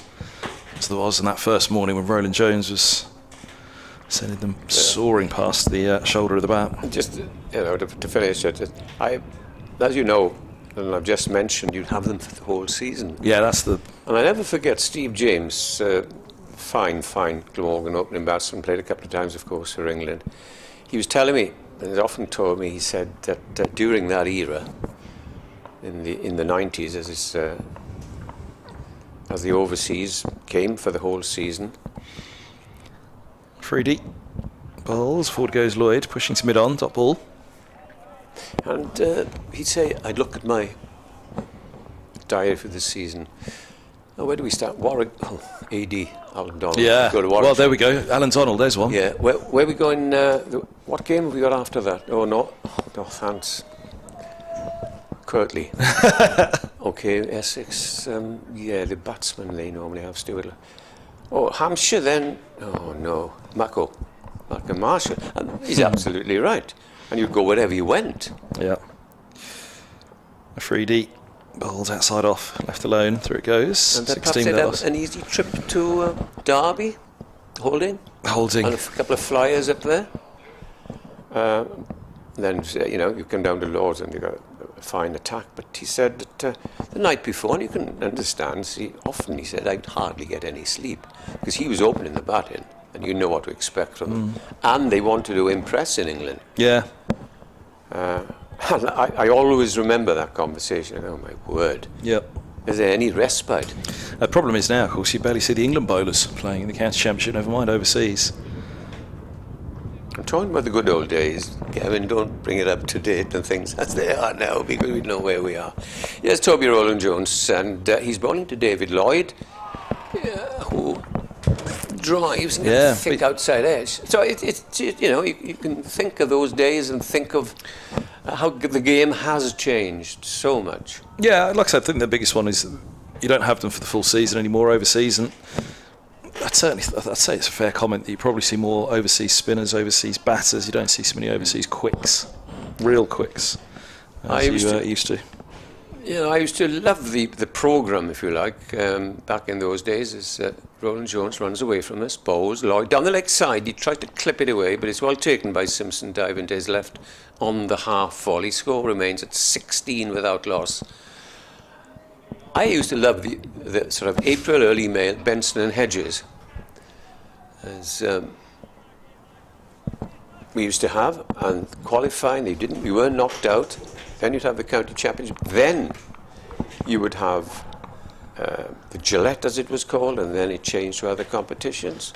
And you were at it day in, day out. As in comes, that's an absolute corker of a ball. Play that from the other end, I think, is the best way to play it. Yeah, he's bowling well in this match, isn't he, Rowland-Jones? Well, that was unplayable, wasn't it? Yeah, 2 beating the outside edge, 1 beating the inside edge, that one that came back on the drive. Sorry, go on, Ed. So that format, and you'd come to any ground, or you'd go, as you well know, Kev, to see a 40-over game in the league. It's out grounds, packed to capacity. Great fun. Of course, the players didn't think it was right that they should play in the middle of a 4-day match, but there we are.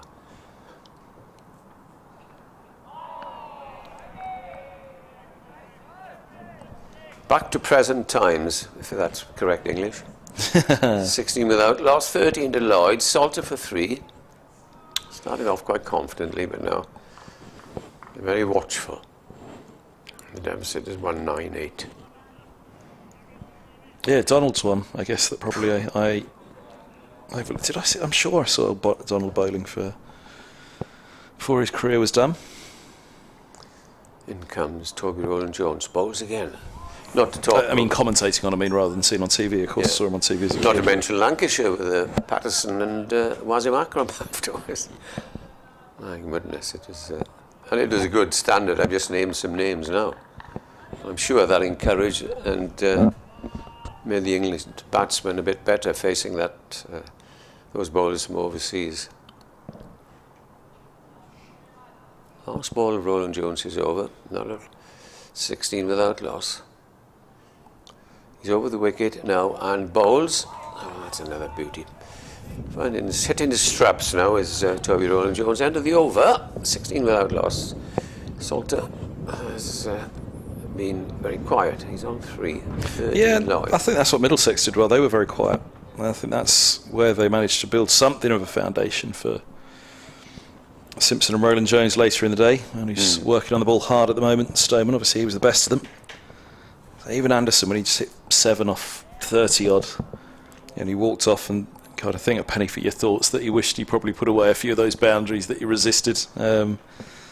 Such a strong driver of the ball, but actually what he was doing was the right thing for his side. Just trying to survive, just trying to hang in there. Goes a Freedy to Lloyd. Sort of 37 overs remain on the second day.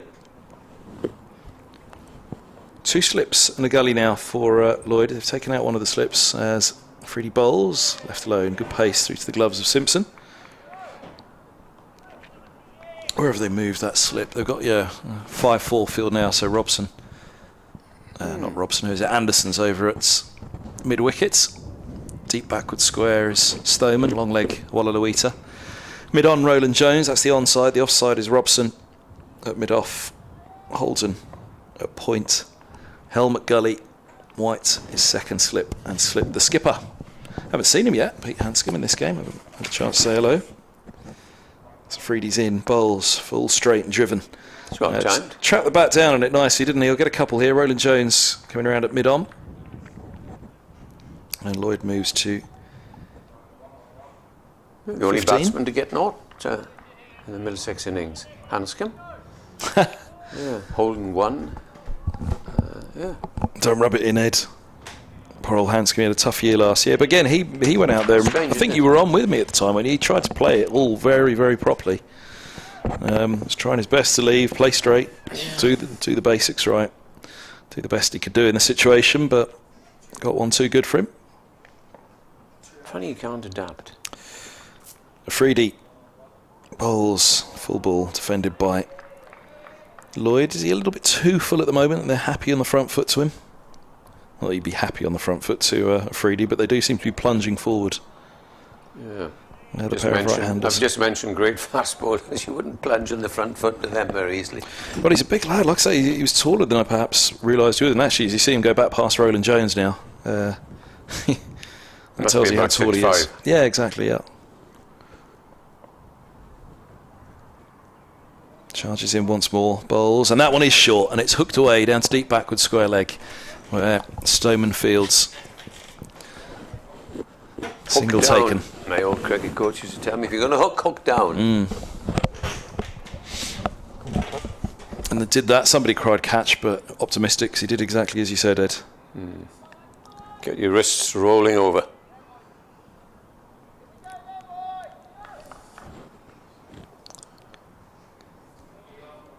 Salter awaits. It's Freedy from the river end.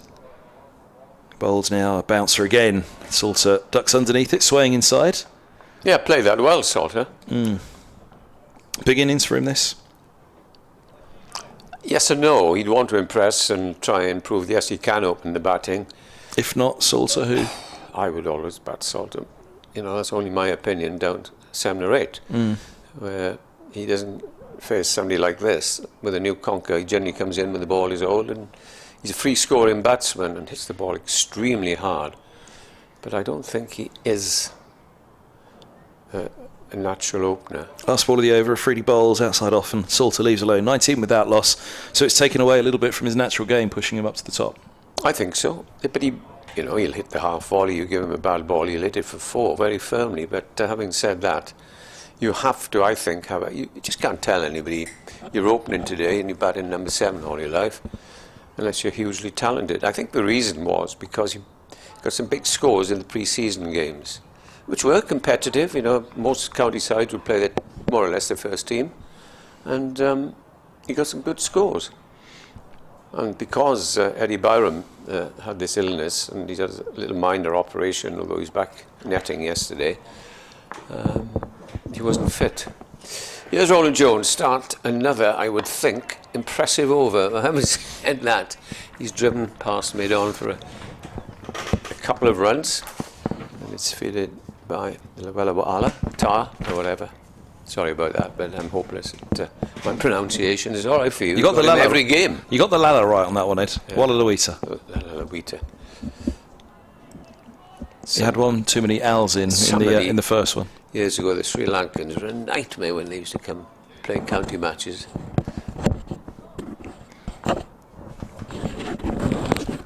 And in he comes again and bowls to Lloyd. Lloyd leaves outside the off stump, but the score is 21 without loss. I do remember the story from back in the club call days. Did you used to do club call? Cricket call it was called, isn't it? I didn't do it, but you had a lad there doing it. When the Sri Lankans were touring for the first time and they played whatever the county match was, and whoever was doing it for a cricket call that day, the Sri Lankans were in the field. Apparently De Silva fielded every single ball that day. Yeah. Here's the next ball. Good looking shot, and it's going down for 4 runs probably. I think, yes it is, it's gone. I did say that you wouldn't hear my phone, but I'm afraid. Have you got an update to do?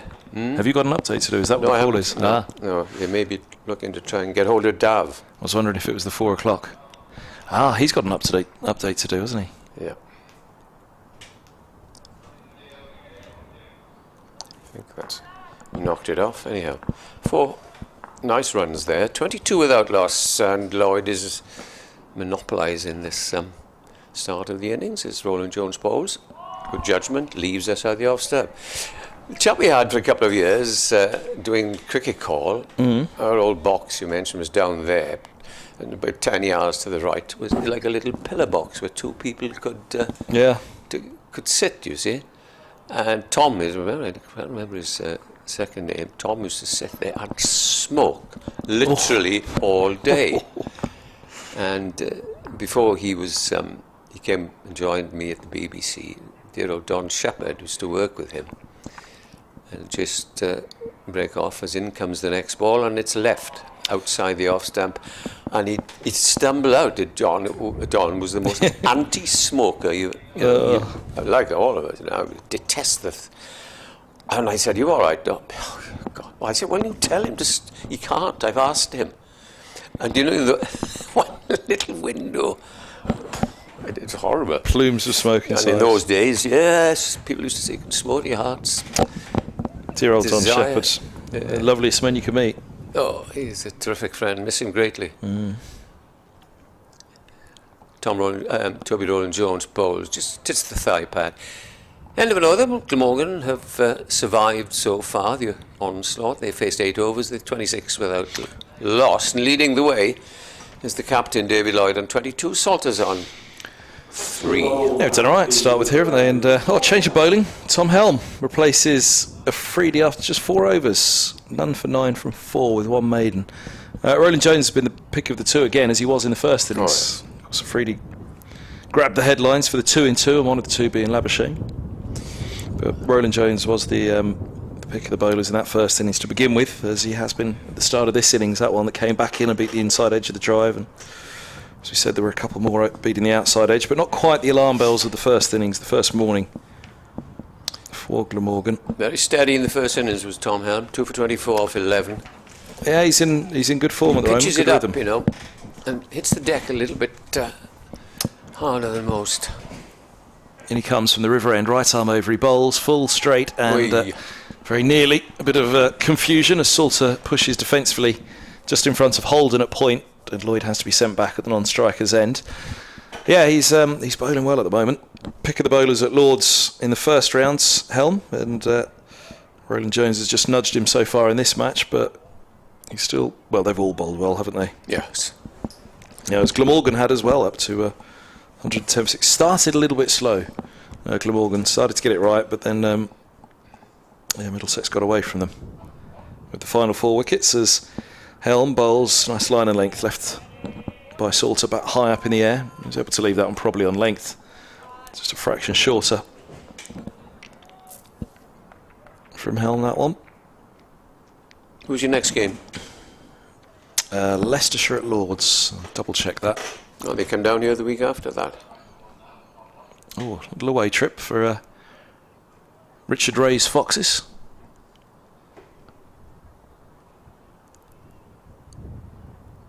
Helm past the umpire bowls. Good length ball right in behind this one. And there is no run. Middlesex face Leicester at Lords next Thursday. Then Sussex away. Sussex away, yes. Nice venue that, especially if the sun is shining. Exactly. No better place to wander into work than on the seafront. Just walk down the seafront, turn right, up the little hill, leave the car in the... Well, it's a pretty good walk to work here as well, isn't it, through the park? Oh, it's a lovely walk though, isn't it? Salter awaits as Helm bowls, and very full delivery dugout. A lot of the teams down to block it as well. Stay across the road. There's a well-known hotel there. And they just walk in the morning, 10-minute, quarter of an hour walk. I think most of the Middlesex team walk in the morning at the moment. From the centre of town where they're staying. Then after that, it's 2 back-to-back games. Notts and Durham, 2 of the favourites for Division 2. Pitching up for the last 2 of this first round of championship matches as Helm comes in. A little straighter. It's turned to mid-wicket defensively by Salter. There's no run. And then it's off into the blast with Gloucestershire at home, Hampshire away, and Glamorgan at home to start, 29th of May. The third blast fixture. Middlesex, you coming to Radlett for that third game with the blasts, Ed? I don't know. It'll be up to the boss here behind me and his colleagues. Love to be up there with you, but we shall have to see if selected. That's... Helm hits the crease, bowls outside the off stump. Salter leaves alone. End of the ninth, 25 without loss. Lloyd 22, and Salter with 3. What's that famous impresario who's made a huge amount of money? He's got a house in Radlett. Oh, which one? Michael Atherton. The Saturday night. Simon Cowell. So they tell me, but haven't seen it. But on the drive in the morning from. About 4 miles away, you would pass some houses that, oh my word! Yeah, not only the place secluded, lovely, huge houses. The cost, I wonder. That's the local club for the Athertons. Josh DeCare. That's Josh right. DeCare's plays at Radlett. Toby Roland Jones starts in the over, and he's bowled him. Lloyd bowled for 25. Yorked him. Yep, we're right under the bat there. And Glamorgan lose a very vital wicket as he got it right up and hit the leg stump back. Yeah, played all around it, didn't he? Yeah. He'll be disappointed there. Yeah, he drags himself very off. well, but going for that shot, and it was, well, not quite Yorker length, but not far off. He almost made it into a Yorker, didn't he? Yeah. It was very nearly pitching on that front toe, bringing the bat face down, closing and playing around it. Lloyd goes off. That's a big wicket, isn't it? Salter's played well for his 3 from 27, but Lloyd, you boys are probably hedging your bets on a little bit more of the opening pair. 25 for 1. Glamorgan just can't seem to get a good opening partnership. And I think they'll be looking forward to the day that Eddie Byram was a very useful player. He used to open for Somerset, left-hander, will come back, and he is, although he didn't open for Glamorgan last year, he's an acknowledged opening batsman. And it will be, this is Labuschagne, not to face Afridi. Yeah, they've just brought Afridi out of the attack. Might bring him back. I wonder if they're thinking a change of ends for Afridi as well after just 4 overs. Maybe it was a case of give Helm the river end and Afridi will replace Roland Jones. I think that even if it wasn't the plan, then that must be. He's only bowled 4 overs. Oh no, so not yet, not yet. No. Roland Jones, he's bowling beautifully, but at the end of Roland Jones's spell, you see it at Lords a few times, and if they'll have 3 main seamers, usually got a 4-seam attack. Middlesex and Anderson's here for this one as well, but they'll go with a shorter spell at one end and bring that bowler back on at the other. So I'm wondering, 6 or 7 overs for Roland Jones maybe, and then Afridi to replace him. He hasn't bowled yet at the Cathedral Road end in the match, Afridi. It's all been from the river end. Yeah. Well, of course, that Glamorgan innings went in a flash, didn't it? So there was only time for a couple of spells. They say. Yeah. Which they will hope will not be the case second time around, and many of their hopes and aspirations for this second innings will hinge on this man, Marnus Labuschagne. Yeah. His first game at Sophia Gardens, he played the opening game for him against Nottinghamshire Trent Bridge. He made an undefeated half century to win the game at the end, and he'll be rather anxious to perform well in front of his home crowd. He's taken guard, he's had a look around the field. He has got 5 balls to face. As Toby Rowland-Jones then from this end takes quite a long run. Now he's up to the crease and bowls, and Labuschagne gets down quickly on that and plays it out into the covers, and there's no run. Felt like he was playing that to be a little bit shorter, hitting a little bit higher up, just dropped the bat down, didn't he? Rowland-Jones with his hands over his mouth. Haven't seen anything shoot through yet in this Glamorgan second. I didn't see a few of them today, haven't we? No, you get the odd one. He's gone back to that interesting deep gully position again that we saw in the first innings. Yeah, he's got that man there again. He's in again, bowls, and Labuschagne comes and plays it up to mid-on. Anguish cries, which you get from fielders, even though it hits the middle of the bat. Good striding from Labuschagne. Yeah, Rowland-Jones, he played a few times for England, but I think probably injuries. Not in the frame anymore. No, he's so unlucky with injury. Well, the man at the other end, Helm, is the one that's getting the chatter at the moment. That Norwell, I thought, was the next on the bank. Norwell? Yeah, Liam Norwell was the one on the reserve list for West Indies. In comes the next ball. That's played away nicely between cover and mid-off up towards the pavilion, and they'll get 2 runs. Yeah, you were saying that were it not for injuries from his Test debut, you can't imagine that Rowland-Jones would have ever missed a Test for England. But for injury, very, very unlucky. Yeah, good first change bowler behind Broad and Anderson. I tell you what, talking about Broad, he seems to be saying to the effect, they know all about me. He's not playing this game now, the third game. As if to say, well, if you don't want me after all what I've done for England, so be it. Interesting position. Here's the next delivery coming. Met with a straight bat by the recognised #1 batsman in the world. Angus Fraser was on 5 Live the morning that Root resigned. It was interesting listening to Gus on there. He was talking about, that there was some sort of fractious nature a little bit to the dressing room. Well, everybody said about that after West Indies.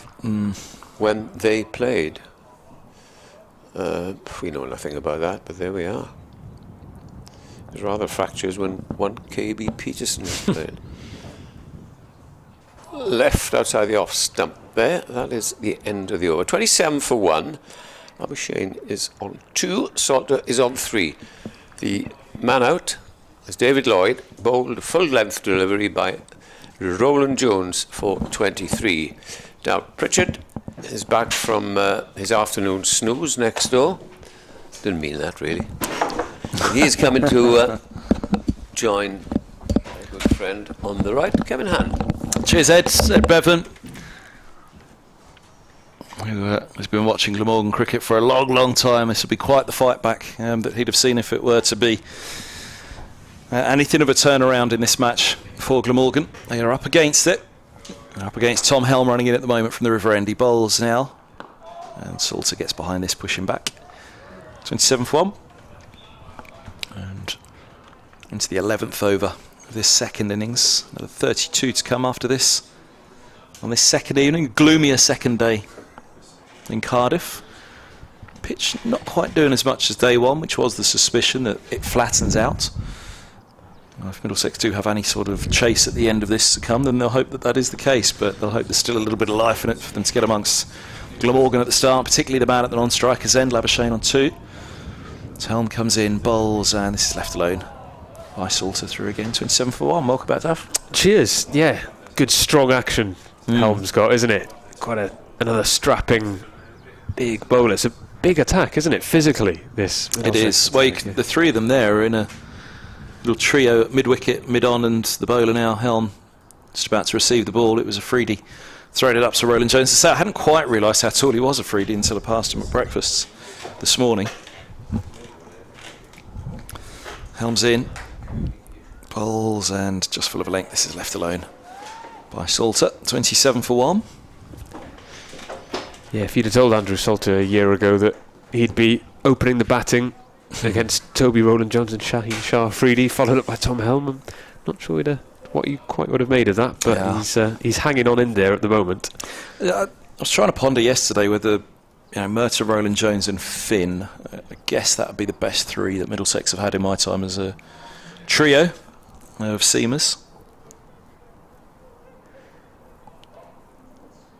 Helms in, bowls, just full of length and driven straight of a wide mid-off by Salter, and that'll be away for 4. His first boundary, he's on 7. Glamorgan at 31 for 1, just slightly over-pitched by Helm, but lovely shot from Salter holding the pose for a moment. I'm just trying to think, 2016, Rowland-Jones, absolute peak of his power then, Murtagh likewise. Finn, was it the peak of his power in 2016? You'd probably say not, but not a bad change bowler. Yeah. But these 3 in this match, Helm, Manny's saying he should be in that England side at the moment as he's in, bowls and line of length, top of off stump, defended by Salter to holding at points. Rowland-Jones, again, would have been in the England side all the way through to now, you'd imagine, but for injury, and then Shaheen Shah Afridi. It's not a bad trio with Anderson then as the 4th seamer in this match. Afridi is warming up at mid-on, so I'd imagine Rowland-Jones had 5 now, maybe 1 more from him, Cathedral Road ends. Yeah, it's a long old run-up Rowland-Jones has got, isn't it? So a spell of 6 overs or so is probably quite taxing. Here goes Helm. Past the umpire, he bowls, and a full ball defended by Salter. End of the over, 31 for 1 on BBC Radio Wales, BBC Radio London, live on the BBC Sport website and app, and on the county streams. 183 runs behind in their second innings, Glamorgan. Yeah, Rowland-Jones takes off the sweater to keep going. Afridi, whether he was just sending a little message to Pete Hanscom that he'd quite fancy a bowl sooner rather than later. I haven't seen Anderson warming up yet. Yeah, Afridi seems like one of those players who just loves being involved wherever he can. Likes to be in the thick of the action. Enjoyed his time with the bat, didn't he? Yeah, I think we did, didn't we? It was an entertaining knock. A few false shots, but some really pure hitting as well at times. It was a real swashbuckling effort as Rowland-Jones sets off on his long run over the wicket to Labuschagne, who defends for no run. Yeah, it was enjoyable. Labuschagne, I don't know whether he saw him coming for the dismissal. It certainly was just sent a little bit, looked as though it was sent a little bit wider, as I think Afridi went early on the charge to Labuschagne for the ball that he skied. Having stretched outside of off just to try to get to it, he scooped it straight up in the air. Yeah, it was maybe the element of the rivalry that we weren't expecting. Labuschagne bowling to Afridi and getting him out, getting his own back. As Rowland-Jones comes over the wicket to Labuschagne, who leaves it in his own extravagant way. That was the opposite of the Shaheen leave. Shaheen was kind of bringing the bat around with the ball, wasn't he, leaving it alone. Labuschagne was bringing the bat over the top in the other direction, towards the bowler. Watched it go underneath him. Yeah, for a split second it almost looks like he's trying to hook it, yeah. And it's, an extraordinary leave that we have seen him pull out at test level on several occasions. And he'll face another ball from Rowland-Jones from the Cathedral Road end, which is full and on his legs, and he whips it away through the square leg. And it might just reach the boundary. Yes, it does. Beats the 2 chasing fielders, and that's Labuschagne's first boundary. It'll feel good, even for Marnus Labuschagne. Not too dissimilar to the ball that, or the shot that Lloyd virtually yorked himself with and played over the top of one. That's a big blow. A big boost for Rowland-Jones and Middlesex. Get one in that fashion, opening batsman. Yeah, stumps and bails scattering, and here is Rowland-Jones again to Labuschagne, who leaves it just outside the off stump. A couple of howls from the slip quadrant. Not often you talk about an opening batsman being yorked.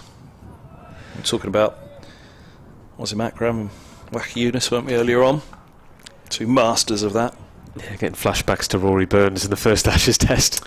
Yeah, that as well. But that felt unusual in itself, didn't it? He's had a bit of a slow start to the summer, hasn't he? Middlesex got him a couple of times cheaply at Radlett in the pre-season as well. Roland Jones is in to Labuschagne, who not sure if he was playing at that. He certainly took the bat away at the last moment, but he did come forward to it. It was a good ball from Roland Jones, just outside off. Burns gone cheaply again for 12. Bowled Overton. Caught Davis. Patel falling to Siddle for 5, and Amla gone for Brooks for 15. Pope and Folkes together with the partnership. Surrey are 118 for 3, replying to Somerset's 337 all out. I haven't done their scores elsewhere for a while. I'll do it through this over. Roland Jones over the wicket to Labuschagne, who defends for no run. Hampshire 219 for 3 in reply to Kent's 305. Nick Gubbins made 69. Vince not at 82. Those are the top scorers so far for Hampshire in reply. That was the end of the over, sorry, 35 for 1. Lancashire 216 for 2 in reply to Gloucestershire's 252. How did the former Middlesex pair go in that? Higgins got 51 not out. Lace LBW Hassan for 0. Here's Helm to Salter. He bowls and left alone. Big booming bounce outside the off stump on that one though for Helm. I'll have enjoyed that. Mentioned the few that have kept low in this match, but the bounce has been the pace has been okay on the pitch, hasn't it? Yes, and we saw during Middlesex's innings a few of the Glamorgan seamers bowling from the river end were getting some decent carry from that end. If you put a bit of effort in, you'll get some returns. Freedy warms up again at mid-wicket. Not quite in the eye shot of Labuschagne at the non-striker's end, who's watching as Helm's running in the other direction. Coming in towards him now, bowls and outside the off stump. Salter beaten by that one. Good ball again from Helm, who, lovely ball. Had a lone stint. What is that? It's a seagull. What it is, it's two seagulls. From the angle that I was looking, the two seagulls at the far end, they were stood in a line, and it looked like an extremely long neck. It's like, what on earth? It's a swan just landed at the far end. No, but then they've separated, and it's two. Here's Helm. Bowls him! Salter's gone. Top of off, Rock's back. Perfect ball from Tom Helm. Perfect wicket for a seamer. Hits the top of off. Back goes Salter for 7. And Glamorgan are 35 for 1. 35 for 2 indeed. That was a beauty, wasn't it?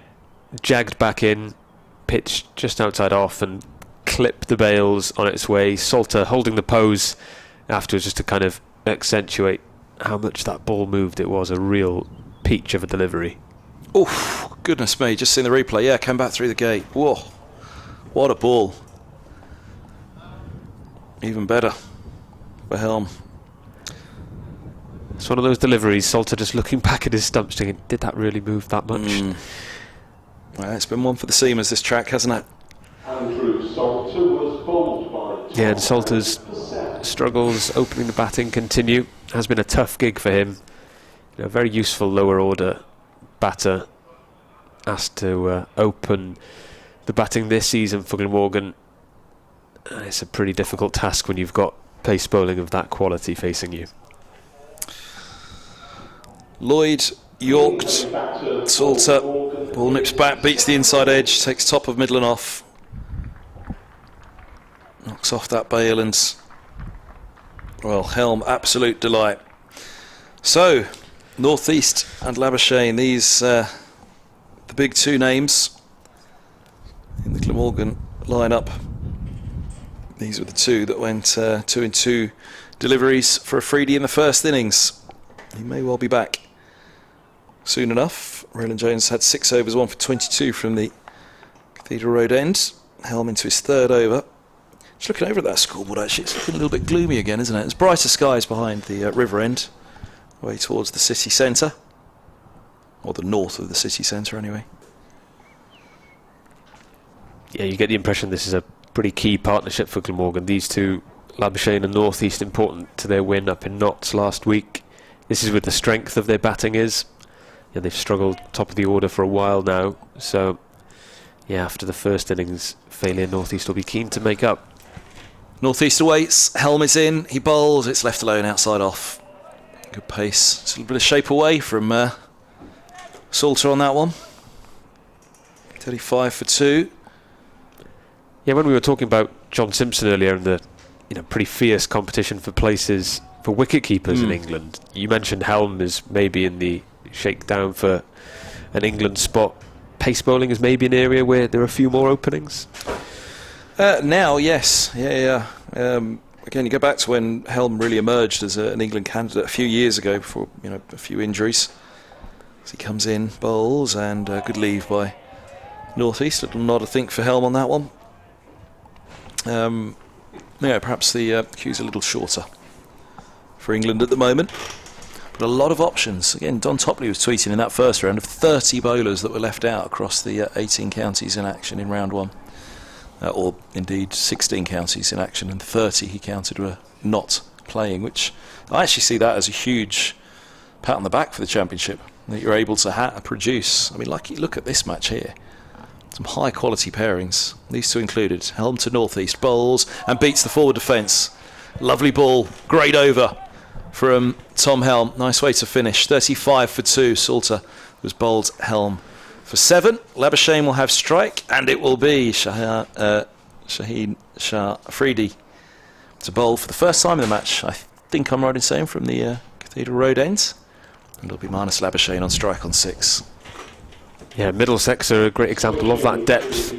Tim Murtagh missing out through injury, but Ethan Bamber, another prospect who's gone well in the county championship. 23 years of age, more than 100 first-class wickets at 23, and doesn't make the side for this match. They went with Anderson as the fourth seamer, bolstering the batting. So it's the riches that Middlesex have. Blake Cullen, really exciting talent. Another youngster by the name of Tim Mercer as well to watch out for. The young up and coming. Yeah. Yeah, when I was having a look, it would have been his 250th first-class match if he'd have played here today, if he'd have been fit. That champagne is on ice for another day as Shaheen Shah Afridi comes in from the Cathedral Road end to Marnus Labuschagne, who drives nicely down the ground, and that'll be his second boundary, moving on to 10 runs. Glamorgan 39 for 2, and a nice welcome back to the attack for Afridi. Yeah. Change of ends. Let's see how that goes for him.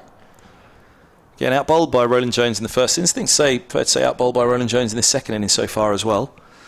Although we're setting a pretty high bar, as we said, I should make that clear. Absolutely, yeah. It's a pretty high bar in this match from both sets of bowling. I mean, Van der Houten bowled tremendously well. Harris in amongst the wickets as well.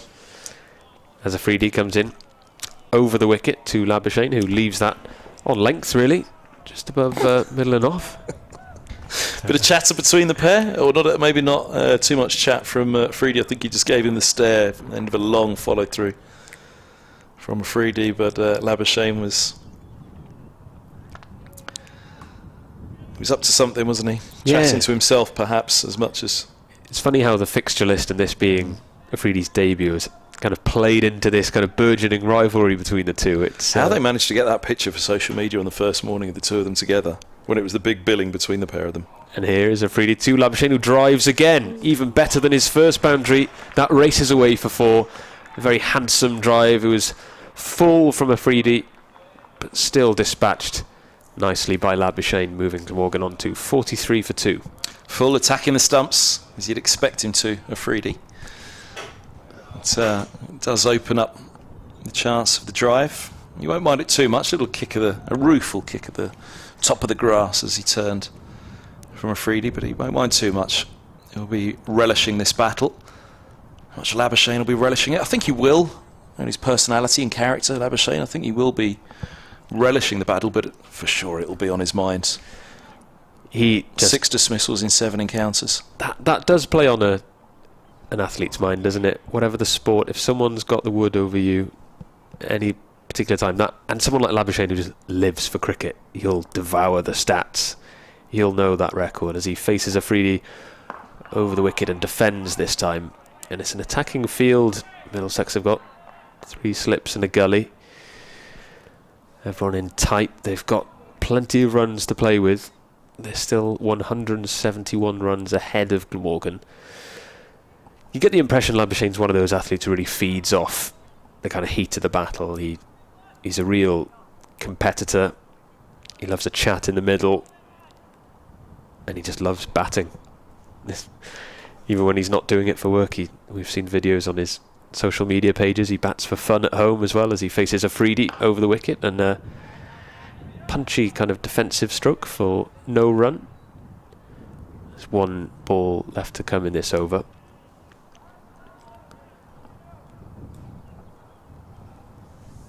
Yeah, Afridi's such a well-established international star. Easy to forget that he's still only 22. Been around a fair while. Yeah, Pakistan tend to give their younger players a go earlier than some other cricket-playing nations. He's one of many, like his namesake Shahid, who made his debut in his teens. As Afridi comes into Labuschagne, who works it off his legs, down for a single backward of square to end the over. Labuschagne moves on to 15. Glamorgan 44 for 2, trail by 170. Yeah, that was well negotiated. First over from Afridi to Labuschagne, second time around. I'll say it was Roland Jones that was testing him more than Afridi in that first innings before Afridi picked him up, inside edge, playing down onto the stumps. 44 for 2. Here's Helm to Labuschagne again on 15. 2 slips, deep gully, point cover and a mid-off, mid-on, mid-wicket and long leg. Labuschagne taking his time, scratching out at the surface, settling himself in, counting that field. You can see how he gets under the skin of his opponents, can't you?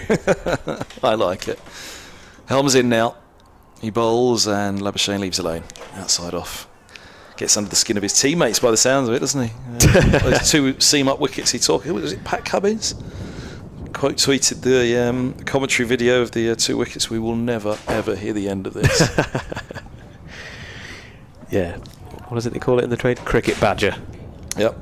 And picked up Afridi just an hour or so ago. Just over an hour or so. Now, tea in between. Here's Helm, who's running in past the umpire now. He bowls and Labuschagne flashes hard. Oh, goodness me.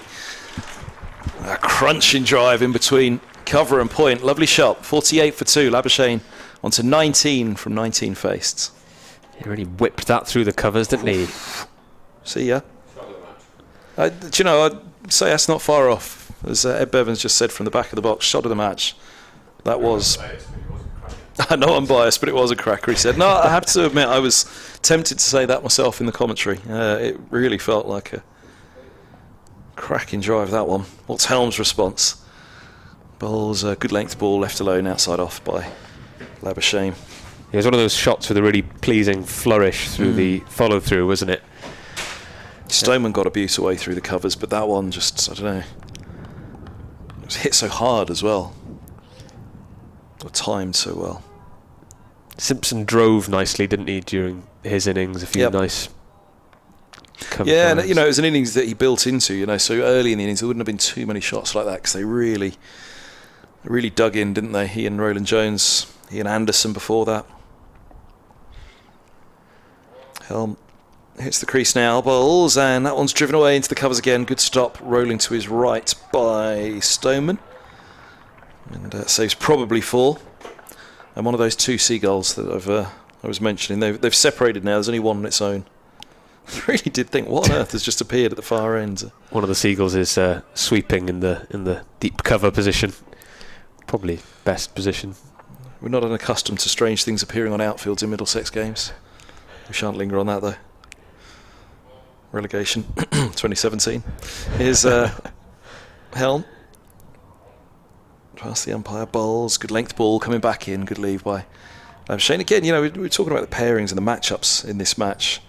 North East and Labuschagne, strong partnership here for Glamorgan for the 3rd wicket, and Helm and Freedy together, Roland Jones having finished his spell. It's high quality cricket, this. Really is, isn't it? And it feels like the county championship at large is blessed with a lot of talent this year. A lot of overseas talents coming to supplement these counties that we've talked about, who are producing a lot of their own homegrown talents. A number of Pakistan players have got in as well. And again, now that it's 2 overseas per county, I think that helps massively. And Helm's wide on the crease as he delivers a full straight delivery, which Labuschagne's right in behind and has a good chat with Helm at the end. I love that from Labuschagne, talking the bowler through it at the end of his run-up. Oh, it's great, isn't 48 it? for 2. End of the over. Yeah, he's one of those players you'd love to play with in your team, because you know how much he'd irritate the opponents. And I think I'd struggle at the end of my run-up, at the end of my follow-through, not to laugh. I think I really would. He's the kind of character that would make me chuckle. He's signalling for something already. What's he after? A new bat already? It's a long old way to signal back there, isn't it, for the dressing room? yeah, fair walk back to the pavilion from where he is. Fair way to signal back. Always needs smoke signals back there, doesn't it? Yeah, and he's only faced 23 balls. Already scored 19 though. Quite a brisk start from Labuschagne, but it'll be northeast to face Afridi, who's over the wicket with a bouncer that northeast only has to duck slightly to get out of the way of. Yeah, it nearly hit his own toe with that one, didn't he, Afridi? It really looped through in the end to Simpson. Yeah, northeast might feel a bit like the support act when Afridi and Labuschagne are going at it, but he's got an important hand to play in this innings. Well, yeah, his first ball was a duck in the first innings, wasn't it, to Afridi, so probably won't mind being a little bit on the back seat here to these two. As Afridi comes in and bowls stump to stump with northeast defending. Yeah, he rather wafted at it. He was kind of searching for it in the first innings, wasn't he? Northeast is just dangled outside off. Looked a bit annoyed with himself as he trudged off.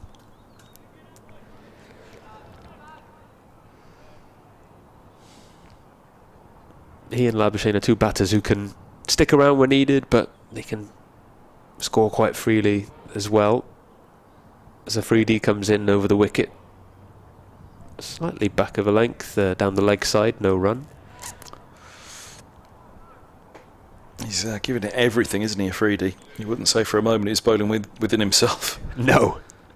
No, he's having a chat to himself as he goes back to the top of his mark now as well. Long hop first ball, decent second ball, and then third one's just dragged down the leg side. Kind of all action, quite a slingy wrist, isn't it? Gets a lot of action on the ball. As he comes in over the wicket from the Cathedral Road end, past the outside edge. That looked rapid. That was a beaut, wasn't it? Held its line straight across him. Oh, look at that, taken by Simpson up by his right shoulder. Full ball angled across. Yeah, he's got a great end swinger, but that was the classic angled across, wasn't it? Just held its line and just left northeast. Northeast will be thinking now, won't he, about both edges as he, there you go, just sets up before Afridi turns to bowl again, just working out his own angles, his lines. As he comes in, arms pumping to northeast, who punches a defensive stroke to mid-on for no run. Yeah, this is a real examination for northeast. See, in a sixth over, so he had 4 at the river ends, only a second, so he's still got a few to come, you'd imagine. Down below us here, but you know, someone like northeast, I think, will have that on his mind. Look, just play as he's done 2 or 3 occasions in this over. Northeast, just get that bat down straight, push it back towards mid-on.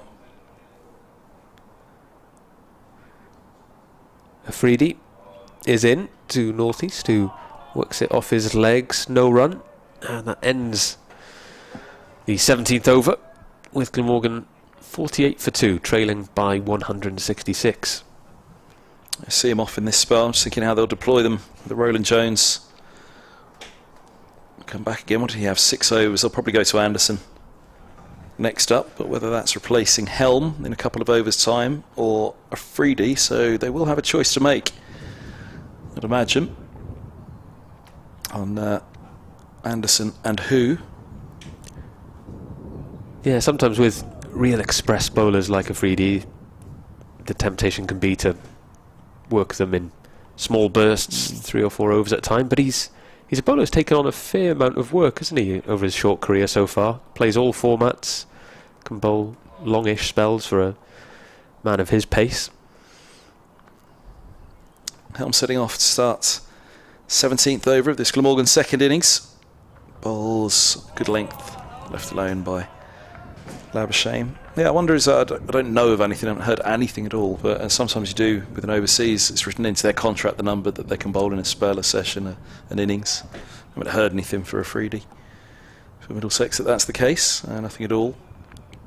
Well, the way he was warming up in between his spells suggested he'd like to bowl bowl as much as he can.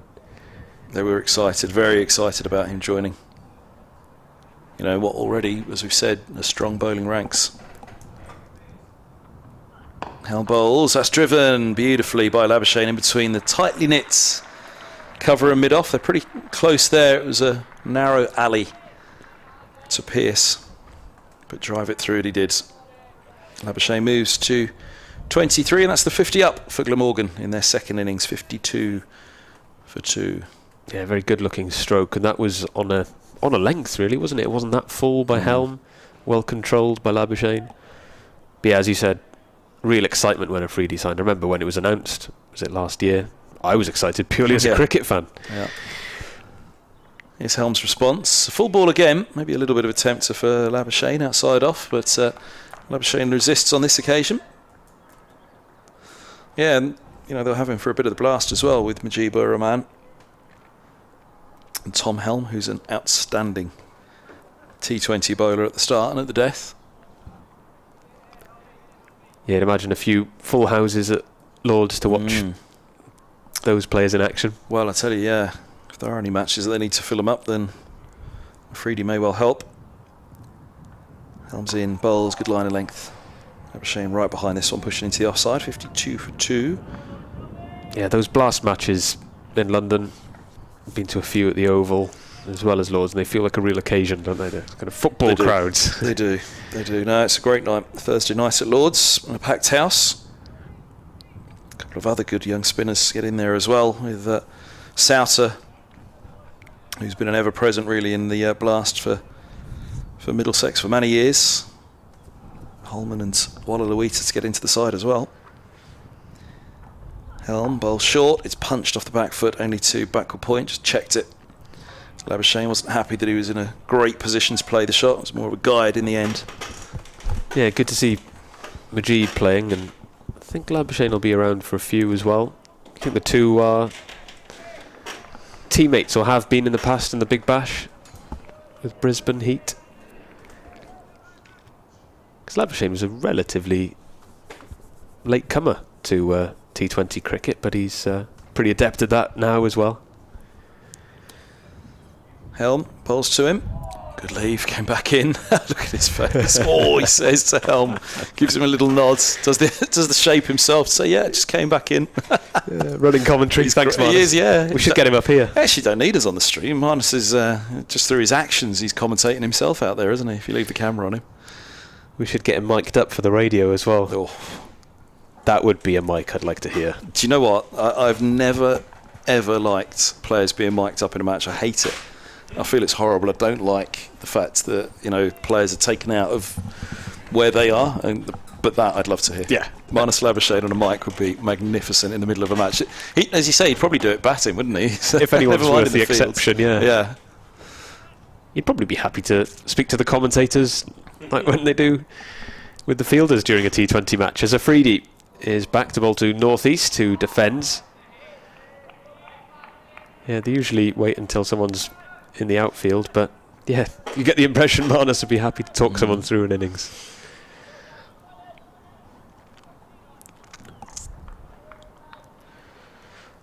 Wonder if there'll be some chat between the old foes now he's at the non-striker's end. As Afridi adjusts his field, he has 3 slips in at the moment. One of the cover fielders is coming over to the onside. Tom Helm looking for that ball chipped up into the onside.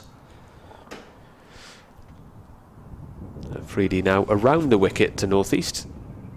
It's full, and northeast drives it handsomely for 4. So Sam northeast off the mark with a very handsome looking shot. He's on 4. Glamorgan 56 for 2. And with cover sent across to mid-wicket, mid-off probably just went that little bit wider there. Not sure, even a slightly straighter mid-off would have stopped that anyway. Lovely shot from northeast. And Tom Helm. He's gone back. The Freedy looked straight to him. He had one ball around the wicket and then decided, no thanks, coming back over. Freedy at the top of his mark. Long run up over the wicket to northeast, who works it to square leg for no run.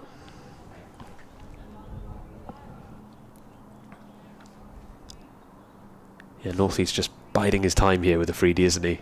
He hasn't. Yeah, what could you say? Probably this is the end of his 3rd over from this end. So he's bowled 7 of the first 18 of this innings. So it won't be you wouldn't have thought it'd be the longest spell. Maybe we'll get another 2 out of him after this.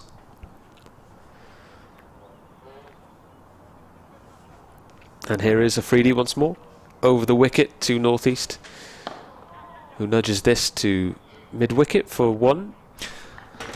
But, you know, we're rightly giving him the big billing, but equally Helm's bowling beautifully at the moment, isn't he? 1 for 12 from 5. So it's just duration, isn't it? Stay out in the middle. Get through these first spells. Try and get them into a 2nd, 3rd spell, the bowlers. Get yourself in. Just survive. Again, all the time in the world here. Yeah. Glamorgan, even though we're so well advanced in the match on only the second evening. Freedy to Labuschagne now. There's an appeal, hits the pads, and he's out! Freedy has Labuschagne once more, and that's a huge breakthrough for Middlesex. Freedy has his arms aloft, celebrating.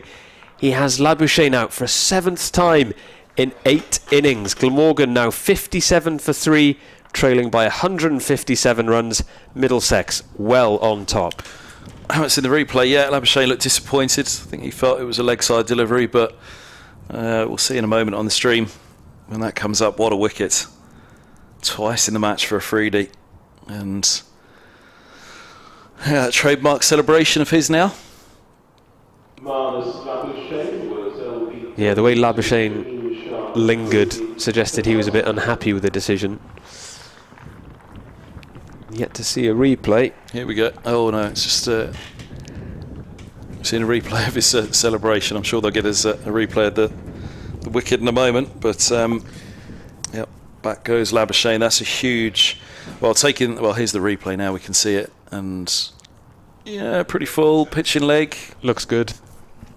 The angle actually isn't perfect to see the pitch. We're just slightly to the left, aren't we? Watching on it, they might have a static cam, which is straight in line. Yeah, as you say, not the perfect angle, but it didn't look to hoop too drastically, so it might just have straightened enough to hit leg. Whether it did just pitch in line, but it wasn't a howler, was it? It was a full enough delivery. Yeah, whether it pitched in line, I don't know. It would have been from the shot he played, Labuschagne. I guess he's thinking that's pitching outside the line of leg. You know, playing around a straight ball like that to a bowler left arm over for a player of his quality. I guess he's lining it up, thinking that one's pitched outside the line of leg, or maybe he's made maybe the hang of the head backwards that he had was that he made the error and played around a straight one. So we'll have another couple of looks at the replay in a moment, I'm sure. But 57 for 3. I think the replays that they put up on the match centres of the club's websites are always the ones from the static cam. So if you do have, like we've just had on that one, where it's from a slight angle, you do. If you go into the match centre, you're able to get a bang in line static cam replay. Those are useful. I've seen a few counties in the off season tweet those videos with out or not out, and you can play along and play umpire when you've got a couple of seconds to spare when you're scrolling on Twitter. Kieran Carlson is the new batter in for Glamorgan. He had a very good season last year, and he contributed at not in the win last week as well, scoring 47 not out in the second innings.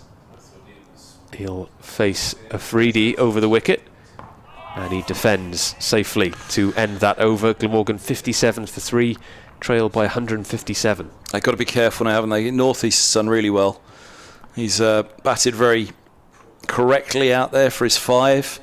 And we talked about North East and Labuschagne being the big pairing. It's almost Carlson and North East, the last hope to get something going here for Glamorgan. I mean, all of a sudden put another wicket on the board now, and what as Ed was saying, they were done in 41 overs in the first innings. Middlesex have got 43 at them in this session, so they do need to be a little bit careful here. 18 overs bowled, 25 remain on day 2, and they're 57 for 3. Glamorgan trailing by 157.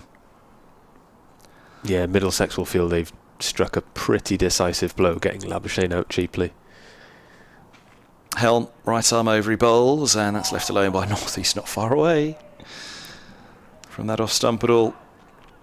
It was interesting having Tom Cullen with us earlier, the Glamorgan player, saying that perhaps in the first innings Glamorgan were a little guilty of playing the man, not the ball, where Afridi was concerned, because as you mentioned earlier, with Helm and Roland Jones bowling superbly as well, there's not really been any let-up in this Glamorgan innings so far. There's a similar tale in the first innings, so it's been a high-class bowling performance from Middlesex. Helm to North East bowls, and North East dabs this one away just fine of Stoneman at cover. 57 for 3. Middlesex pretty alert in the field. I know that Pete Hanscom last year was a real driver of this, that they've got to be quicker, they've got to be more alert in the field, they've got to set the tempo for the whole match in the field. Just watching Stoneman and Holden charging around, collecting a pretty tame dot ball into the offside. Haven't been able to talk about the skipper much in this match. He did get that duck in the Middlesex innings. Settles down now at slip, 1 of 3 as Helm bowls, and this ball's edged along the floor past third slip. And that'll be 4 down to the vacant third. North East moves to 9. Morgan 61 for 3.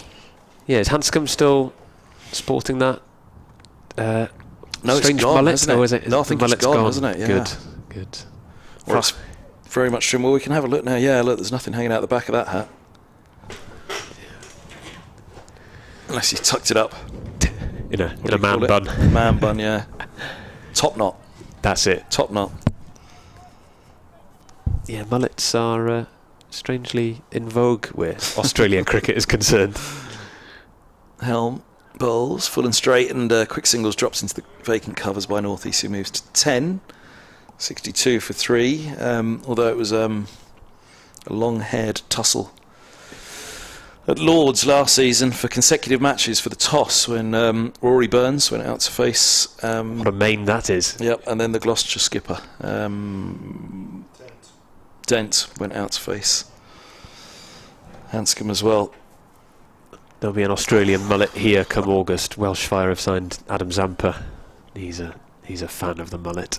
Was Zampa the one that liked the coffee in that particular, from the documentary series? His Helm bowls, a good leave by Carlson, just outside off. And what I like about that is the fact that his big mate in that series, Marcus Stoinis, he's with the Southern Brave. They play each other on the in the opening game of the competition. So maybe we can have a reunion. I think it was the Love Cafe they called it, wasn't it? What a bromance. But you could say maybe we can have one of those little coffee vans down on the side of the pitch. Get them over there to be mic'd up over a coffee mid-innings. Helm turning away from the river ends. Bowls to Carlson. And left alone. Good line of length through to Simpson. Who's that? He just ran through. I was talking about them being alert there. They almost treat it like a hot potato in between the keeper through to points. Holden ran in, grabbed it, threw it up. It just dropped dead, and everybody was running off in different directions. Holden was looking around. What's everybody just done? 62 for 3. North East has 10. Carlson has yet to get off the mark, and Glamorgan have it all to do, trailing by 152, with 24 overs still remaining on day 2. Glamorgan's next opponents, Derbyshire, speaking of high-class Pakistan players playing. Shan Masood, 191 not out, closing in on a second consecutive double century. And a century at the start of the season at Lords as well. Afridi bowls, northeast drives to mid-wicket and scampers through for a single. Yeah, Derbyshire going well at Leicester. They're 358 for 3. Yeah, Masood contributing more than half that total. John Foote said, Afridi is box office. I can't remember the last time we had such an exciting overseas player in the county championship. Well, it's interesting, isn't it? Because I think, we don't have the pitch maps, do we? But I think Helm and Roland Jones probably feel they've bowled pretty well in this innings. But he's got an X factor, hasn't he, Afridi? As he comes in over the wicket to Carlson, who drives for no run. Yeah, it's a bit like heavyweight boxing, isn't it? When you've got pace bowlers who can reach speeds of 90 plus mph, it just feels like, yeah, even if Helm and Roland Jones have produced the more consistently high quality, high spells of bowling, it's like you say, it's that kind of box office element that Afridi brings.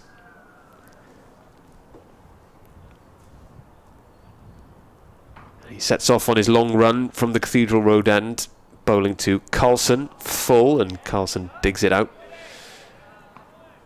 No run, fielded by Helm. Yeah, it's been a very tight, threatening bowling performance from the entire Middlesex team. You know, dismissing Glamorgan for 122 on what transpired to be not the worst pitch. Well, certainly Middlesex and John Simpson in particular seem to play it pretty well. Afridi is in over the wicket. Slightly back of a length this time, and Carlson leaves it alone. The key for Glamorgan is just to try and take this innings as deep as they can, just see how they can get on against this Middlesex attack with a slightly older ball. But they've lost both openers and the big wicket already in the 20th over. So much now for this fourth wicket partnership to do. A real protection for the Middlesex's middle order. Know well about that. Pete Hanscom, a lot of chat about him at 4 last year, but so often in the second over. As Afridi is in to Carlson, full again, driving again, but again he picks out Helm in the covers for no run.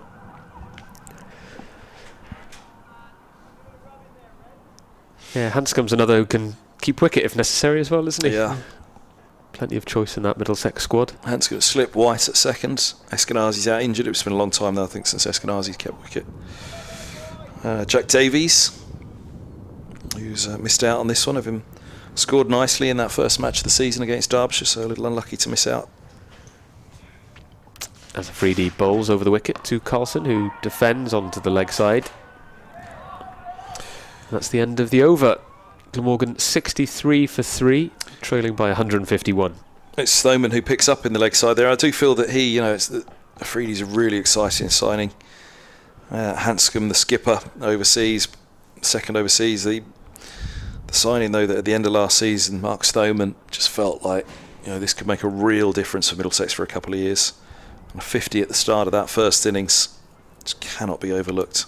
How important that 50 was to basically stop what Glamorgan have got themselves into here. And even with that 50, Middlesex were 110 for 6. So, it could have been an awful lot worse for Middlesex, but he gave them something to go with at the start of the innings. Glamorgan needs something here. Start of the 21st, it's Helm to Northeast, who is on the back foot defending.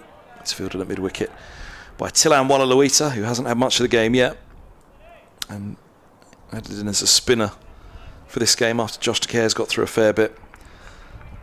As a young spinner, opening batsman in that first game against Derbyshire. Yeah, Stoneman, one of those really solid county players who had that spell in the England team. He's a good player, isn't he? He is. He's a very good player indeed. Helm bowls outside off, and there's no run. When we had to do our previews for the BBC Sport website at the start of the season, I did say that they've got a Afridi. It's joined Helm and Roland Jones and Mercer and Bamber and co.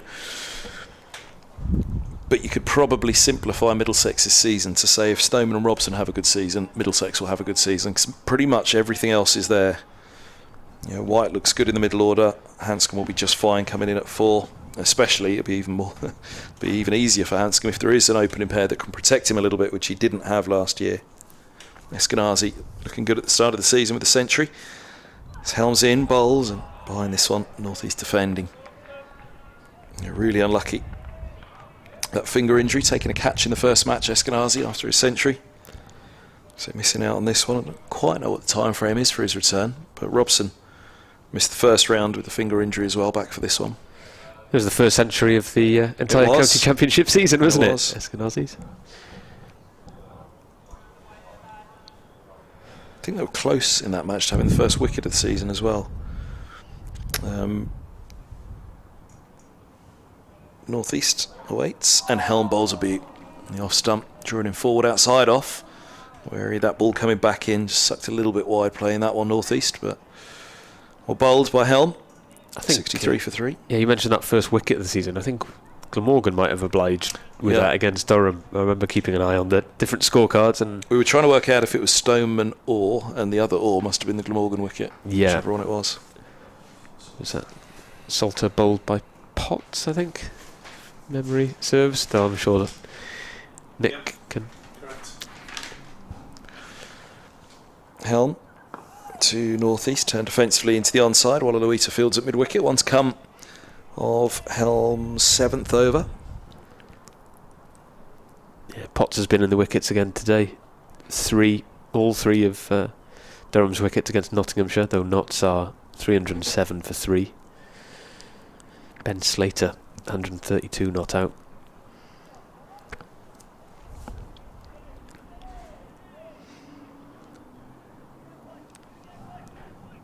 Good chatter in the field. His Helm turning. Last ball of his 7th over, he bowls. And North East nudges. Down to long leg. He moves to 12, 64 for 3. And they trail by 150 now. Glamorgan, 21 gone in their second innings. 22 remain, Afridi to continue. I was just thinking about the track there. You know, is it? They all say it flattens out at Cardiff. That was the chat of the players last night in both dressing rooms, I think. That, you know, it was a lively one. I think I probably shouldn't put words into people's mouths, or not words into names to people's words when it wasn't directly said on air, but somebody else commenting as well in a high position in the match that it's not doing quite as much as it was yesterday. Feel it's quite got the same zip as yesterday, the pitch. Certainly if there is any zip, this man will find it. Yeah, that man Afridi is over the wicket to North East, who's defending for no run. Yeah, it certainly looked quite placid at times, didn't it, when Middlesex were batting? Yeah, and again, you know, it's just get that older ball, see how they go with the older ball. And that's the difficulty here for Glamorgan. It's 2 wickets away from Middlesex really unlocking the entire batting order, and we're only into the 22nd over. That is the problem, isn't it? They really needed Labuschagne to be around when that ball gets older, as Afridi was North East. Yeah, you know, Lloyd will be kicking himself, only the dismissal to Roland Jones,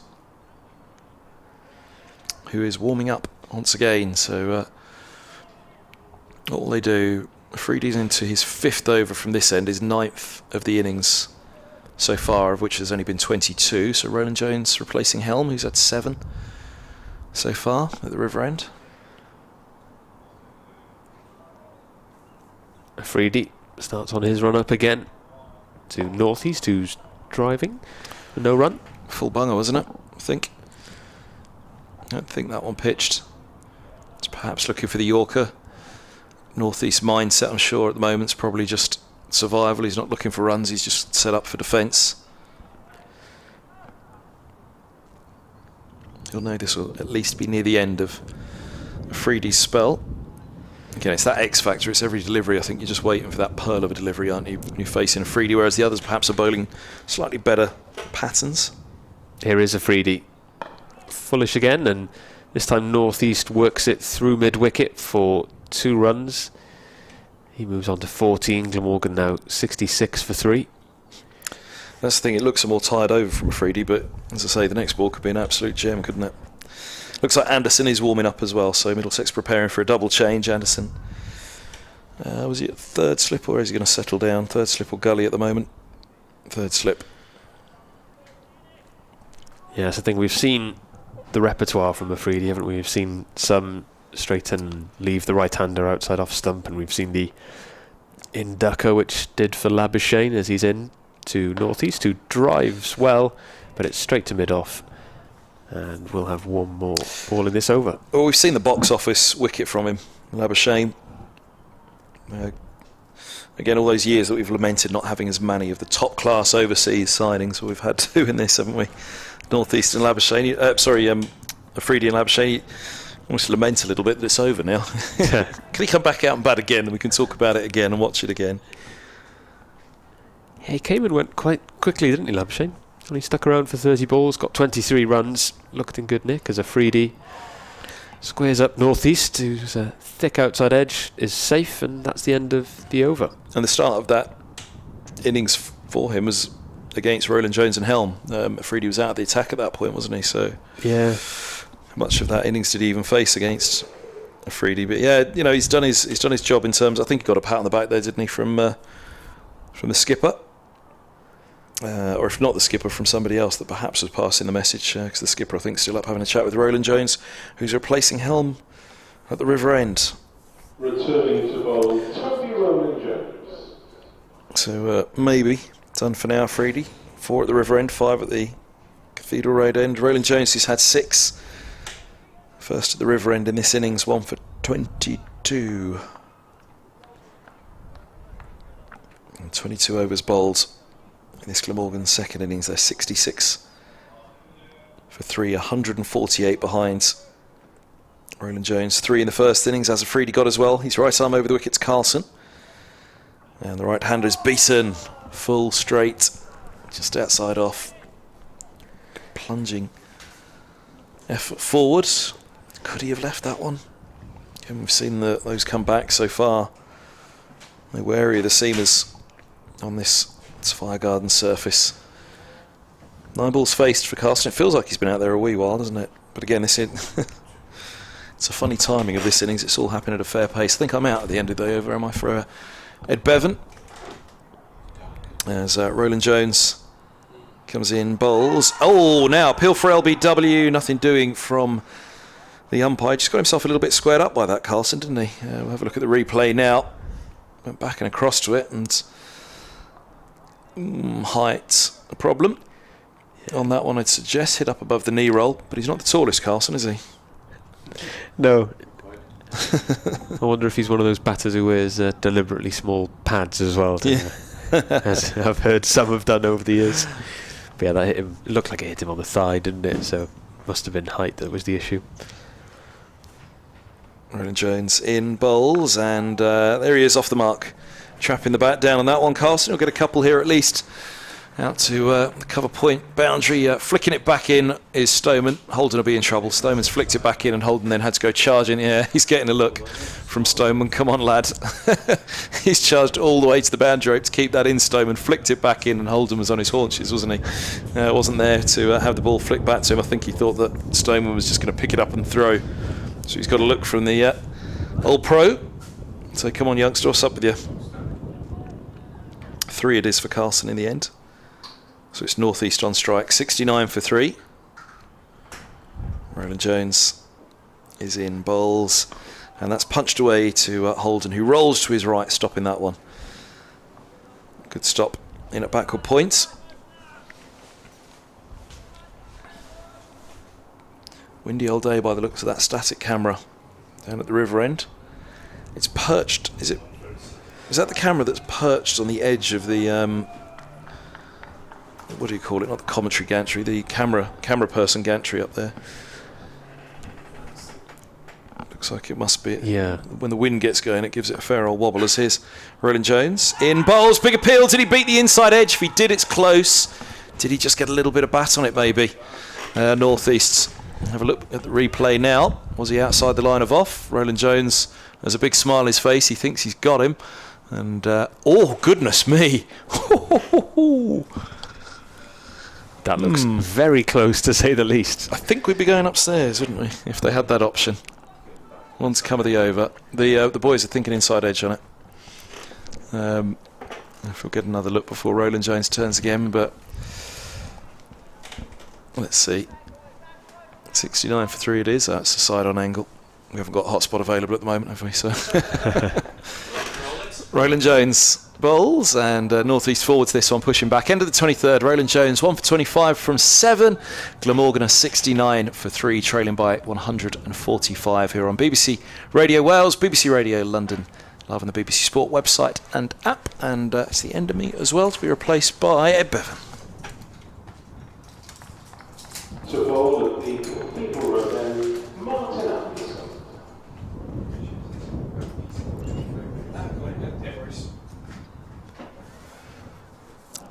And we'll have a change of bowling at the Cathedral Road End, as well as Anderson replaces Afridi. A bowling change to coincide with the commentary change as Edward returns. Afternoon, Ed. Good afternoon, David. How are things? All right? Well, as a Welshman, not too good. You said it, yeah, from a... Not a debate about the Labuschagne decision.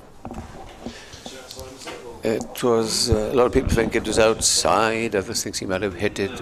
Anyhow, here we go. And it's Anderson from this end, bowls. And that's a big shout, that is out. And that 4th wicket falls, 69 for 4. And Carlson has gone for 3. LBW survived a big shout northeast in the last, wasn't given, and this one has been given. Glamorgan facing possibly an innings defeat here. Yes, an excellent first ball by Anderson. His first ball of this innings is on the money. As we watch the replay here, it seemed to be going on to hit middle and leg in all likelihood. Moved back into Carlson off the pitch, pitched on off, straight in towards middle and leg, and Carlson is on his way for 3. Glamorgan with a mountain to climb here. They trail by 145 with 6 second innings wickets remaining. 23 overs, 23.1 plus. You may get the extra half hour, of course, if there are 7 or 8 wickets down, and the umpires will decide. And I'm afraid the way things are going for Glamorgan, they may well decide, yes, we think that Middlesex could take the final wickets. But Chris Cook, you would probably say the last of the recognised batsman. It's coming in, who played pretty well in the first innings until he hauled out on the fine leg boundary. That probably moved off the pitch for Carlson. He misjudged it completely, and he could have no qualms about the decision given by the umpire. 69 for 4 then. First ball bowled by the medium pacer, Anderson. And it will be fair to say, that Glamorgan have been outplayed in every department. Yes, that is fair to say, Ed. An impressive performance by Middlesex, particularly with the ball in both innings. They've been accurate, they've tested the bat at all times, no freebies, and although they made a shaky start to their innings as well, they recovered well with Roland Jones, Simpson, and to an extent Afridi as well with his late hitting. Right, the new batsman Chris Cook, and he will face Anderson. Medium pace bowler. Haven't seen a lot of him in the past, but here he is now. Bowls to Cook. Cook guides it away, just backward of square. It's intercepted, and there is no run. 69 for 4. Cook yet to score after 1 ball all. Northeast, as I say, survived a huge shout for LBW, which I think hit the bat first. And there was a smile from the bowler as he walked back. That was of Toby Rowland-Jones. But this is Anderson as he comes over the wicket and bowls, and this is played defensively by Cook. I think the best thing to do on this pitch is to push forward, play forward, give yourself a chance to get outside the line or smother the ball if you can. Because if you play back or half back, there is a big chance on this pitch that it'll nip around and hit you bang in front on the leggings. Yeah, we've seen a fair bit of that, haven't we? A bit of movement off the pitch, a bit of variable bounce at times.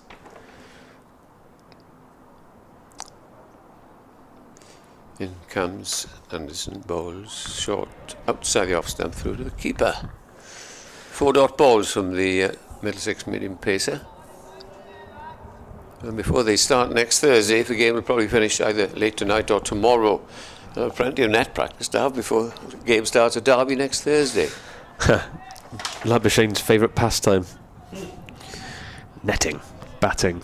Thinking, watching. Anderson over the wicket and bowls again to Cook. It's too wide outside the off stump. 1 ball left. Just in the room next door, this gentleman from Pakistan is 184 not out, and by my reckoning has already scored 589 runs this season. They used to talk about 1,000 in May. This chap is going, it could be 1,000 in April. As in comes the last ball of the over. A flourish and a leave from Cook. Morgan at 69 for 4. They trail by 145. Left-handed opening bat for Pakistan, of course, and played for 25 tests. And relishing because he can play every game of the season for Derby. Yeah, and he's brought up his double century, second double century in succession for Shan Masood. Brilliant start to the season for him, and there's so much star quality, especially from Pakistan in the county championship this year. Because they're not involved, of course, in IPL. Indeed. Well. Here comes Rowland-Jones from the River End to northeast, who prods at that one, and the ball passes him past the off stump. Yeah, there's a cloudy, isn't it? It's not ideal conditions for batting. It's darkish. Of course, we're inside here, so we can't really say what the light is like. But I don't think you can see a spinner, unless, of course, the umpire said, "Look, we're going in unless you put a spinner up." Yes, and under those dark clouds comes Toby Rowland-Jones bowling to northeast, who defends for no run. That'll be a good game, Derby against Middlesex. This attack against... Oh, they played, of course. Played the first game at Lord's, and he caught pretty well there. Yeah, the signing of the season so far, Shan Masood. Certainly has. As Rowland-Jones turns and runs in from the River End over the wicket to northeast, who defends again. This is another relentlessly accurate spell from Toby Rowland-Jones.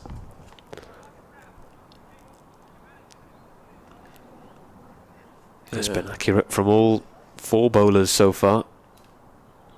Ground looking in splendid order here. A sea of green, except for the pitch, of course, which is brown and slowly going browner by the day. There's a green tinge at the start. Here's Rowland-Jones to northeast, who works it onto the leg side for no run. Rowland-Jones, anguished, hands on head. He thought that might have snuck through and hit northeast on the pads, but he lives to fight another day. Still, what have we got? 24 overs left. We're looking at a 6:45 finish. I think, though, if they go on with the seamers, they might just come in for the light. Unless it gets brighter, of course. Rowland-Jones over the wicket to northeast, who defends a little more solidly this time. Glamorgan still 69 for 4. We're into the 25th over, 1 ball remaining. They trail by 145 runs.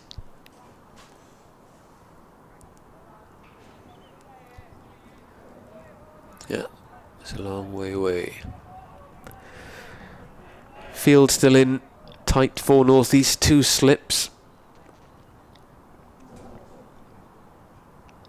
As Roland Jones runs in and bowls just back of a length, forcing northeast to defend.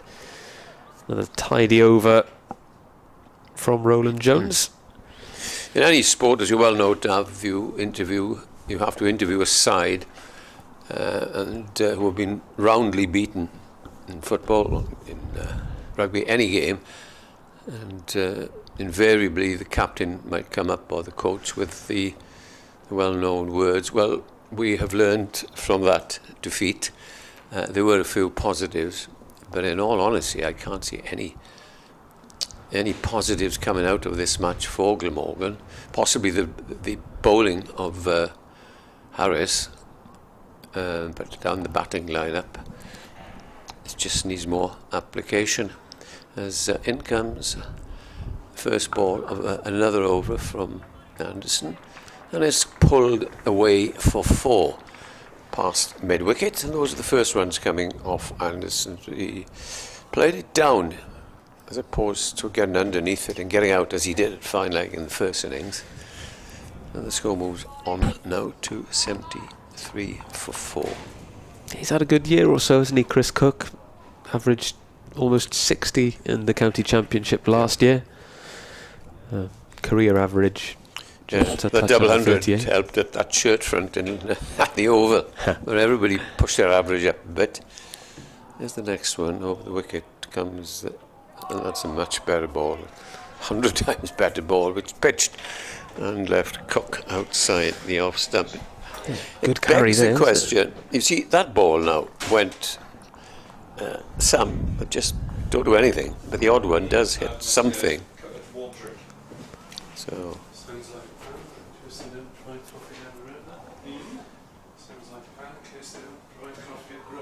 In he comes again, and bows to Cook, and Cook leaves. Well wide of the off stump. Northeast is waving to somebody. He's waved to the pavilion. Perhaps he's waving to somebody in the crowd. He's waved behind the bowler's arm. Wonder what he wants. Anyway, he's still there on 14. Good player, Sam Northeast. But it's Anderson bowling. Again beats prod forward from Chris Cook. This ball has got somebody's name on it. Do you reckon? Because there's so much playing and missing. There's been a lot of beating the outside edge, isn't it? It's been a very good performance from the Middlesex seam attack. He just kept at it all the time. In comes the next ball, Anderson wide of the off stump. Save for that short ball from Anderson at the start of this over, which Cook dispatched, there have been very few freebies. None on offer. No. Where are you tomorrow, David? I'm at the Arms Park covering Cardiff against the Ospreys, so another change of sport. The Arms Park. The Arms Park. In comes the next ball, driven nicely through extra cover by Cook. There'll be runs here for him. It's a long chase up towards the boundary. It stopped a couple of metres inside. Really was 3 there, as the fielder picked it up and returned. But they said, OK, we'll stick it to 75 for 4. Ospreys and Cardiff, is it? Yeah, so there've been a run of everybody's beating everybody else, aren't they? It's been a strange season, isn't it? Yeah, and a strange period in particular. Cardiff have had a tough run of it. Back-to-back defeats against the Scarlets. This game tomorrow would usually have been played at the Principality Stadium as part of Judgment Day. So first time they're playing the Ospreys at the Arms Park since 2013 because of that. No, it's not right, that. They play. The reason is they've gone to the Arms Park, the club ground, is because Trebanos are playing at the Principality Stadium on Sunday, you see, so they've got to give the village side only right the preference. Thank you. I'm sure Justin Tipperick will back you up with that. Yeah, I'm sure. Oh, he'll be there. And for those listening or watching, I don't know, Justin Tipperick, Trabanos' second or third favourite son. Maybe Rob Jones second, and you know who's first. Roland Jones balls to North East, who defends for no run. Always proud to advertise my village, and I can go through the names of them. Blethen Bowen, who captained Wales back in the 80s to a Triple Crown victory. Robert Jones, 55 caps, British Lions and Wales. And then you had Arwel Thomas, outside half. And the other two, of course, are Justin Tipperick. And the other one escapes. He only had one cap, but he played for Wales. Roland Jones is in to North East, who that opens the face and works it just past where Gully might have been for one run. And the gentleman across the road who was born there, brought up there, his father still lives there, Greg Thomas, the former England and Glamorgan fast bowler. We may not do much work down the village, but there's plenty of sport going on. Now, there's an old stereotype that Wales is a village and everyone knows each other, and I'm going to do that stereotype no favours by explaining that my grandfather was a Unitarian minister in Trebanos back in the day. As a child. Roland Jones bowls to Cook, who defends thick outside edge, but no run. Reverend Disloin Pritchard. Indeed. And I carry his name as my middle name. Can't say that you're part of the village, though. Sorry, Dal. I try to claim. I'm a hanger-on. Yeah. I'm basking in your reflected glory. No glory for me. I reflect in there, the younger lads. 76 for 4, long way to go. As Roland Jones bowls to Cook over the wicket, and he defends on the back foot. It's a battle, isn't it? It is. Not many. You've been mentioning most of the evening. There's not many on offer here. Many balls where you can just start hitting them. Labuschagne hit 2 glorious shots with the covers, but it's been hard going even for him. He was just getting into things. He'd made 23, and of course it was given out. Yeah, it was a very good looking 23, wasn't it? Some lovely shots in there. As Roland Jones is over the wicket once more to Cook, who edges to second slip, and he's taken. Glamorgan now 5 down with it all to do. They're 76 for 5. They trail Middlesex by 138, and they inch ever closer to defeat in Cardiff. I don't know how wide that was as we watch it. It was wide. It must have been a foot outside the off stump. Moved off the seam straight to not the greatest shot in the world, but Cook has to go. And what I mentioned a few moments ago, with 16 overs and 1 ball remaining of this game, it's well in the realms of possibility that this game could be over in 2 days. Yeah, regulation catch for Robbie White at second slip, as you said, Ed.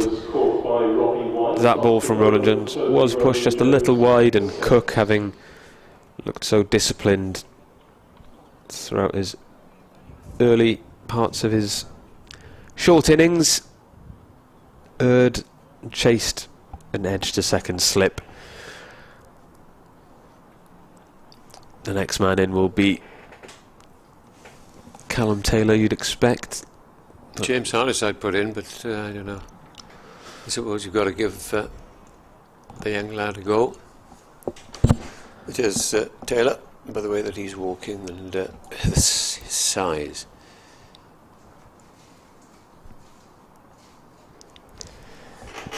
Yeah, Roland Jones deserved that wicket for this second spell of his.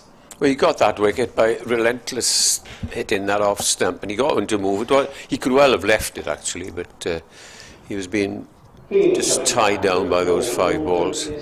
That's the thing, yeah, clever bowling, isn't it? Get them to play over and over again, and when you put one just outside the off stump, you've conditioned them into wanting to play, haven't you? And Cook couldn't resist. Well, our colleague might well be up that M4 tonight. Game in hand. A couple of days off, Kev. Hey, where better to be? Put your feet up.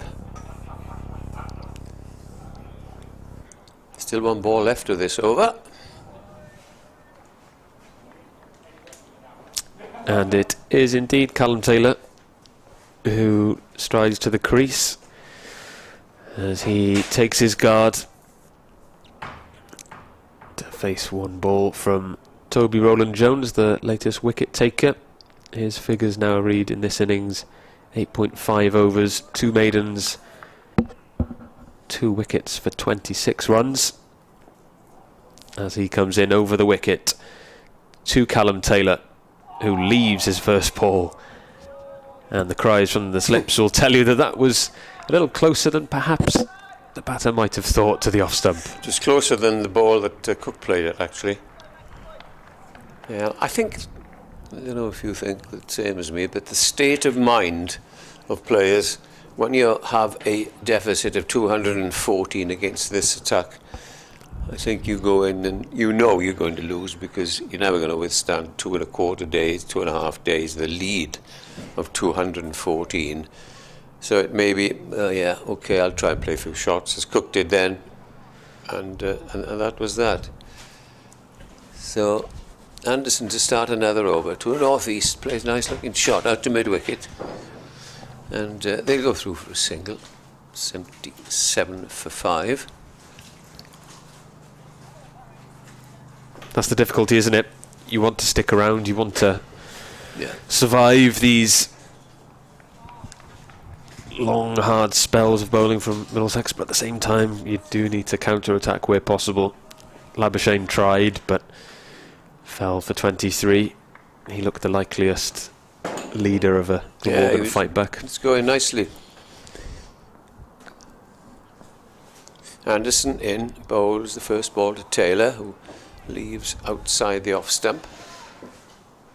Middlesex full of energy, as you'd expect, well on top, and there's a real buzz in the field. Plenty of chatter, throwing the ball excitedly to each other, lots of movement. They look every bit a team that could wrap up victory even today. Oh yes, distinct possibility, half the side gone. And 27 overs as Anderson bowls to Taylor, who leaves outside the off stump again. There'll be discussions about changes for the next game at Derby. That starts next Thursday. I think the name of Billy Root has been mentioned, possibly as an opening batsman, because poor Andrew Salter has only made 48 runs of 6 innings. That will tell us that he's not succeeding as the next ball comes and leaves by Callum Taylor.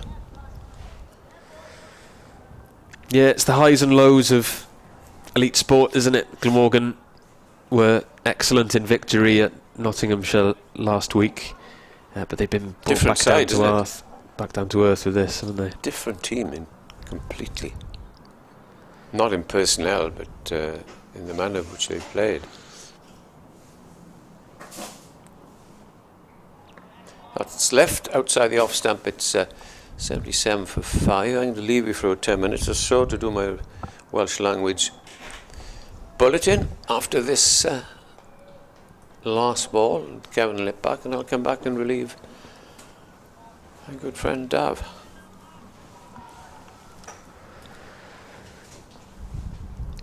In this gloomy light, here comes Anderson and bowls, and that's cut away.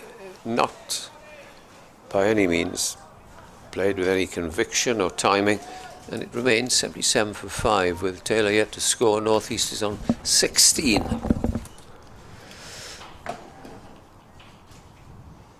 And with Glamorgan 77 for 5 at the end of the 28th over of their second innings, that means they trail Middlesex by 137. A tall order for the hosts here. Toby Rowland-Jones will continue from the river end. It'll be Sam Northeast to faced. Rowland-Jones is over the wicket and Northeast defends. As I'm rejoined by Kev. Are they still playing? Oh, it's a just tough old game, this one for Glamorgan, isn't it? It's 14.5 overs to go. There's no real break-up in this cloud, so I think any thought of an extra half hour tonight probably can be put to bed. We're probably borderline now, aren't we, in terms of the light? It feels a bit gloomy. It is, as Roland Jones bowls and Northeast works it onto the offside for a single. Yeah, it feels like one of those situations where Glamorgan might just kind of grimly hang on for the rest of the day. Yeah, it's a tough one, this. I mean, we're still 136 behind. Middlesex, they'll be absolutely over the moon with this. Again, that 3-seam attack. Well done, Anderson, as well, coming in, 4th-seamer. Picked up a wicket in the first innings. Picked up Carlson, went back and across. So a ball he could have been forward to. As Roland Jones is into Taylor, who's edged behind, and he's caught as well. Glamorgan are now 78 for 6, and Middlesex could wrap up victory inside 2 days. Yeah, never mind the extra half hour, might not need it. Well bowled, Toby Roland Jones. Again, I think Middlesex have left better in this match. I feel that Glamorgan have played at a few more, and again, you know, we don't have highlights packages that we can study. Just go by your instincts a little bit. Maybe Middlesex would give them more balls to leave than Glamorgan have been, but that was a decent ball though. Yeah, on the money. They've just been so consistent, haven't they? The Middlesex seamers, Yep, line and exactly length has been immaculate, and yeah, he just feathered it through to Simpson behind the stumps and. I mean, it's irresistible. The three of them, they've just been irresistible in this match. Helm, Roland Jones and Shaheen Afridi. 3 in the first innings. He's got Labuschagne in the second. Roland Jones, 6 in the match so far. And Helm has bowled beautifully as well. So, yeah, tough one. Tough on this for Glamorgan. Top of the pile coming into this match, but and having beaten the favourites Nottinghamshire at Trent Bridge last up, so this in return is something of a feather in the cap for Middlesex to come here and do this to Glamorgan. And you know, with Leicestershire next up, trip to Hove, and then Durham and Notts pitch up at Lords in consecutive weeks. Middlesex will look at this as a possibility to have a really strong start to the season now. Again, if they'd have had Merta available on that final day against Derbyshire, they'd have fancied, I'm sure they'd have wrapped that up. As I say, Ryan Sidebottom limped out. Second ball of second over. Was it second ball of second over? I think it was for him, there or thereabouts. At the start of the match, and Derbyshire would argue if they'd had him, then maybe they'd have been the ones driving things a little bit more if they'd had their full complement of bowlers available. But I mean, this trio, goodness me, Roland Jones, Helm and Afridi. Roland Jones got 6 for in the match now. Try leaving him out of Leicestershire at Lords next week. Try telling Helm or Afridi they're not playing. They might have to go with a 4-seam attack if Merta is back. If he's not, you know, again, Ethan Bamber, more than 100 wickets at 23. He'll be chomping at the bit to come back in. Yeah, and what's been a season for batters so far, early days yet, we're only 3 rounds in, but this has been a real statement performance from Middlesex and their bowlers. As Roland Jones has bowled to the new man, Michael Nisa, who clips that off his legs, but there'll be no run.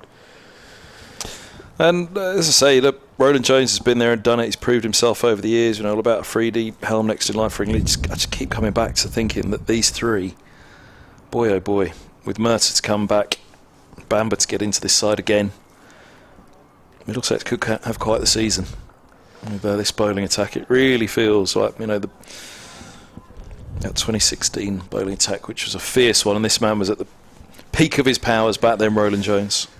And here he is over the wicket to Nisa, who's defending on the back foot. But if they can get a big season out of him this year, if Helm can maintain the form he's shown in the first 2 matches, then talks about Robson and Stoneman leading from the front with the bat. I think there's a fair bit to be excited about. This performance has been exciting for me, watching these 3 bowl, well backed up by Anderson. Oh, it's been really impressive, and it's an impressive Division 2 this year. Wide open. As Roland Jones bowls to Nisa, who leaves that one outside off. Good leave.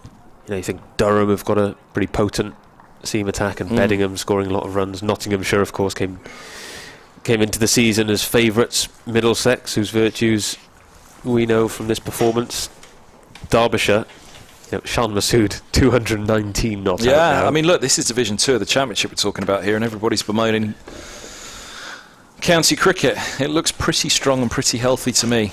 In the first 2 rounds have looked, again, Derbyshire, the 2 teams who lost more matches than anybody else last year, Derbyshire and Middlesex. It was a strong first round. Here's Anderson from the Cathedral Road end, right arm over, he bowls and left alone by North East. That shapes away outside off.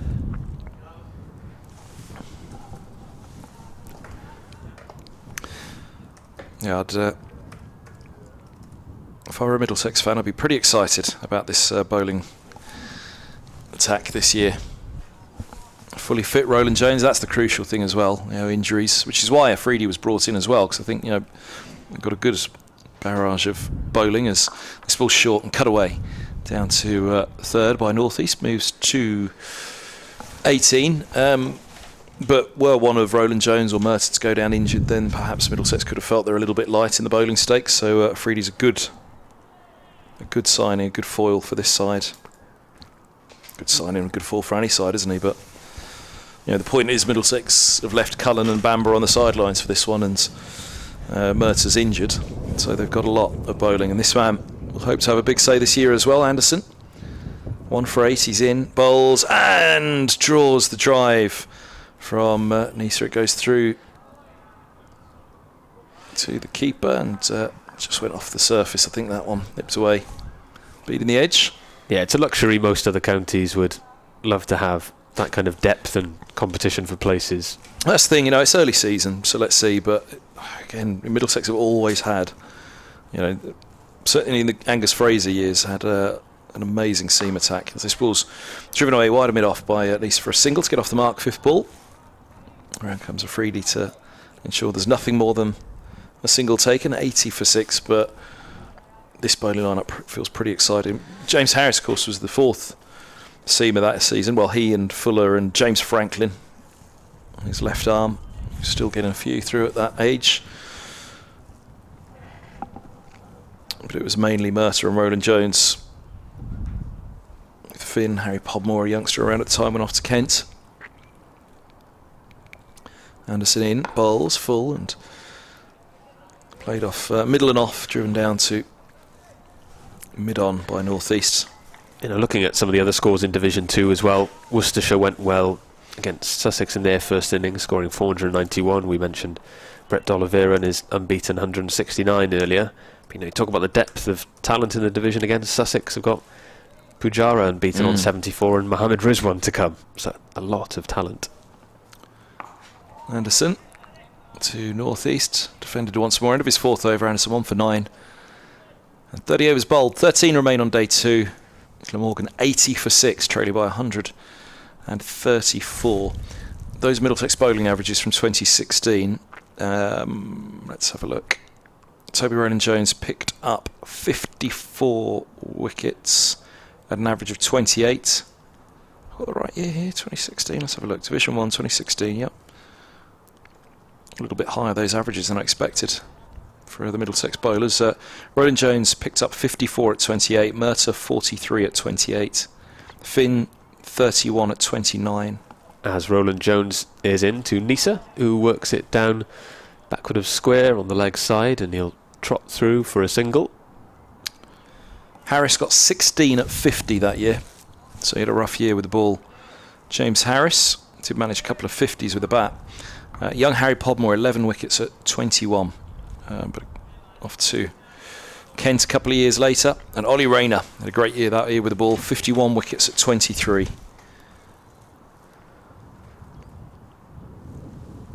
Roland Jones sets off on his run from the river end over the wicket to North East, who nudges it to the offside, and they'll pinch a quick single. Glamorgan now 82 for 6, trailing by 132. James Franklin, 11 wickets at 58. So, I think that pretty much backs up my point that season it was Roland Jones 54 at 28, Murtagh 43 at 28, and Finn 31 at 29. He only played 8 games that season, Finn. Rayner then with 50 as well, the off spinner, and they had Podmore Fuller 12 at 32. Here's Roland Jones to Nisa, who tried to leave it, but it's hit the bat, and it looks like it might rise away for a boundary down to third man. Indeed it does. 4 runs to Nisa, streaky runs, but runs nonetheless. He moves on to 6. Glamorgan 86 for 6. But yeah, if they can keep Roland Jones fully fit this season, then I do think Roland Jones, Helm, Freedy, Murtagh, with Bamber, Anderson, Cullen, they've really got an exciting seam attack this year, Middlesex. Good to see this man really on top form again. Yes, here he is, Roland Jones over the wicket to Nisa, who looks like he's been squared up. There's an appeal for leg before wicket, but the umpire's not interested and walks away. Nisa survives that one. Yeah, going down. Yeah, looked like it was just sliding down the leg side. Jags back into him. Missing leg probably. 86 for 6. The light's just about holding its own, isn't it? Every now and again a darker cloud rolls in. And barely seen the sun today. An odd glimpse of it. Yeah, far cry from yesterday. Glorious day. As Roland Jones is in to Nisa. Squared up again, and looks like he did edge it. It might have just fallen short of the wicketkeeper. Let's see. Cry of catch it went up. Yeah, just short. Yeah, Simpson got there, but yeah, bounced just before he managed to grab it. 7 down for the extra half hour, is it? That would have been the 7th. But again, it's more about the lice, isn't it? Yeah, anything else this evening might not make the next 12. Roland Jones is making a pretty convincing case on his own for an extra half an hour as he's in. Again to Nisa, who wafts away outside off. To no avail. It's the end of the over. Glamorgan 86 for 6. They trail Middlesex by 128. Masood's out. Masood's gone for Derbyshire. 219. 219 he made. Lackmallin, that Derbyshire team this year. Collins was a decent bowler at Lords the other week as well. And they'll hope to have picked up this year Mickey Arthur in as coach.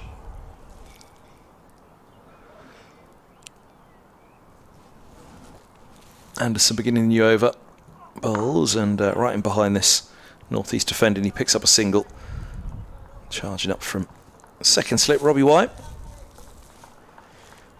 Yeah, some big scores around the grounds today. Looking at Kent against Hampshire, James Vince scored a pretty speedy and no doubt classy 111. Josh Behannon's 142 not out for Lancashire, who are 283 for 3 against Gloucestershire. Short cut over the slips. Thick edge flies over the slip cordon. Lisa moves to 10. 91 for 6. Anderson. It's a little bit of width. And flashed hard. Yeah, he's the kind of player who will go for his shots. Nisa.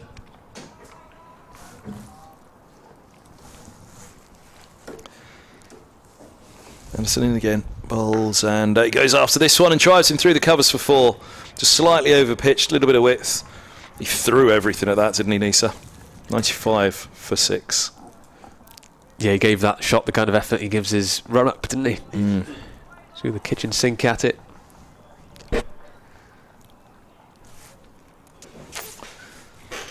.95 for 6. They still trail by 119. With North East there, I guess they won't give up on at least giving Middlesex a tricky chase if they could. It'll still be on their mind. They won't have given up yet, Glamorgan, on this match, as Anderson's in, bowls, and Nisa clips him away through square leg for 4 more. And 99 for 6. The score ticks along to as Nisa's on to 18. And the deficit down to 115. Yeah, Nisa with a few punchy shots here. Counter-attacking, because I guess that's Glamorgan's best hope now. They can't bat for time. And as we've seen, just prodding and defending won't cut it. So you might as well give it a go.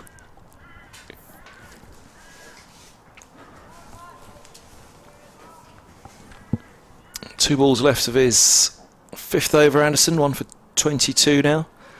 He bowls short. Oh, and Nisa goes to cut him again through to the keeper. Just dives on its way through to Simpson. 99 for 6 it remains.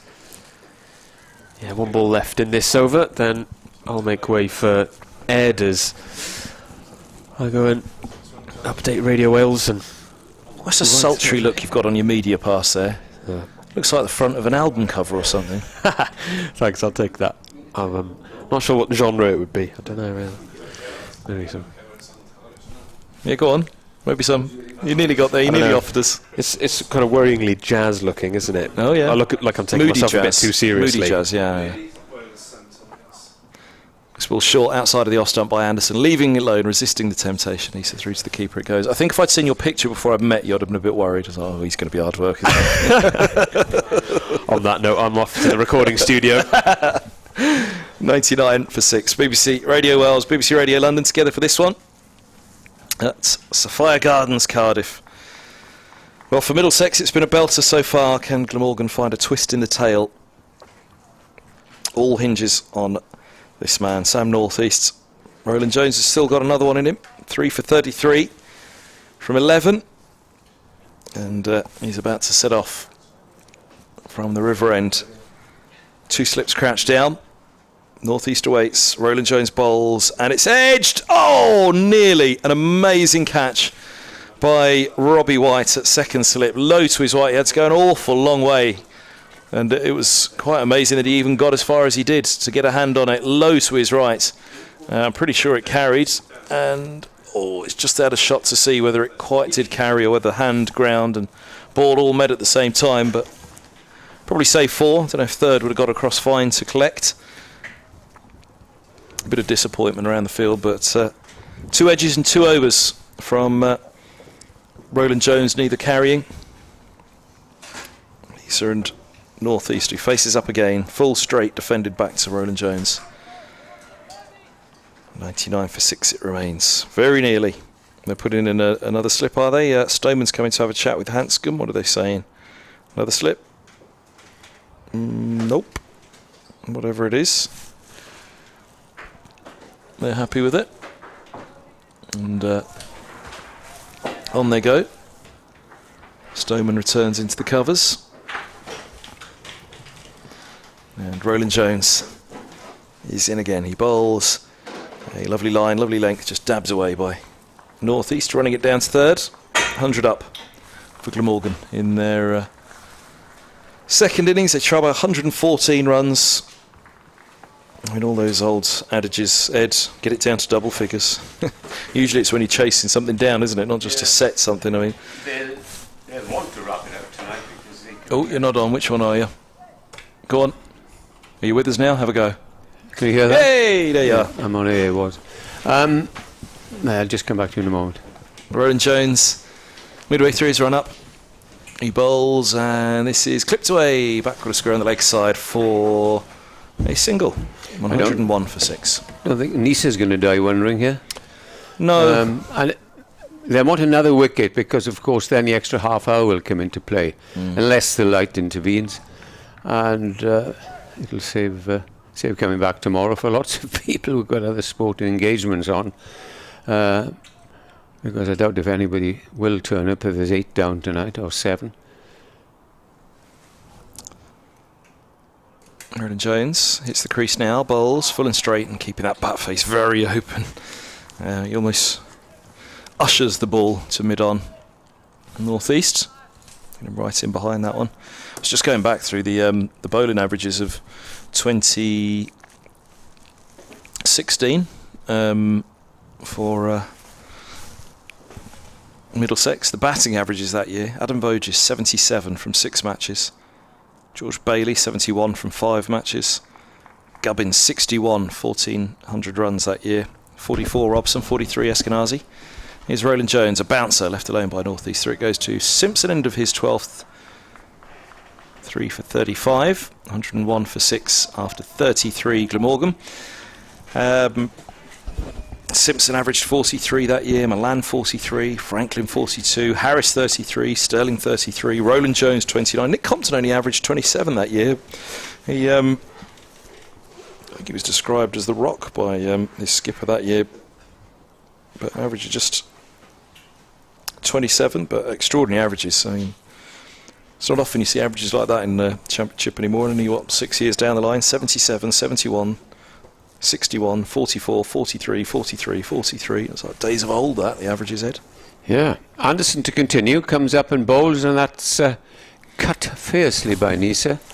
And he is on 19. And these two just playing a few attacking shots now. And they'll just regroup Glamorgan after the beating in this game and look forward to the next. It happens to everyone, and yeah, it does. And look, everybody's going to suffer. I think both bowling lineups have been outstanding, but Middlesex were more outstanding. Here's the next ball, wide of the off stump. Anderson got a wicket with his first ball, but rather expensive since then, going at 4 and over. Nisa's got after him. Yeah, he can be. Often the fourth seamer will come in and bring it a bit shorter, or try and be a little bit more the bully boy. He was an express pace bowler through his youth ranks. A couple of back injuries for him as well. Perhaps just slowed him down, but his batting's come on leaps and bounds. Here he is again. Comes in and bowls, and is that caught at the wicket? Oh, well, I tell you what, it took off that ball though, didn't it? It absolutely flew off the surface, and as the bat was thrown at it, I did think Simpson's taken that high above his head. I thought that must have been a top edge. He's looking on the replay now.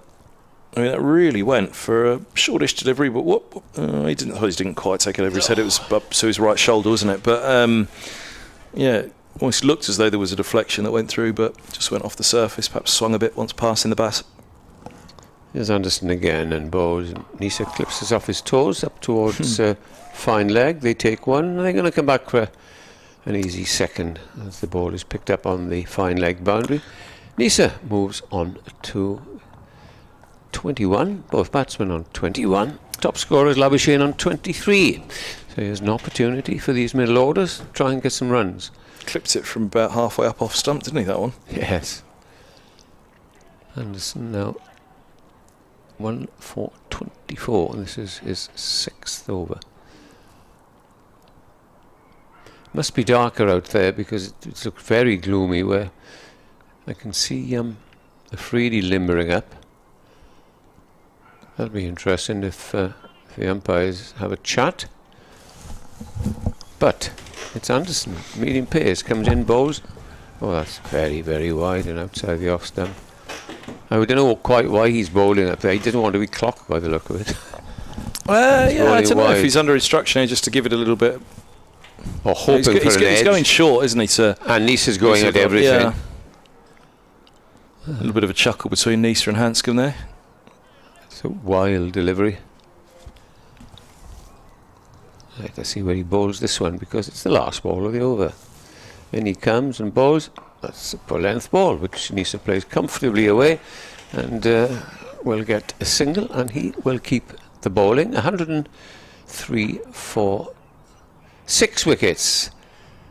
Another wicket that I keep repeating could force us into an extra half hour, which certainly we don't want up here in the commentary box. It's late enough. Ah, well. Now then, is Afridi going to bowl on that far end? If he is, let's see, the umpires have just had a chat. Light? I think they're coming off. And I think that'll be it for today. It's pretty dull out there, isn't it? I think it's been poor for a while. I'm a bit surprised they haven't discussed it before. I don't know who's hanging around there and talking to the umpire. Bring the left arm spinner on then if you want to stay out there. No, he said no more cricket. I don't think there'll be any more cricket tonight. It's 104 for 5. Nisa is on 22. North East is on 21. 3 wickets to Roland Jones.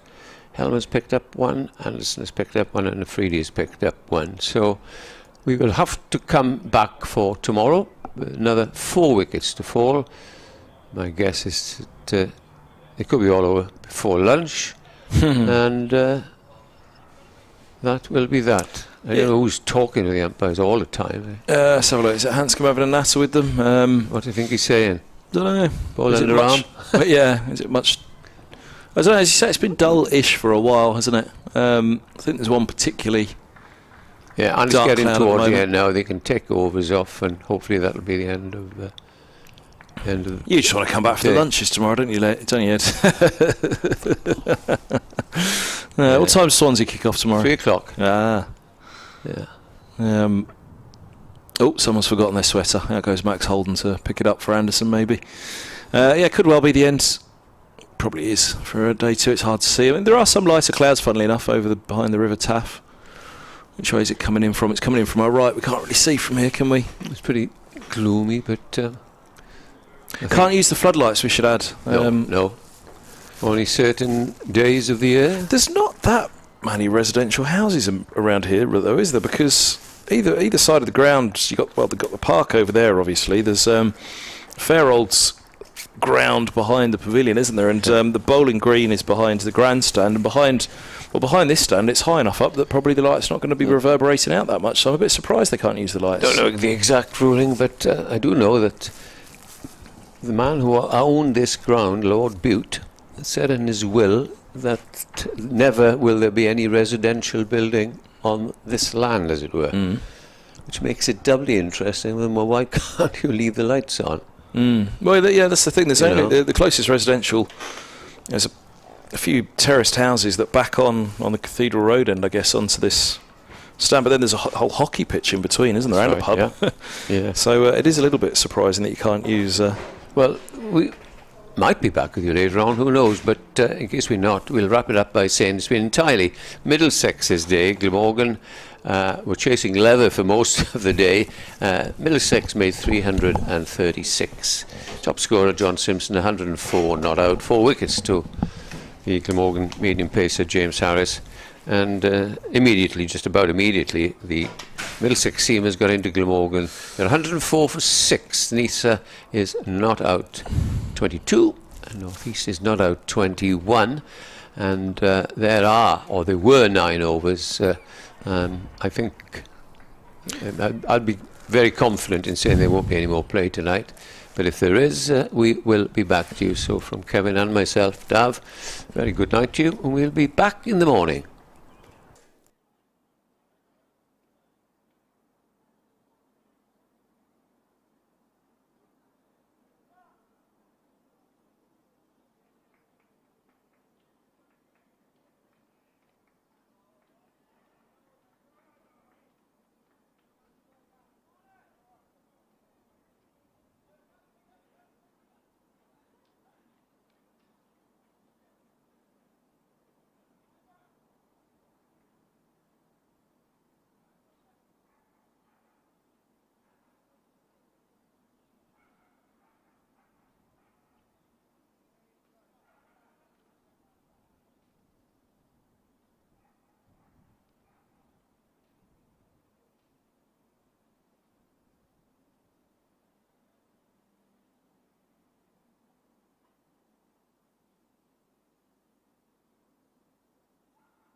ladies and gentlemen, with the light having deteriorated further, it'll come as no surprise to you that there'll be no further play today.